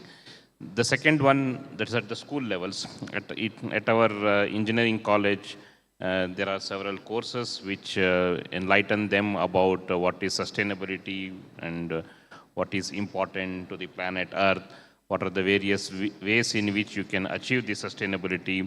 And then one such example is we embraced in this year that all our minor project and major project of the engineering students across all branches will work on UN Sustainable Development Goals. Okay, so this is one sort of a campaign within our college where we took up, and this has given an enormous knowledge among the students to think differently. Okay, so education is the key. That is number one. And in one of the recent summits which I attended, I also saw that today's venture capitalists are also very clever. So they know what is coming up in the future. And these venture capitalists are investing on sustainable products. The products which are done in somewhere in the remotest, in some tribal community in Orissa, West Bengal, or Chhattisgarh, which have respect for the environment, those products are being identified, and you have a IT something on the scale of like Amazon, where these products are highlighted, and venture capitalists are investing in these scaling up of these products in terms of quantity and showcasing that products. So there is good news everywhere. So that's what I wanted to share. Just a different perspective about this conversation. What I want to say is we don't have to hate some things or products that are not sustainable now. We just have to wait for the technology that changes them. For example, a lot of medical equipment that cannot be made out of metal or recyclable products has to be made out of plastic. Would you let your family member die and not get treated in a hospital where this medical equipment is made out of plastic? What we can do is, instead of hating, focus our energy, or instead of boycotting these products, focus and hope that in future we can change this technology, because hate, I think, is a very bad feeling, and boycotting and these kind of stuff. We just have to move to a different and more positive approach to a better lifestyle, and hope that one day we will be able to achieve all these 17 sustainability goals that we have. Okay, so there's a movie on Netflix, I can't remember the name. That movie interviews people who used to work for Facebook and some other social platforms. And so these people revealed that these companies are putting a lot of money and a lot of very smart brains to find out how to get people hooked to their platform, how to get people to do infinite scrolling, mindless scrolling, mindlessly watching reels, how to do that. So they were actually doing neuroscience research, but they were trying to find those dark corners of the mind which they can then use that information to get you hooked, which makes them more money, but leaves you in a worse off condition. Now, compare that with what I call dharmic marketing. Dharmic marketing is, dharmic consumer research is, I'm also going to study your mind, I'm also going to study your brain, but I'm going to use that information to design features in my product that prevent harm from coming to you, that prevent you from getting addicted, which is, I'm going to include features that are going to be good for you. So you have the dharmic marketing here, and you have the other kind of marketing, consumer research, which is trying to get you addicted. Now, put this thought aside. Now, we go back a few hundred years. The data shows that for the longest time, India had 30% of the world's GDP. And so we have been doing commerce, we have been trading with ancient Rome, Egypt, Morocco, and so many countries for so many years. And at that time, we were a dharmic country, so dharma was everywhere. What I explained in the morning, the dharmic concept. That means I'm aware of the consequences of my actions, and I'm not going to take those actions which are going to cause harm to other people. So following those principles, we still were 30% of the world's GDP. So now, when we talk about dharmic marketing, some people say, oh, that means we're not going to make as much money, which is not really true. So one of my clients in US, it's a skincare company, spent 7 years trying to figure out how to avoid using preservatives in skincare. It took 7 years, but they were able to find a natural preservation complex, which is no chemicals at all. So dharmic approach can actually lead to innovation, right? So what are your thoughts, in terms of if we can bring in this responsible dharmic marketing? For example, I'm at a bar, and let's say the bartender has an option. He sees this person has already had too many drinks. He can either make more money by selling him more drinks, or say, okay, that's enough, you've had enough. So self-regulation, putting natural limits. So how do you think about that? What kind of self-regulations can companies adopt while still making money? Yeah, I think before I go into that question, just coming back to the product sustainability and circular economy, I had one important point. What I think is, see, sustainable initiatives can be many, but there should be some clear, defined, measurable ways to understand what you have done. And if that is not defined clearly, the initiative loses its ground. Second, every initiative of sustainability has to go with understanding the market conditions and constraints, and analysis to some level, because what is needed, what's not needed. And probably the answer to your question is, how do you choose between A or B, what you asked? I mean, it comes to one thing is personal choice, and second is what is best at that time for that person to do.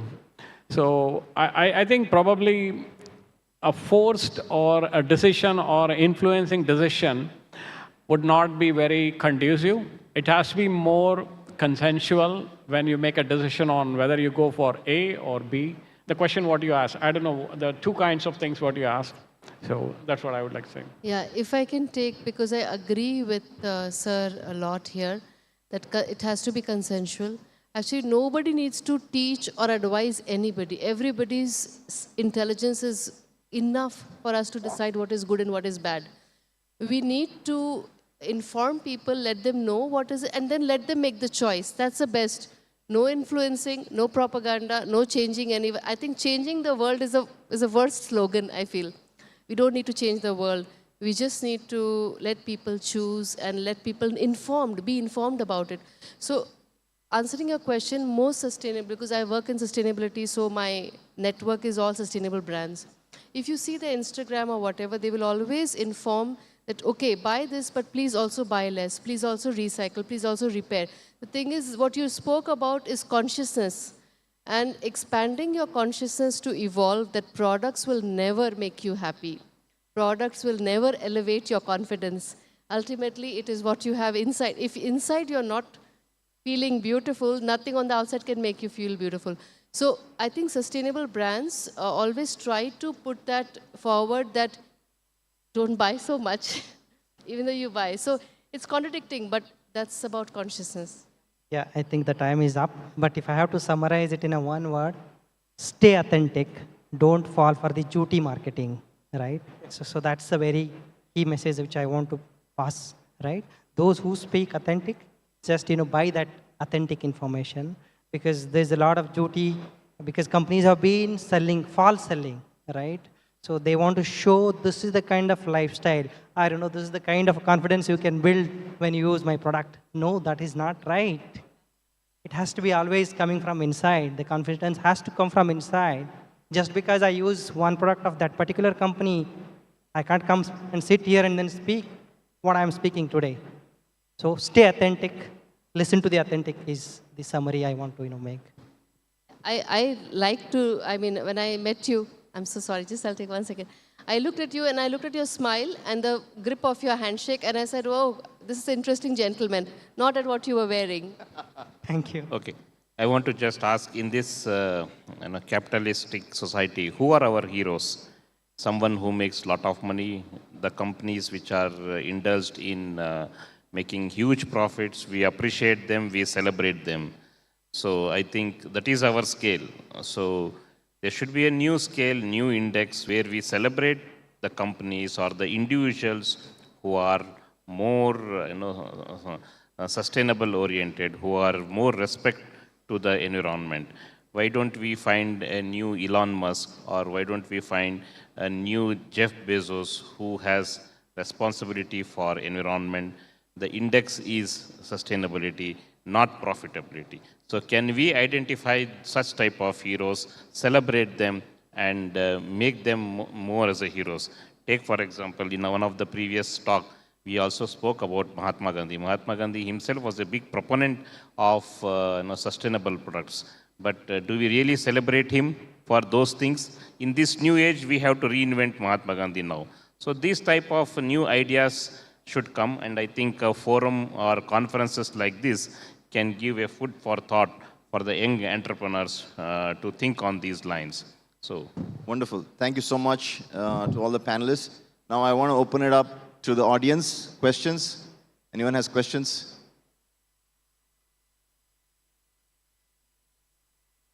A couple of questions. So short and sweet questions and answers. Yes, go ahead. Please, sir, go ahead. Thinking about dharmic this thing, but we have, like our professor also said, about dharmic, but the courts don't allow it.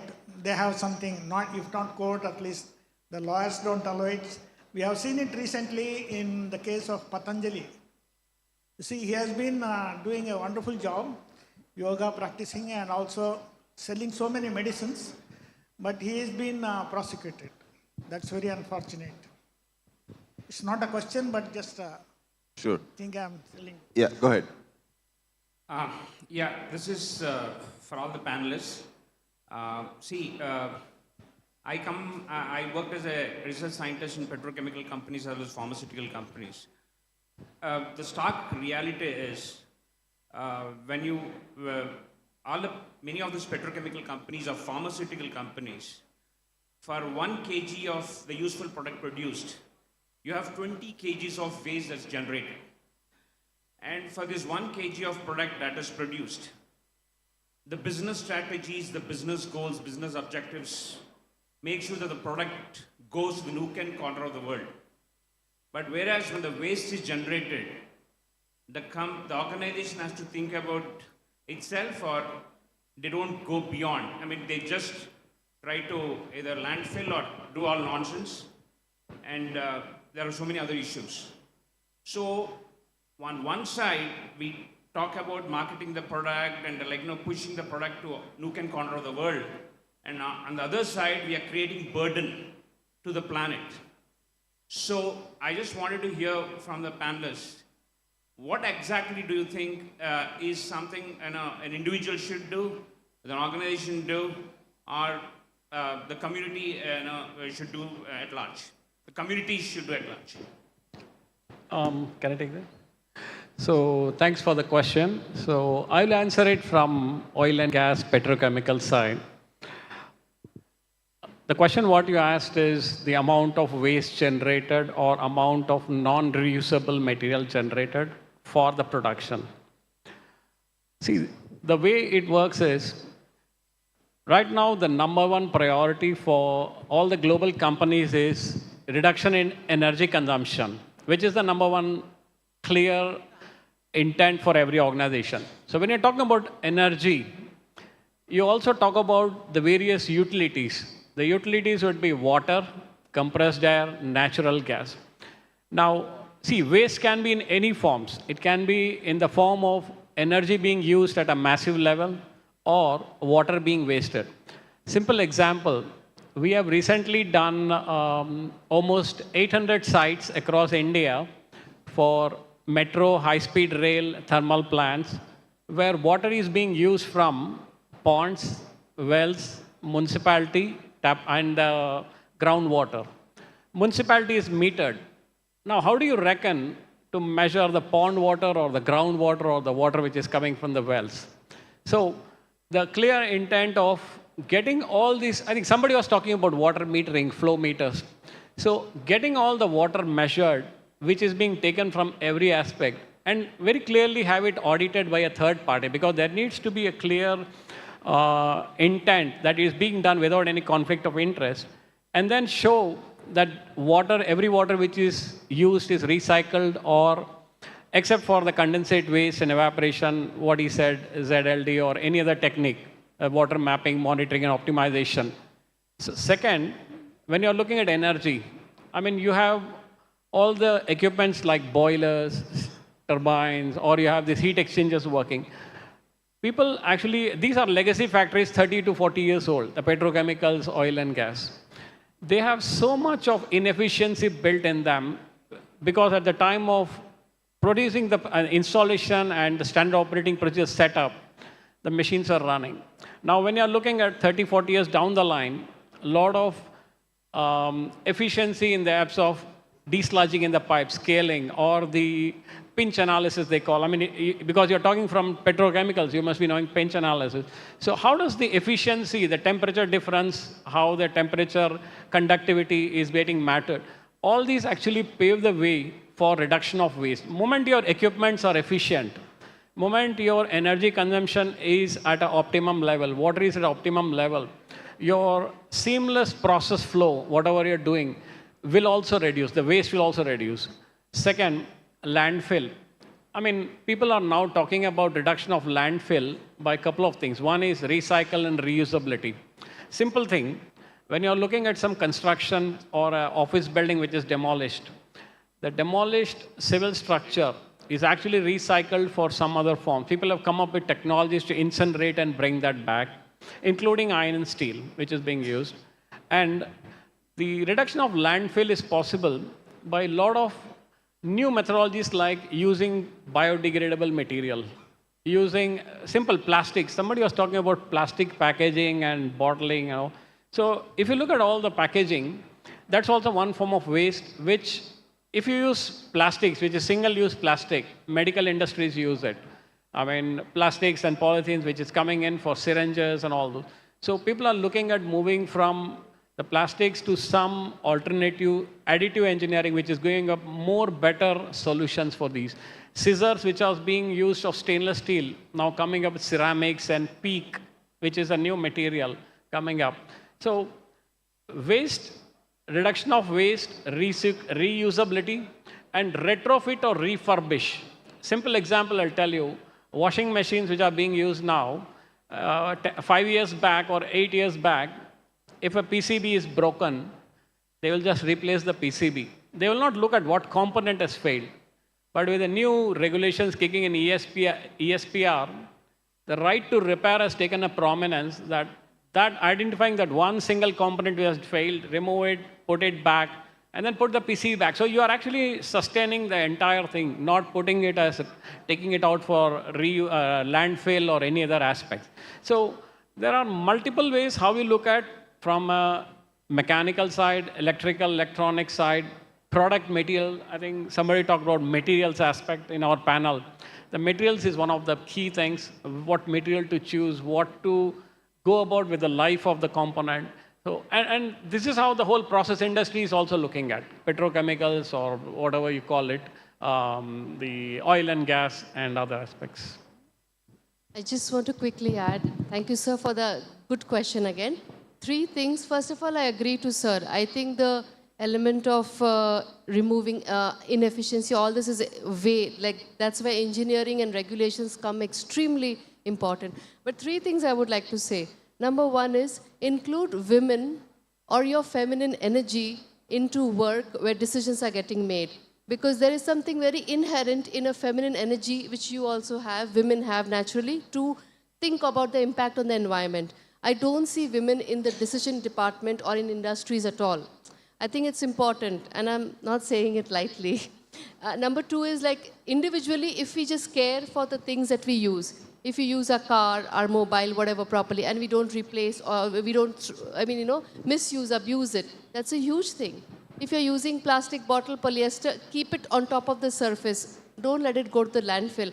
I think just basic care of your product, not letting something non-biodegradable go to the landfill. These are some very powerful tools everyone can do. Yeah. Thank you very much. Kulkarni, sir, we have my last question here. Sir, please. Okay. You look like a scholar, sir. Okay. Please elaborate what is Vyaparam Droha Chintanam. Is it a consolation or a warning, sir? What's the question? Vyaparam Droha Chintanam, they say, sir. Okay. That is consolation, that is cheating is normal in business like that, or is it a warning or what, sir? No, from morning, I'm saying it doesn't have to be. It should not be. So to wrap up this discussion, I think number 1, the products that already exist in the world, let's keep working on the circular economy with respect to those products. With respect to products that are not yet born, and when the discussions come up about introducing new products, let's bring in some other thought process into it, especially if you're going into a different country or different culture, be mindful of what is the existing natural lifestyle in those countries, and try to make sure that your product is not going to disrupt their natural lifestyle, but actually going to help them live that lifestyle better. And I think the third track that should be running is, there should be a team, I don't know, it may be made up of representatives from different companies and maybe some governmental agencies and NGOs that look at all the products that exist in the world and ask the question, is this product really needed? And is it doing more good or more harm? And then make a list of the products that should be retired. So I think these 3 tracks should be running. Okay, thank you all very much for listening. Thank you very much. Now we'll go for a tea break. Yeah, please be seated. Thank you very much. Give a big applause for the team. And it's right, it's also a challenge to talk and also implement sustainable products and circular economy. So we have a small memento. Yeah, please.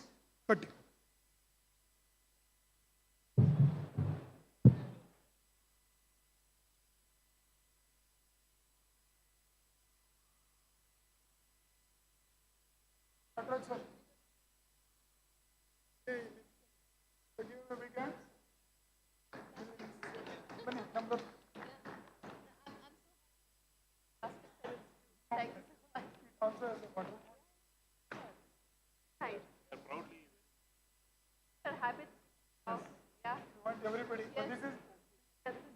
but this is water bottle, so everybody has to use, and here also we use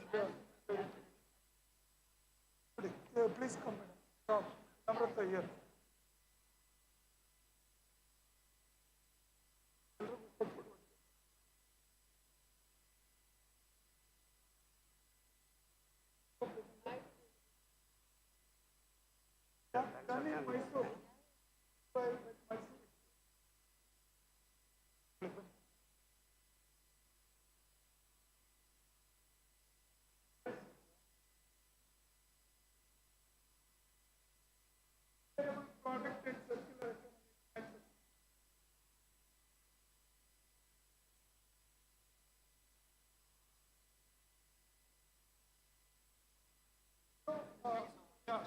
So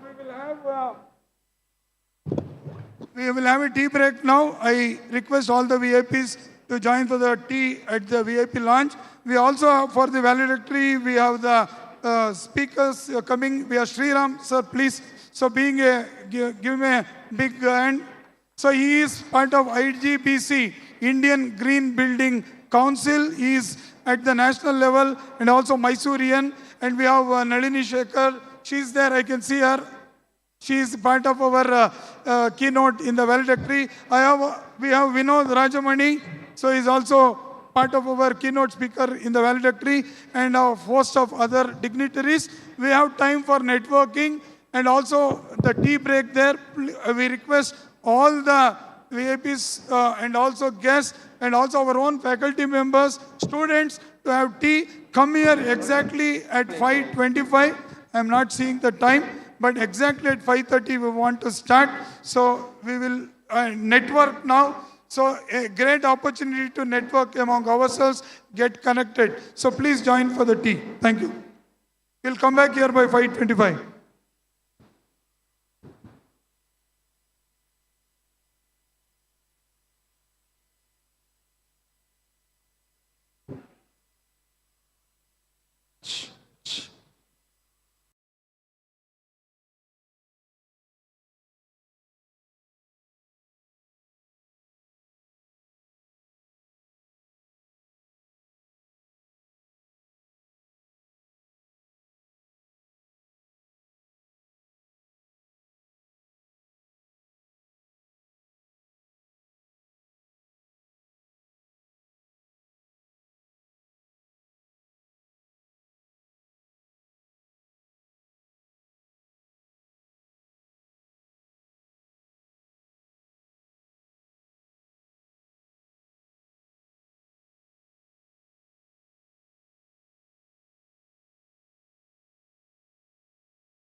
that aims to meet the needs of the present without compromising the ability of future generations to meet their own needs. With this basic principle and the concept, we have been listening to dignitaries and the industrialists, academicians from 2 days. So every good thing has to come to an end. We are at the concluding ceremony of the 2 days of International Conclave and International Conference on Sustainable Technologies, which has been planned and organized by the National Institute of Engineering in collaboration with FH Dortmund University, Germany, and Institution of Engineers, India chapter.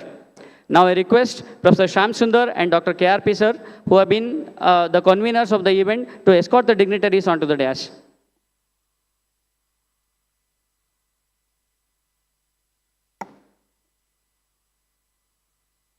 We have the guest of honors, Professor Dr. Vinod Rajmani from FH Dortmund, Germany,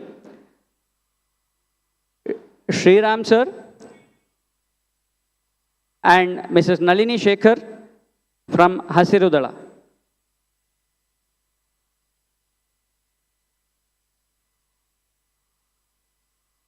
I request Principal Ma'am, management members to be on the dais, sir, please.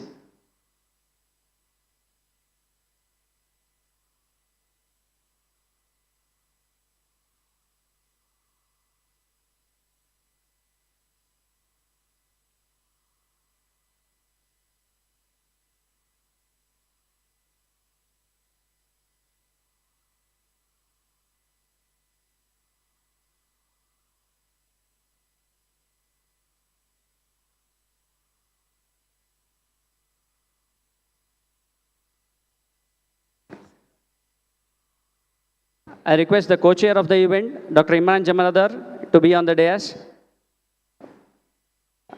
HOD, Dr. K.R. Prakash, sir.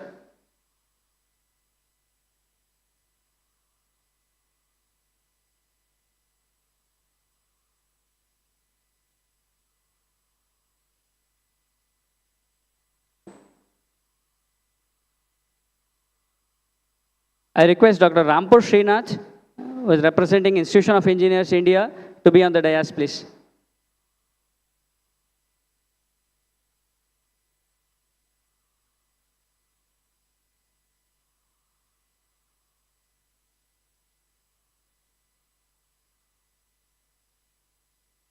This is Dr. Srinath Katti, Assistant Professor from the Department of Mechanical Engineering, who is working in the Industrial Automation and Robotics. Feel honored to take you all through this valedictory session. Now I request Professor Shyam Sundar, who is the convener of the event and the man behind this big event for 2 days, to welcome the gathering.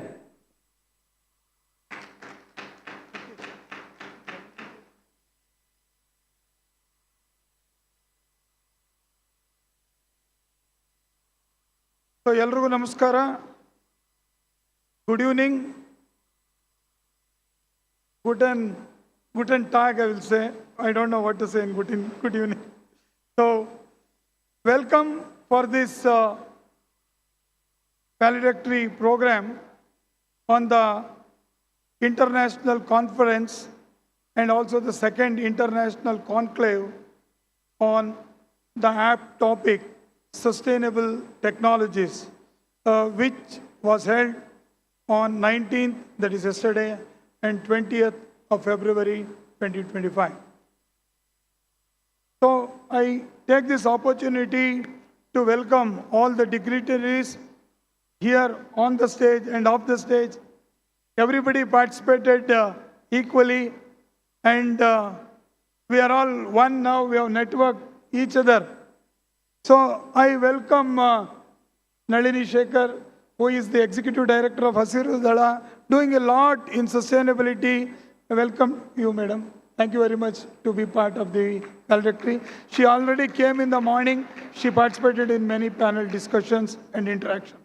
Our own Sriram ji, so he is part of our Indian Green Building Council, part of the sustainability activities at the India level. Recently, they all met in Australia for a sustainable summit, and he works towards strategies for green concepts and he's among with us as one of our guests. Thank you very much and welcome. Also, Professor Vinod Rajmani from FH Dortmund is well known among our group. So as part of the collaboration, we have you as our guest of honor today. Welcome you. And our own principal, Madam Dr. Rohini Ragapadma, who are also signed the MOU at Dortmund, and now we are at the rapid pace progressing towards more and more activities. Welcome to you, madam. And our own man behind many of the collaborations with Germany, Satya Kumar, who is one of the directors of NIE and also the treasurer of NIE. So he was at any time I call, anywhere in India or Mysore or in Germany is there during MOU with Dortmund and with Lemgo next and with OWL and Tech 4PLs and everything. And Rampur Srinath, as representing the Institute of Engineers, even though he is one among us, because we have a collaboration of Institute of Engineers, is part of Institute of Engineers, Mysore. We welcome you, part of the valedictory program. Our own man, Professor Imran, who is a co-chair, give him a big hand, put all his effort for more than 1 year now for doing the conference, because you need all these technical things to happen there. And my own colleague and also backbone behind this two-day conference and conclave, Dr. Prakash, who is the HOD of Mechanical Engineering also, to be part of it. And of course, myself, I am there always. And all of you there from Germany, we have 7 professors coming from Dortmund University. I welcome all of them for this valedictory program. We also have another partner organization or the institution, RV College of Engineering. We welcome Professor Nataraj, Sushmita, and others, and also the students. So 2 students of them who are also going to Germany, and our own 2 students who is going to Germany, and our own 2 faculty members who is going to Germany. So many things. I cannot tell everything. So much of collaboration has happened. It needs one day now to talk about it. And all those who participated in the conference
this level of activity and an interest in this whole field, and that's something really great. Well, my dear friends, Shyam told me that I just have to come up with a small introduction about myself. Well, I'm here basically as one of the founder members of the Indian Green Building Council, and we have been around for the last almost 3 decades. And this has been the forefront of green built environment in this country. Almost 85% of the rated green buildings in India are rated by the Indian Green Building Council. And I have been part of the executive board, and I think only about 2 or 3 of us have a distinguished fellowship which has been awarded by the Indian Green Building Council. I think my colleague, Mrs. Somshekhar here, is one of the other recipients of this distinguished fellowship, and even I have been one of the recipients of this fellowship. And most importantly, we've been working on a lot of rating systems which have been going global today. When our Prime Minister talks about Vishwaguru, it is something which is really happening. Because today, from the Indian Green Building Council, we have got 39 different rating systems, and almost about 15 of them are now being incorporated by OECD countries, not just the developing world. The developed world has started using our rating systems. So that says a lot about where IGBC has gone to and where India as a country has gone to. And there, right now, I have been given a very onerous task of preparing a rating system for self-developed housing. So I am the chairman of the self-developed housing rating system, which has just come out, and now we are doing the beta run. What we have to understand, my dear friends, is that if you really look at green built environment in our country, 95% of the green built environment in our country in housing is self-developed. The organized real estate and the government or whatever hardly provides 5% of the entire housing requirement in this country every year. It's all 95% is self-developed. This is when the Prime Minister came up and said that when 95% of housing is self-developed, why don't we have a rating system, which is a very simple rating system, tick the boxes sort of a rating system, which even a housewife can understand. And why don't we bring it out and roll it out to hit the bottom of the pyramid? That's the 95% of the people who are building houses and built environment in this country. And this challenge, we took it up and we came up with the Nest and Nest Plus, a very, very simple tick the boxes sort of thing, which even a housewife can understand, just about 35, 40 pages. A lot of illustrations, and right now we're on the beta run, and hopefully by June or July this year, we should be having it launched, and hopefully by the Prime Minister of our country, we should be able to launch this, and slowly, maybe in a few years, it's going to become mandatory that every self-developed house also in this country needs to have a green rating. Well, when we come to this whole aspect of sustainability and where we are going, I think one thing where we as a country need to congratulate ourselves is that we have been exceeding the targets which have been set up by the United Nations, UNFCCC as it's called, on climate change. On each and every aspect, what we had promised to achieve in 2030, my dear friends, 2030, we're still 5 years away, we have almost achieved 95% of all those goals already in 2025. And we have been one of the front runners among the top 5 countries in the world which has been achieving these numbers. We have just achieved 100 gigawatt of solar capacity in our country. That's something amazing. But we also, the downside is, we have about 230 gigawatt of energy which is coming from coal. So that's also there, and this is also there, but we've got no way out of this. We need to be moving on. And and when it comes to most of the other counters which are there, we have been excelling. I mean, this is something which the United Nations has come out with, and even recently when our Prime Minister was in America, President Trump also made a complimentary remark on this, saying that India has been exceeding UNFCCC targets by a great way. But it's a huge, huge opportunity. I should really congratulate Shyam and the entire team for bringing this event here, because this entire thing of clean tech, renewable energy, sustainability is big business. Friends, whatever we may say, only things which make business is finally going to see the light of the day. Whatever we may talk about sustainability, whatever we may talk about anything else, it's finally, if it's really going to be making financial sense, only then it's going to make something happen. And this is a big, big opportunity which is there. For the students here, clean tech and green buildings, etc., is a massive opportunity. See, for example, when we are now having the second biggest green building footprint in the world. We may be the 5th largest economy or the 4th largest economy, but we are the second biggest green building footprint in the world. But when we have that, for number 1 is America, we have hardly 1% of accredited professionals in green buildings in India. There's a huge, huge demand for accredited professionals of green buildings in our country, and I really exhort the youngsters to look at it. You can go onto the IGBC website. It's all very self-explanatory. You can come to that and you can move on. I know all of you had a lot of sessions and a lot of heavy downloads. I don't want to take too much of your time. Just as a parting shot, I would like to tell you one thing. Having spoken about sustainability, green buildings, etc., across various fora in the country and abroad, and always getting back and looking at the socio-economic angle, one thing we need to understand, my dear friends, that in our country, the base of the pyramid is moving. So what's happening is, when the base of the pyramid is moving, a huge number of people who are buying things in our country are buying things for the first time. And you cannot go and tell them about sustainability. A guy who's buying a car for the first time in his life, you can't go and talk to him about public transport. A guy who's buying an air conditioner for the first time in his life, you cannot go and talk to him about climate change and cooling. Because it's the first time he's got an opportunity to do something. And he's not going to be listening to you with any sustainability issues which you're going to be talking about.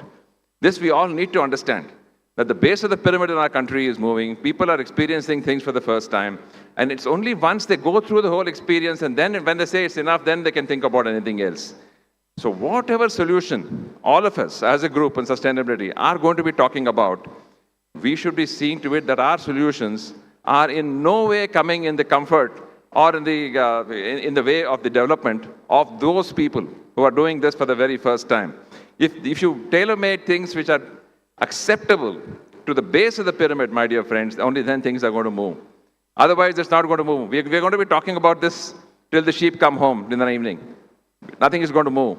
It's going to move only when we start giving solutions where a citizen of this country, without affecting his daily comfort, can adapt it without too much of expenditure, then it's going to be happening. So this, forums like this, really make things happen. I should really, I was just here for one session, fantastic, brilliant session, brilliantly moderated. It was a great session, and really lots of information came in, and more and more of such things. But we need to be somewhere getting to this and dovetail into seeing to it that what we can be doing best for our country. Thanks a lot for this opportunity. You've all been a great audience.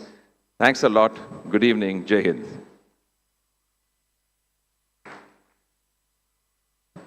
Thank you very much, sir, for appreciating and recognizing our work, and whatever was happened from 2 days, you appreciated. Thank you so much. Now I request Dr. Vinod Rajmani, sir, from FH Dortmund, who has been here from 2 days, who has witnessed all our events which has been happening from 2 days.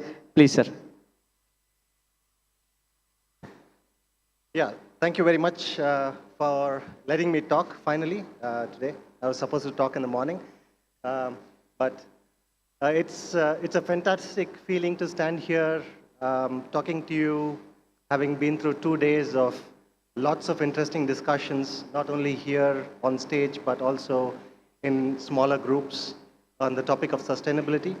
And for this, I have to congratulate the entire NIE team, Shyam, of course, and everybody who's done all the hard yards. For example, all the catering staff, everybody who's made our life very, very comfortable. So I thank you very much for that. Yeah. And it's pretty incredible how this came about. I don't mean the conference, but the fact that I am standing here in this conference because I am an RVCE alumnus, and naturally my heart is with RVCE, or was with RVCE for a long time. And Shyam has done a really good job in trying to yank me in the direction of Mysore, and it's working really well.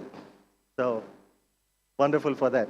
So it just started, to be very honest, the entire relationship started a year and a half ago, so it's unbelievable how far we have progressed in these 18 months approximately. I visited NIE in October of 2023. It was Dashara. The roads were beautifully lit. I also got an opportunity to go to Crest and was very, very impressed. And within 6 months, we had a return visit by Mr. Satyakumar and Professor Shyamsundar. So it really helped move things on, and they were able to get an idea of what we do in Dortmund. So I guess the frequencies matched. And in August of 2024, so it's not long ago, we had the principal, Dr. Rohini Nagapadma, coming to Dortmund, along with, of course, Mr. Satyakumar, Mr. Professor Shyamsundar, and Mr. Likith Kumar, to Dortmund to sign an MOU, and we became official partners in August of 2024. But even before signing the MOU, we had a lot of things going on. So as we have heard, Professor Shyamsundar is very good at keeping the activity level very high. So he ensured that our relationship was fed with enough work to do. And in that event, and this gives me extreme joy, when they came over in August of 2024, the Fachhochschule Dortmund, where I come from, organized the International Summer Convention, where we invited 30 international, 51 international universities, our partner universities, to come and network. And this enabled NIE to network with RV College of Engineering, and it looks like now they are partners. So it's a fantastic feeling to see that two people who I get along very well with are also partners. So very, very well done on that as well. And towards the end of the year, we also made a joint publication at the 8th CSITSS conference at RV College. It is an IEEE recognized conference, and that was our first publication venture. I hope there are many more to come. We also had an internal evaluation of our partnerships here at Dortmund, and we decided to award both RV College and NIE the status of a strategic partner. So since December of 2024, we are strategic partners, which is a status normally reserved for collaboration in not only one field of cooperation, but in multiple fields of cooperation. So this shows that our partnership is not just working on student exchanges or research projects, but we are also talking about cooperation at the administrative level. So it's a really deep-rooted partnership which has grown in like 1 year. And the beginning of 2025 has been extremely busy because we've been pushing a lot of proposals, some of which are yet to be granted, but some of which have been approved in the area of circular economy and also waste to energy, biogas, bio-CNG, and so on. So some of them are still in the approval process, but it gives me extreme satisfaction to tell you that NIE, RV College, Fachhochschule Dortmund, and in some activities, even the Indian Institute of Science is involved. So we have a lot of things to look forward to, and I hope this goes in the direction that is going today. Yeah. So keeping fingers crossed. Yeah, Germans will press your thumbs, but yeah, in India we cross fingers. Yeah, keeping fingers crossed that everything will work well. I just want to conclude with some food for thought, because we've been talking about sustainable development, and sustainable development is basically utilizing resources in such a way that we meet all our needs today. I think he said the definition before, Professor Kati did. So without using resources in such a way that we meet our needs today without hampering the ability of future generations to meet their needs. Well, that's a difficult proposition, because sustainable development as such, it's anthropocentric. That means we are looking at only the human needs, right? So we are not looking at the needs of the earth or is the earth being healthy. So as long as we utilize resources for the purpose of mankind, we would actually satisfy all the SDGs. So you'll have green, green, green for all the 17 SDGs, but you could still end up doing damage to the earth. And this is a question that I think Christoph asked in the morning, and I completely agree with it. How do you develop at the same time bring in the notion of sustainability? And that is where I would like to introduce a concept. I'm not introducing it like I invented it. It's something that I've learned and I'm passing it on. But I would like to introduce a concept here in this forum of regenerative development. Yeah, so regenerative development is where you have a more holistic approach to development, where the focus is more to restore the ecosystem rather than just to serve the purpose of humanity.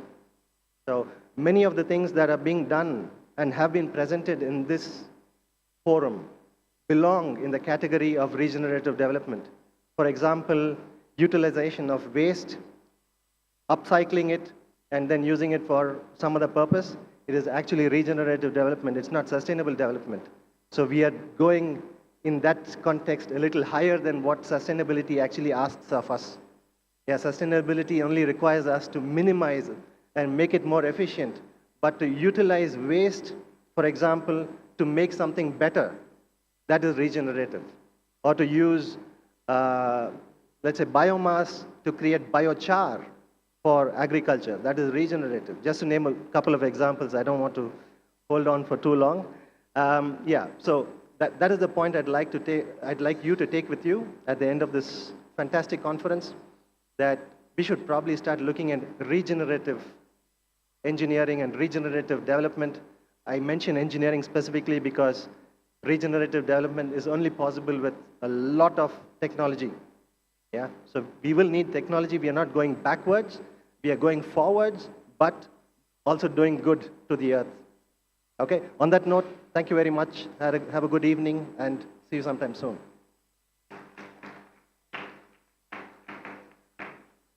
Thanks very much, sir, for all that motivating words. We have a lot of things waiting for us from you, from FH Dortmund down the way. Thank you so much, sir.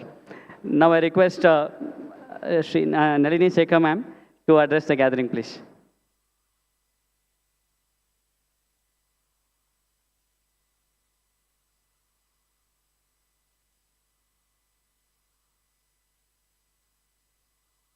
Thank you very much for giving this opportunity to address everybody. I was telling Professor Shyamsundar, why are you including me? I'm not an academician. I'm not in a college. And he said, we need people who do on the ground. So I'm somebody who do it on the ground. So, sir, you were talking about not looking at aspiration of the poor who have become opportunity to buy cars, right? And you were saying reduce. There's a creative tension in this whole space of sustainability.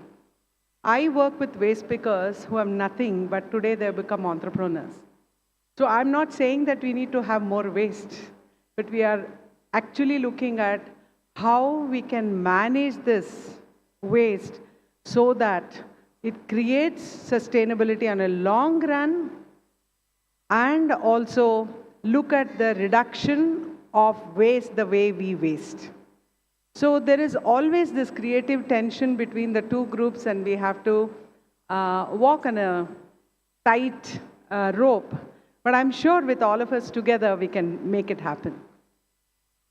So I was not planning to talk about it, but now listening to both of you, I really feel like saying, Hasrudala Innovation is a company, sister company of Hasrudala, which has joined hands with Carbon Master, and we have created a huge biogas CNG plant.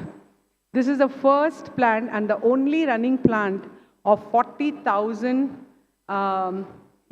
organic waste we collect from homes. When we collect from homes, that means we are collecting from about 40,000 households who are segregating at source. Otherwise, we don't touch it.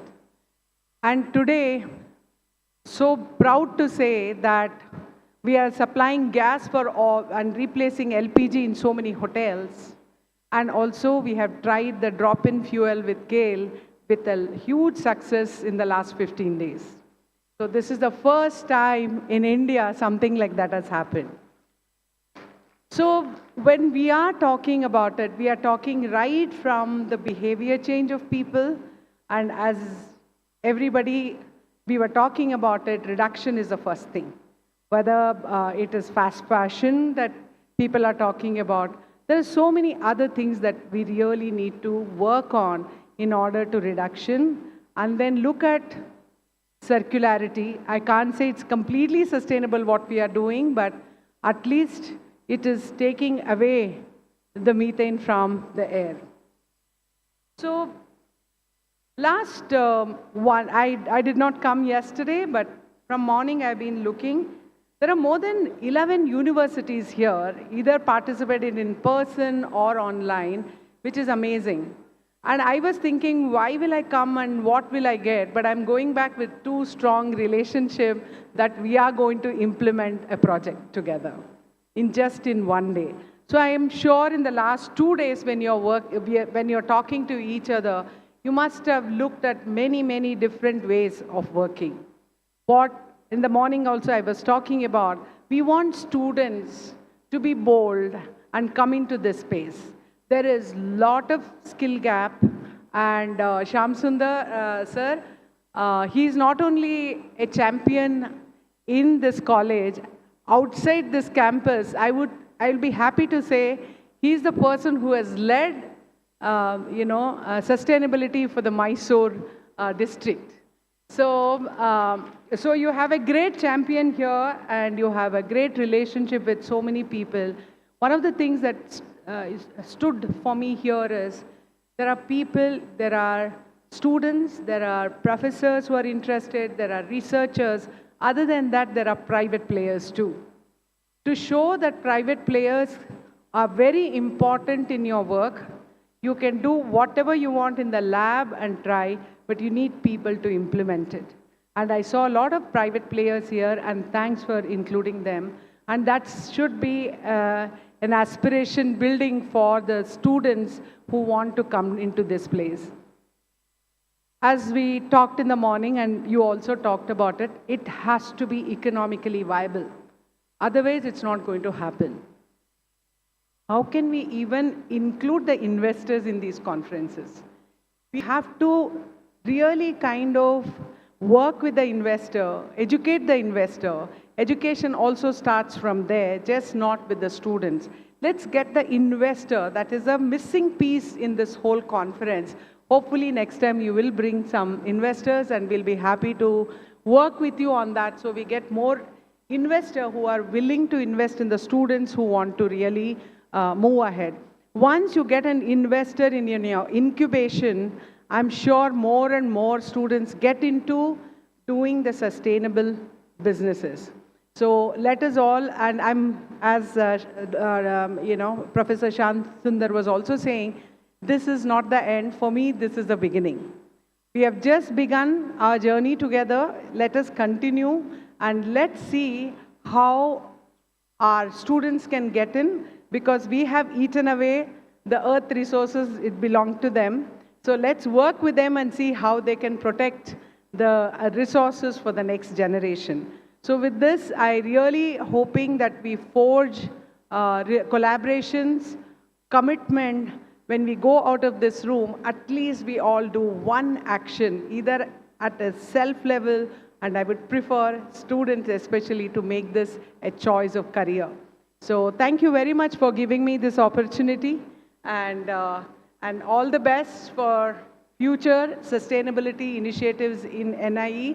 When Professor asked me to come, I couldn't say no, because CREST is the only place I know where so much of innovation is happening in this space, and we need to support that innovation and get our students to come into our businesses and work with us. Thank you.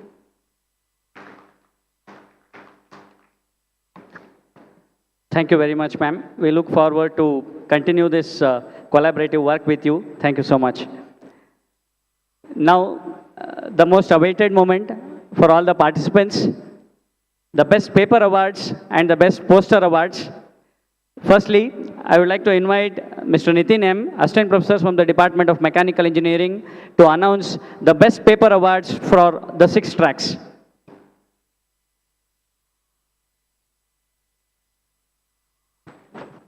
Honorable dignitaries, esteemed guests and delegates, as we conclude the International Conference on Sustainable Technology 2025, it is time to recognize the outstanding contributions that have enriched our discussions. Across 6 tracks, 91 research papers were presented, showcasing innovative ideas and impactful research. After a rigorous evaluation by our session chairs, which included one expert from FH Dortmund, Germany, and the chair of each track, we have selected one outstanding paper from each track for the award of the best paper.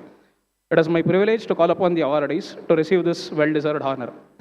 From track 1, I call upon Professor Ramya BG for the paper titled Assessment of Landfill Gas Emissions, Collection and Utilization Potential with Land GEM.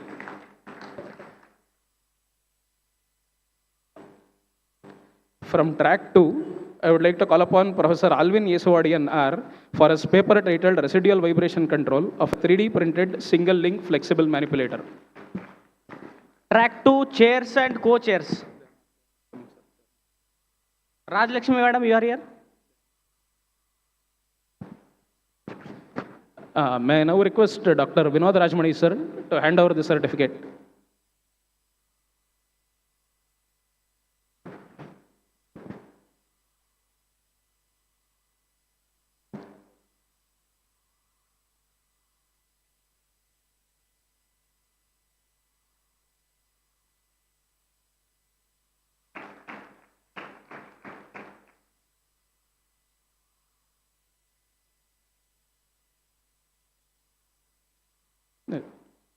Thank you, sir. I would like to call upon Dr. Basavaraja R for his paper titled Development of Biodegradable Cellulose Acetate Membrane Material for the Separation of Oil-Water Emulsion. This is from track 3. I would request Professor Nataraj sir to receive this certificate on behalf of him. They are not coming. Track 3. Sangamesh sir, please come. I now request Mr. Satyakumar sir, Honorable Treasurer, NIA Management Committee, to hand over the certificate.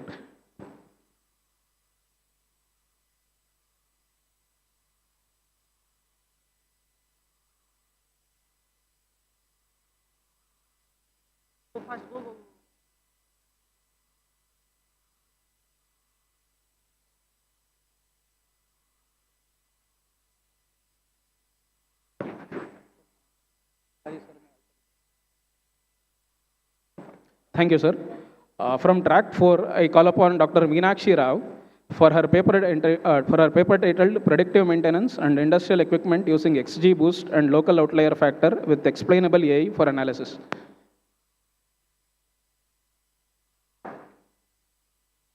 From track 5, I call upon Ms. Shilpa R for her paper titled Sustainable Healthcare Through Early Autism Spectrum Disorder Detection, a multi-model learning framework for survey-based assessment and classification. I call upon Professor Vikram Atreya to receive this certificate on her behalf. He is the co-author of this paper. Yes. The author is from Vidyavartaka College of Engineering. I now request Dr. Rohini Nagapadma ma'am, Principal, NIE Mysuru, to hand over the certificate.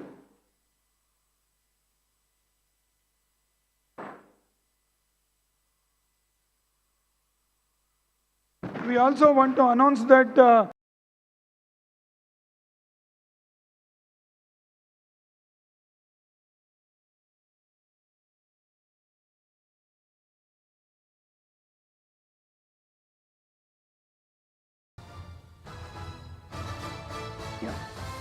From track 6, I would like to call upon Dr. Ramya Jayachandran for her paper titled Sustained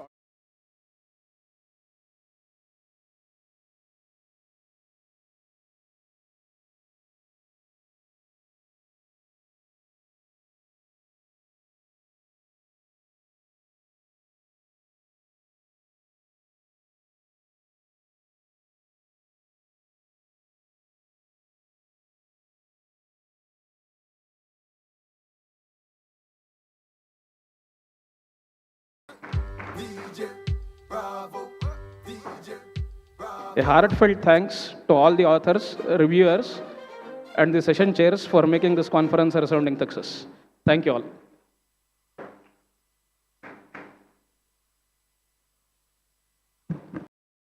Thank you, Nitin. Now I call upon Professor Nandini from the Department of IPE to announce the Best Poster Presentation Award.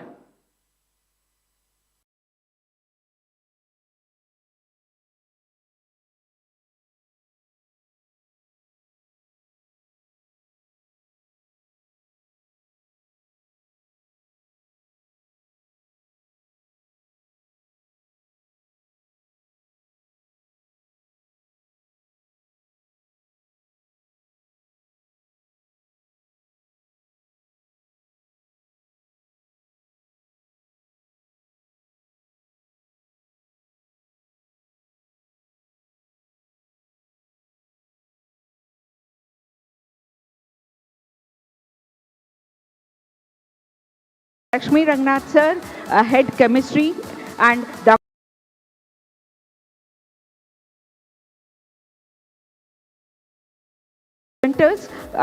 First is poster ID ICST 25PP07, Ripsa Rani Nayak from IISc. The poster titled Sustainability Catalytic Pathway for Selective Transforming God gums into raised sugar, galactose and mannose using surface functionalized carbon nanostructure. I request Sriram sir to hand over the certificate.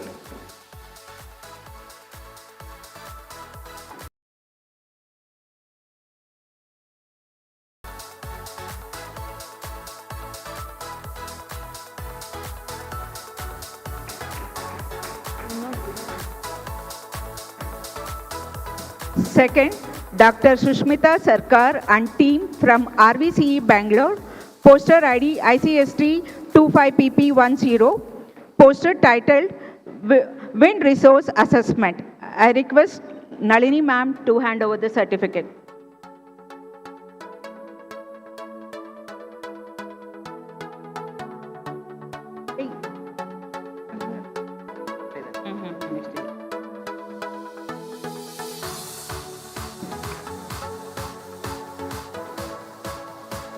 Third, paper ID ICST 25PP03, Santosh Kumar C, Sahana, Pooja, team.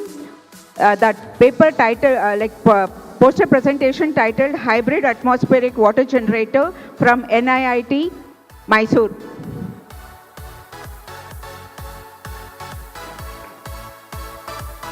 I request Vinod sir to hand over.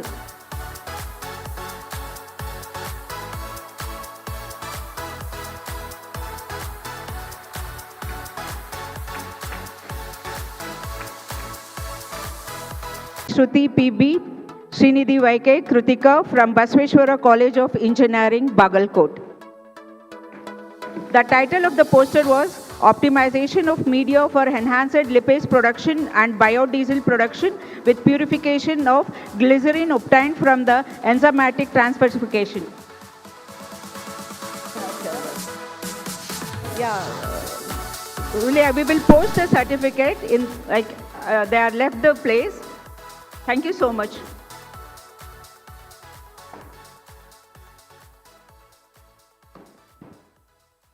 Thank you, and congratulations to all the winners of Best Paper and Best Poster Presentations. We are giving INR 5,000 for all the prize winners of Best Paper and Best Poster Presentation, which is sponsored by Mr. Somshekhar.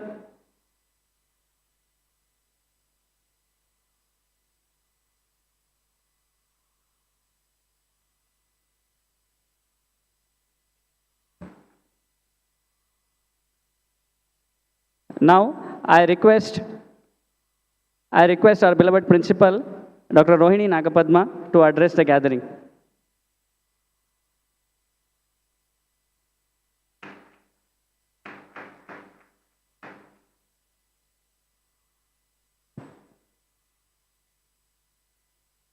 A very good evening to all.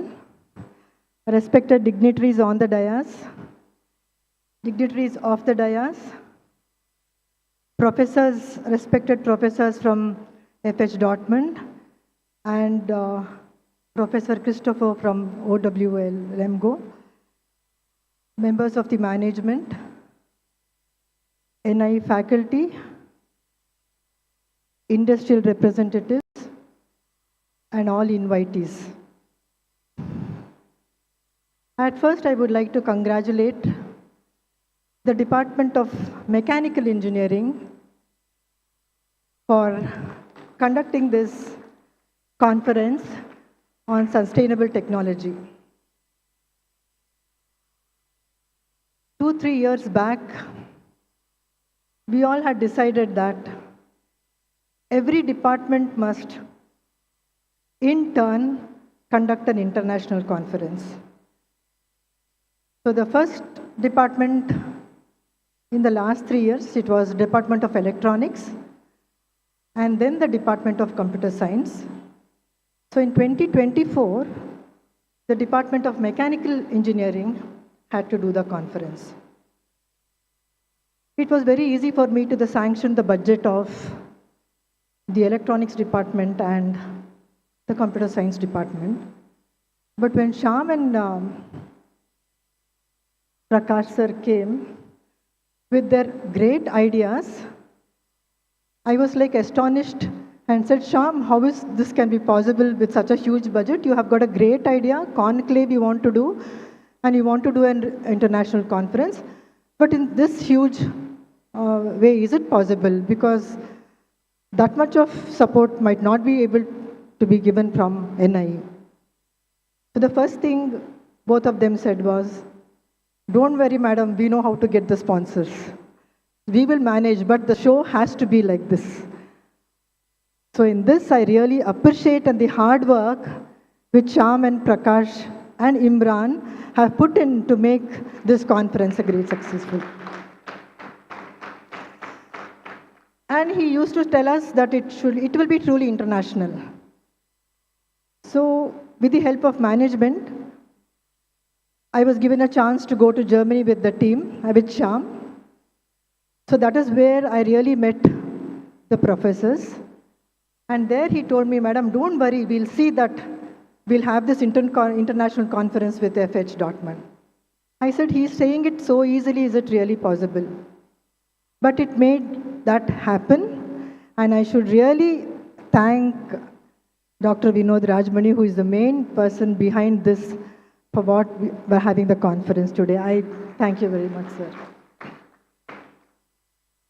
So being to Germany and visiting FH Dortmund and meeting with professors in that international convention was great and eye-opener for the institute.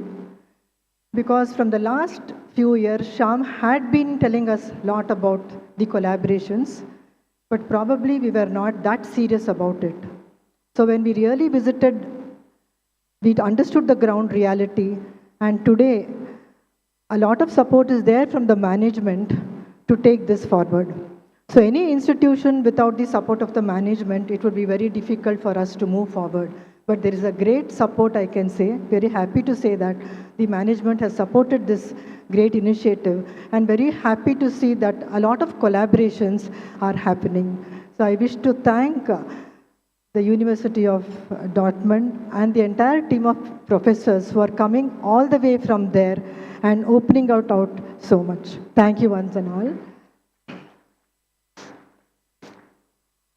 The other important feature of this conference was the panel discussion. Though I was not here to attend to all the panel discussions, I have got the feedback that this was really an add-on to the regular conferences. See, the publications of papers is one part, but the other part is the knowledge transfer, what happened during the panel discussion. So I'm thankful for all the panelists who were here from our invitation and made the success of this event, who added to the success of this event. There were around 300 papers which were submitted. Out of that, 100 plus were selected, and I think around 93 presentations happened. So I definitely know there was a lot of exchange of information that has happened and a knowledge has been gained during this conference.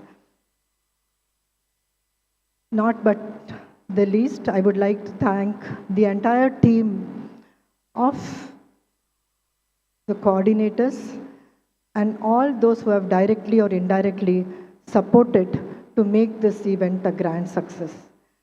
Last again, but not again, I would say this could not have happened because of a lot of sponsors behind them. It's difficult for me to stand here and talk about each sponsor, but there are a lot of them behind. I thank all the sponsors who made this a great event. Thank you, one and all.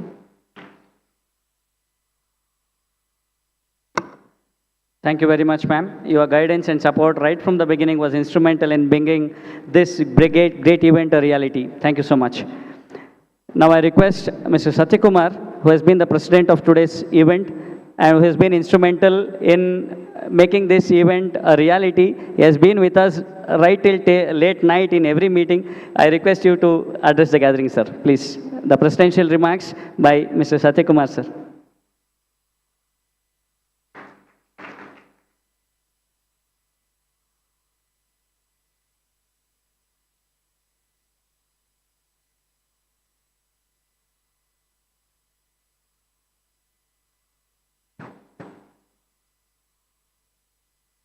A very good evening to the dignitaries and on the dais and all the guests from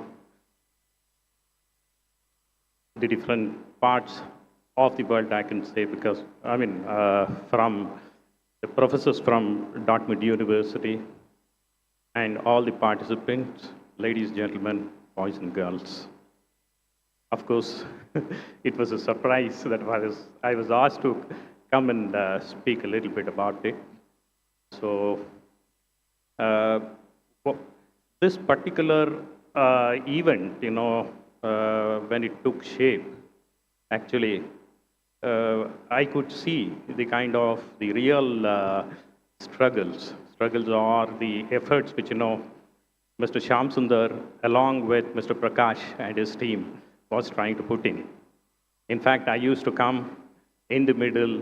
In fact, try to give an advice. Giving an advice is always, very easy, but actually doing it on the ground will be really, really difficult. And last 10 days back, in fact, while reviewing the activities, we had a lot of stress in terms of what is the kind of the fund inflow, what is the kind of the participation that the,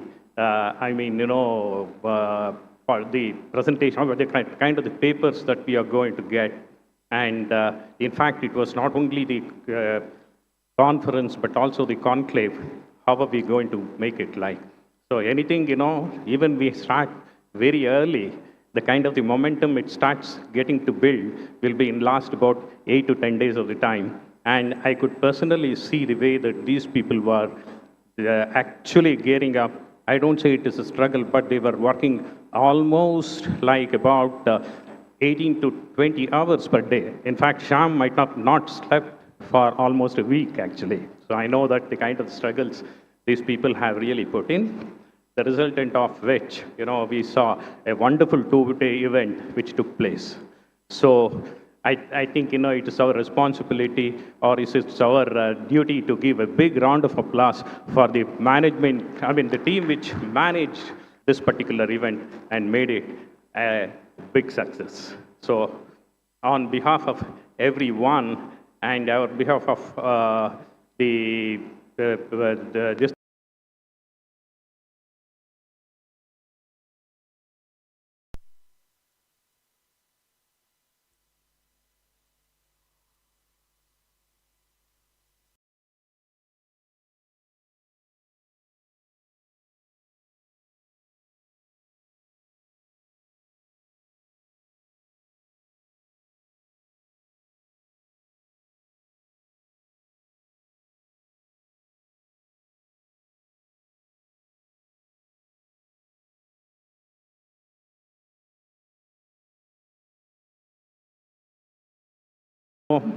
It is just a start of our collaboration with Dartmouth University. And I also should not miss out, actually, thanking Mr. Christoph, for having actually, providing us an opportunity to come together. And it's a great opportunity for us to synergize. And I wish that this particular collaboration will, from here, go on to the great heights. Thank you very much. Thank you, sir. Your encouragement and support is instrumental in bringing this to reality. Thank you so much. Now I request our beloved HOD, Dr. K.R. Prakash, who has been the backbone of this event, to propose the vote of thanks to all the people who have been involved directly and indirectly and express our gratitude.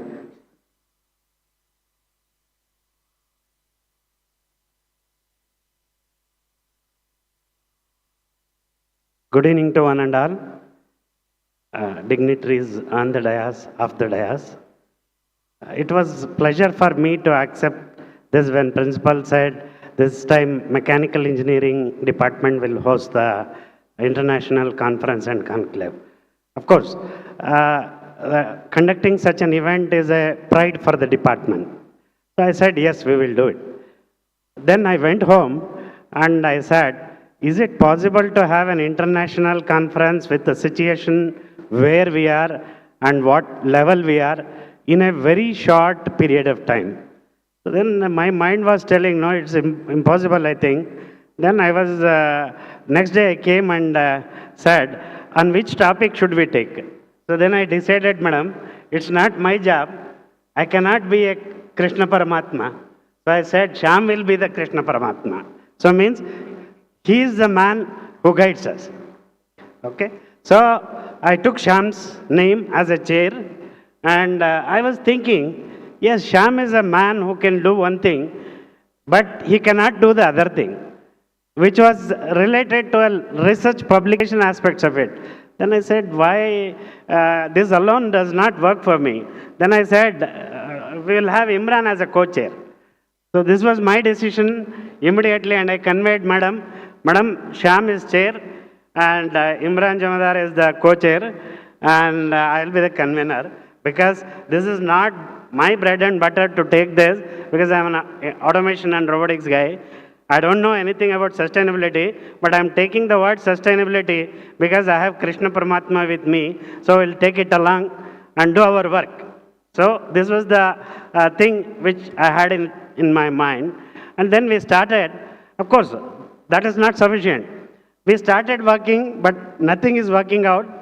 So then I was thinking, where is my bow and arrows? So I called Satyakumar sir one day. Sir, I think it's highly difficult to take such things, and we are not pushing ahead either in terms of publication papers or journal acceptance, and lots of issues are there every day.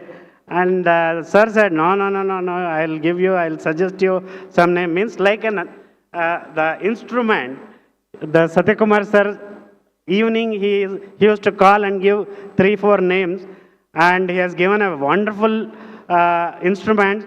First is Ranganath sir. So he said, go and talk to Ranganath sir first. I think you can have a good start. So then next day morning I said, Shyam, we'll go and we'll talk to Ranganath sir. We had in the middle some meetings. Deepak sir was energizing us. Somshekhar sir is say, plan A, no plan B. What is plan A, what is plan? After listening to them, we used to say, what plan A, what plan B? We are not even in the list of plan C. So then he said, no, you all can do. So these motivating things which gave us a lot of thing. And I asked sir, he said, take Amjad sir, go and meet first President sir and take few names, I'll list. I have taken the pen and paper. That's what I did in this part. Nothing is done from my side. And I have listed and I have met the right people at the right time, and which has instrumented to this level of gathering, I think, more than 12 lakhs or 13 lakhs. I don't know how much you have collected, but exact amount I don't know, but somebody is taking care of it, the accounting part. But we could able to get a good amount of thing.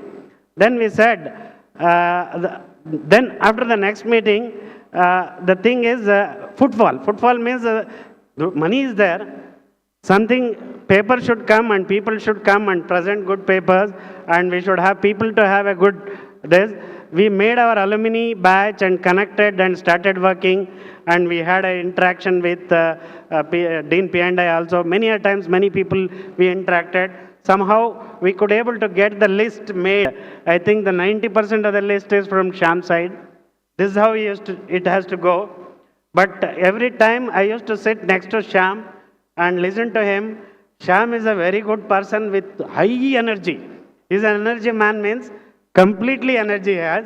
But only thing is the streamlining energy and not allowing it to go as a waste. So that is the only part which we wanted to do. I enjoyed almost 1 month with you. Every day I used to take lunch with him most of the times. Thanks to madam for the lunch box also sometimes. I had a beautiful lunch every day. So with this, I should start the event thanking. Without this, it is incomplete. So with this, I should take now, I thank Sriram Kesar Tapavana. So he is a green building big man in India, and Australia has done wonderful things. I thank you, sir, for your acceptance and coming to NIE and grace this occasion. As you all know, Madam Nalini Shekhar, so she is well-known name in the Mysore city as an entrepreneur in the sustainability domain, and she is very much busy. Shyam used to tell, I don't know, ma'am. Shyam used to tell, hey, madam is very busy, I don't know. I've told her whether she'll accept or not accept, I don't know. Last minute, we could able to get your name in today's function. Thank you, ma'am. And Vinod Rajmani, sir, I should thank him for all the support from last 1 month. I don't know how many miles he has taken and how many meetings he has taken with Shyam. I used to come and peep there in the laptop and see Vinod and Shyam is having something, and I'm just peeping in and going, Shyam, I'll go. I don't know anything about this. You take this call. So I should thank him for all the support given, and the German team especially from FH Dortmund completely. Wonderful thing, sir. I should thank all of you for coming to Mysuru, coming to NIE, and having this possible, a truly international event at NIE Mysuru. Thank you all, German team. And I also thank OWL professor for coming all the way from Germany, and his students and others. Very good, interesting ideas are there with them. Some of the ideas can go in a big way. It can help the society in a larger way. We have to take it forward. And I thank our madam, because for all these, the ignition point, that is the starting point is madam. So if she would have not said at this time mechanical will do, this function would not have been there today. So I should thank her for this. And I should thank Satyakumar sir for all the support and guidance. And I should thank Imran sir, and I should thank Rampur, because at that time we didn't have any food. So means we were looking for a food. Shyam told in sustainability goals, one of the thing is no poverty, correct? So at that time we didn't had even a small bread piece in our bowl. So we were thinking IEEE is not accepting because 10 months is the requirement. So then what to do? At that time he said, I'll put you some food. So he said, and he has said, IEI will be with you, he said. And that is the journey which has started. So I should thank him. And I should thank the man behind this event, Shyam. And nowadays I started calling Shamana. I don't know. Till now I have not called him as Shamana. So I used to call Shyam Sundar sir only. Then after, from last month, I think many a times I have called Shavana. So means the bonding and the relation is going in a big way here. Okay, and definitely he is brother to me. Okay, he is also elder to me, I think. So in that perspective, he is brother to me. And we are almost of the same age group. And he is little bit, I think, 4 or 5 months elder to me. And I should thank him for all the support and the guidance and the energy. More than that. Guidance may be from my side or Satyakumar side, but the total energy pocket is here. So I should thank him for all the energies having it in his. And I should thank each one of the our faculty groups who was influenced and participated well and conducted with a zero defect. I should rather say a program with almost a zero defect. We cannot say 100%. Every quality assurance will only give you, even Six Sigma if you take, it will give you 99.99 only. I think we are crossed 95 and above. I'm happy for that. And if next time is given an opportunity, we'll try to reach that umbrella level to another inch. I cannot say 100, but we can take it to a little bit ahead. So with this, I should say thanks to all teaching and non-teaching staffs, and thanks to press and media, people who have made a huge coverage, and thanks to our alumni group. Vinay is there, CPU is there, Chandrasekhar Prasad is there, and many others. Shamana is there, but he is not there here for some reasons, unfortunate reasons. I should thank all of them. Likith is there and heads are there. Everybody from every department I should thank. And Gaikwad sir is also supporting us from day one, and he has traveled for collecting. Yeah. I should thank him, and I should thank student group, especially the girl there sitting last. You can stand, ma. I don't know, I think, how the Sham has picked this girl, Tanusha. So Tanusha and team, but I could see a huge potential with that girl. I used to say, no, this ID card is not like this. The next moment, in 1 hour, I could able to get in a WhatsApp, sir, is it okay with a photo? So this is the level of energy I could see with that girl. And I should thank the website designer. I don't know his name. Rampur has suggested this. That guy has done a wonderful work. I was not, Nitish, I don't know, Nitish, he is there here? Okay, if not also, we should thank him, because the way we said, you are our boy and you should take this website to a level where it is truly international, and he has made it possible in a short time, and I should thank him. And I should thank Ravi Kiran and Sachin. Please, you both can stand. They have done a book, souvenir book, completely independent. We have not given a single rupee to design that. It has come like a publisher's book. Even if we given to publishers, they should not have done such a beautiful book. So I should thank for them. And I should thank the industries sponsored us. Book was sponsored by Breaks India and many other companies listed there, and many other bigger alumni listed. I should name them: Harish sir, Jaikumar sir, Ravi Shankar sir, and our own Somshekar sir here, and Shamana. All these, along with our innovation head, they have done a wonderful work, and they have supported us in a large way, a big way, so that it has come truly international. I thank one and all, including all the cleaning people or the people involved in managing this. And I should also thank the Narayan from Dreams Inc. So raise your hand. How I could able to select is, we have called 2-3 people, and Sham was there, and they were giving their codes item-wise list, and I said, what is this? We are not getting the holistic picture at all. It is not seeing it like an international picture for me in my mind. And I said, nothing doing, we will not go that way. We'll go give it to him. So he has made a good show, I think. Thanks to you. I thank one and all, and even if I missed somebody, photographers here and coverage team. And Prithvi. I want to add my Crest team, NI Crest team, all my team, they put 24/7 effort, give them a big hand.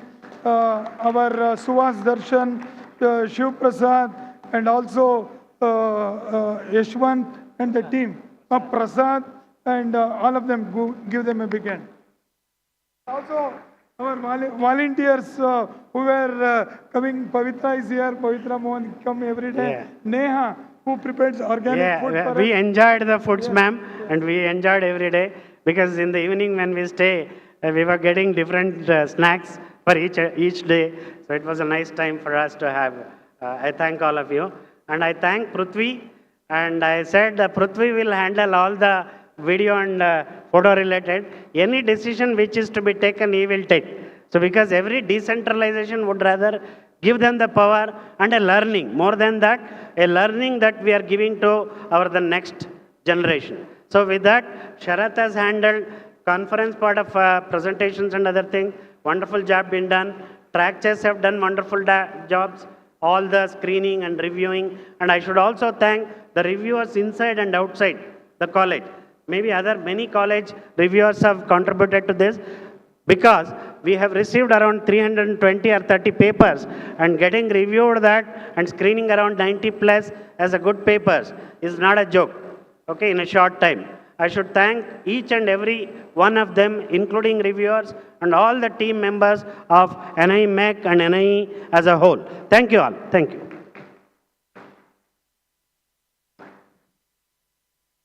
Thank you very much, sir.